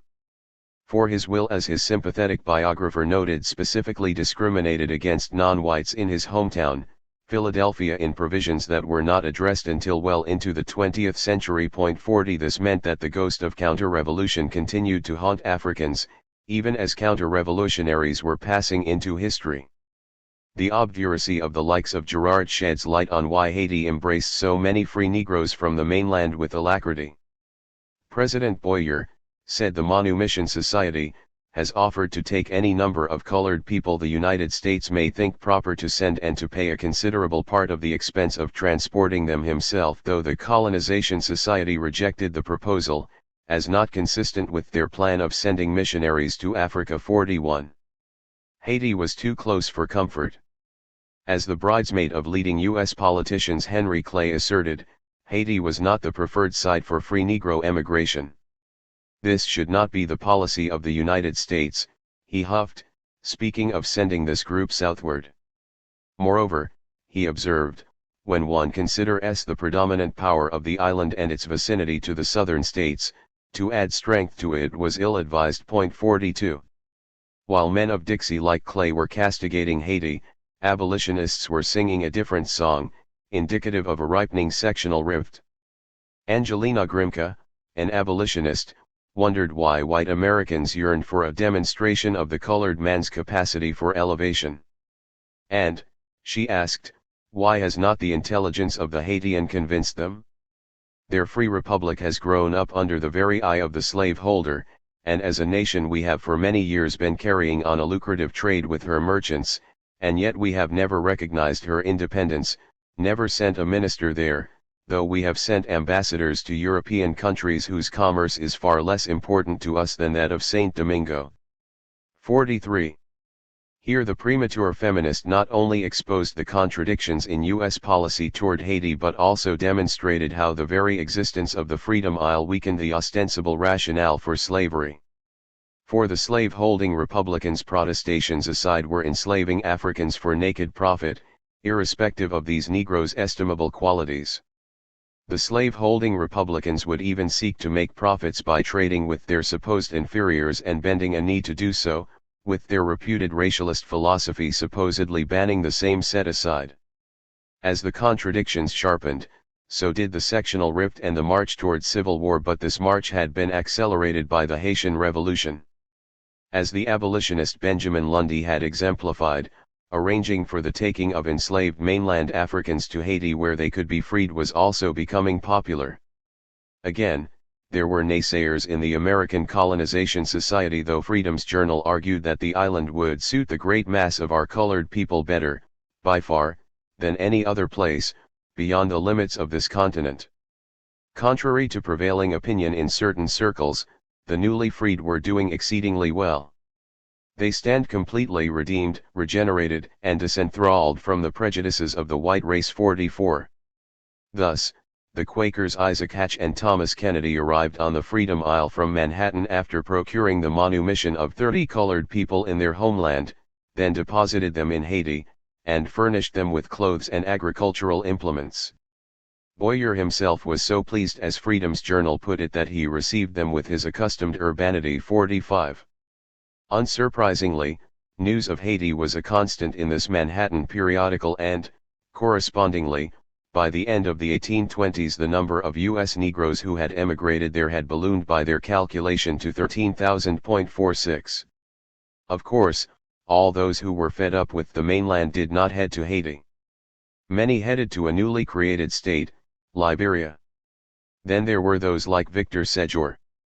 While his father was born in Hispaniola, he was born in New Orleans in 1817. But, as one commentator observed, young Séjour found the racial prejudice of Louisiana unbearable, and in 1836 at the age of 19 moved to France, where he established himself as a writer of note. 47 Séjour, a son of gens de couleur, has been credited with having published the first short story of the African-American tradition, Le Malâtre, written in French, which concerned a slave revolt in Hispaniola. 48 Though his father was one of an estimated 10,000 who fled Hispaniola for Louisiana. During the Revolutionary era, Séjour died in France in 1874, yet another exile alienated from the land of his birth. 49. But other migrants of means spurned France in favor of Haiti. These included the so-called mixed-race offspring of the Florida slaveholder, Zephaniah Kingsley. His son, Osceola Kingsley, was born in 1837 just as his father was providing a grub stake in Hispaniola for his siblings. The younger Kingsley went on to become a national hero in the Dominican Republic during the early 1860s war against Spain and was buried at Bergantin. His father escaped Florida at a time when yet another war had erupted between indigenes ably assisted by Africans. The Second Seminole War, 1835 to 1842, was said by a Jacksonville newspaper to be leading to the tragic scenes of Haiti. 50. The elder Kingsley had fought a losing battle to alter the calcification of white supremacy in Florida. In the 1820s he tried and failed to convince officialdom to adopt Spanish race policies that were less rigid than those of the slave-holding republic. Then in 1833, as abolition was brewing in the Bahamas and Florida indigenes were about to take to the warpath, he and 11 other planters, all fathers of children defined as free Negroes, petitioned Washington to revoke the state's ossified apartheid laws to no avail. Kingsley previously had traveled to Haiti in line with his coffee business and in 1835 returned again for less mercantile reasons. He purchased 35,000 acres on the northern coast of what is now the Dominican Republic, near Puerto Plata, a region where numerous U.S. Negroes had flocked. One of his spouses, known as Anna Kingsley, who happened to be of African descent, administered a plantation there, and another 1,000 acres along the St. Johns River in Florida. 51 The locale of her original homeland was unclear, perhaps Madagascar, perhaps Senegal, indicative of the broad reach of the slave trade, of which she was a product. The elder Kingsley, for example, operated a slave station along the Congo River, from which Africans were brought to bondage in Florida and Georgia. 52. By September 1835 he was back in Haiti, which, he said, resembled the Catskill Mountains in New York, only more extended. In Puerto Plata he found American and foreign shipping anchored before a pretty, scattered-looking small town of one-story houses, something about the size of St. Augustine, Florida. Amidst logs of mahogany and tobacco in bales headed for the mainland, its inhabitants received me, as a white stranger, with great civility as well as hospitality. This was thought to be impossible among slave-holding Republicans but was typical if one approached the Haitians with like civility and not the rapacious mindset of a slave dealer. Instead the white and black, the latter predominated, greeted him warmly, speaking Spanish, French, and English while the Spanish predominated rather the most and the white part of the population very much resembled the Minorcan population of St. Augustine. Kingsley took the time to hear an old-style Methodist sermon by an English missionary, where most of the colored emigrants were assembled. His venom was reserved for our pseudo-republicans, who openly abuse Haiti, its people, and government.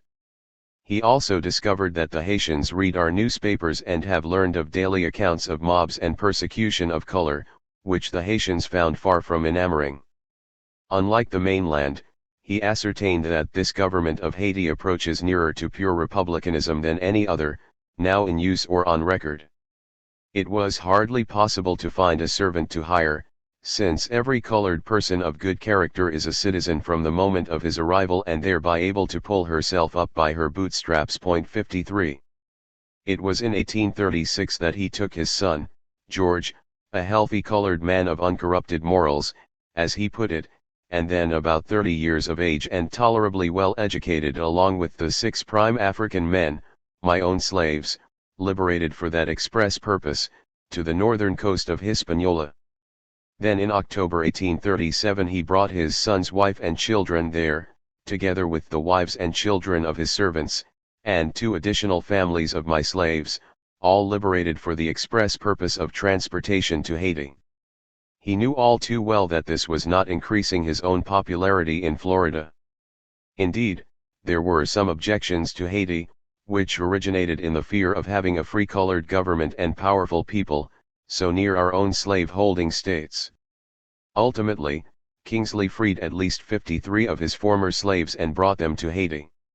He was influenced by the capacious plan of abolitionist Benjamin Lundy, who as early as 1825 conceived the idea of sending 50,000 freed slaves to Haiti each year at a cost of $14.40 each. 54.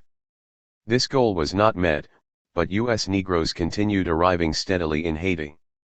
When in 1839, for example, a vessel from the mainland arrived from Kingsley's Florida neighborhood with 101 free Negro emigrants aboard, a U.S. Negro journal reported that their lively demonstrations of joy on reaching that land of liberty and plenty were boundless. 55. When Emancipation Day was marked in Port-au-Prince in 1838, French and British consuls were present and, doubtlessly, U.S. Negro emigrants too. 56. Kingsley's words about the fear of a free colored government, which these emigrants were determined to support, were highlighted in the U.S. Negro press, underscoring their potency. 57.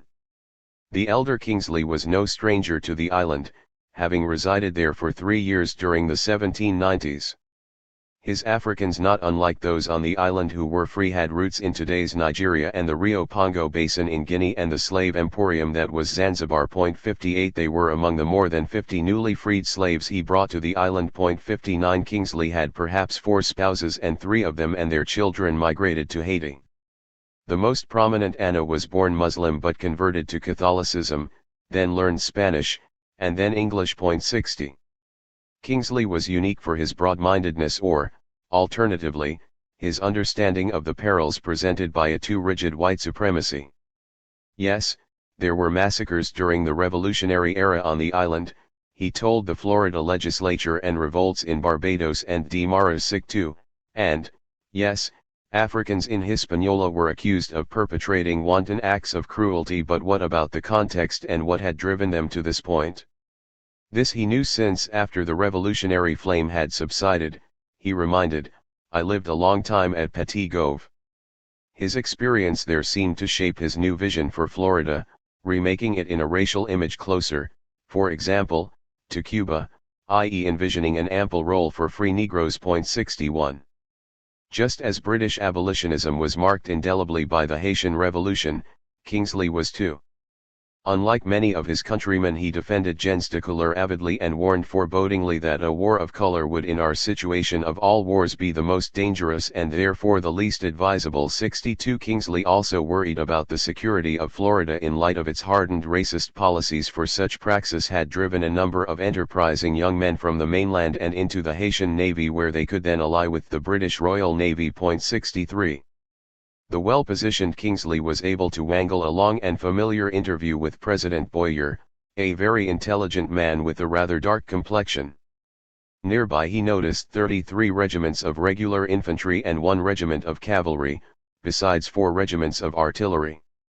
Military spending was caused, it is said, by the fear of enemies from without, who saw the abolitionist aisle as antagonistic, but such expenditures unavoidably meant less spending on education and health care, thereby deforming the economy.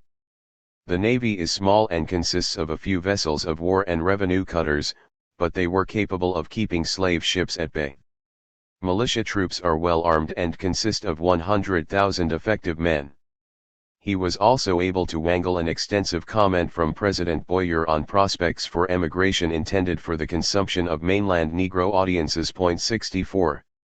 Born in Scotland in 1764, Kingsley's departure for Haiti was an indication of the furor he caused in Florida. 65. His last will and testament was blunt.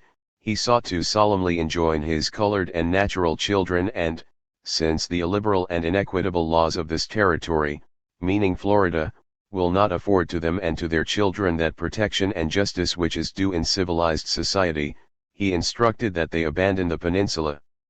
They were enjoined further to remove themselves and properties to some land of liberty and equal rights where the conditions of law are governed by some law less absurd than that of color, meaning Haiti. 66. The idealistic Scot believed that the amalgamation of the white and colored races is to the best interests of America, but his similarly idealistic will, in the final insult, was challenged successfully as being against the public policy of the Sunshine State, and, thus, his then widow, Flora, moved to Santo Domingo, where she perished in 1875, bequeathing a sizable inheritance to her heirs. 67. When his will was read, his sister Martha, grandmother to James McNeill Whistler and mother of the subject of this famed painter's honored portrait of his own mother, became livid and took her fight for vindication to the highest courts in the land. 68. Kingsley believed, said Maria Child who interviewed him, that the only distinction should be between slave and free, not between white and colored. But this conservative idealism was still too radical for the slave-holding republic, which continued to harbor a grudge against gens de couleur and was busily expelling free Negroes. Kingsley plodded on, averring to the contrary that the free people of color, instead of being persecuted, and driven from the southern states, ought to be made eligible to all offices and means of wealth. According to Child, he thought that such a social setup would form a grand chain of security, by which the interests of the two castes would become united and the slaves be kept in permanent subordination. Such an arrangement allowed slavery in Cuba and Brazil to survive decades after it had collapsed in North America, but that was not how it was seen during Kingsley's stormy lifetime. 69. Kingsley, who saw himself as benevolent, was willing to allow his enslaved Africans to purchase their freedom at half price if they chose to migrate to Haiti. 70. Kingsley's activity was noticeable, as indicated by the fact that the U.S. envoy in auxiliary case spoke of a gentleman from Florida who came here with many people formerly his slaves and obtained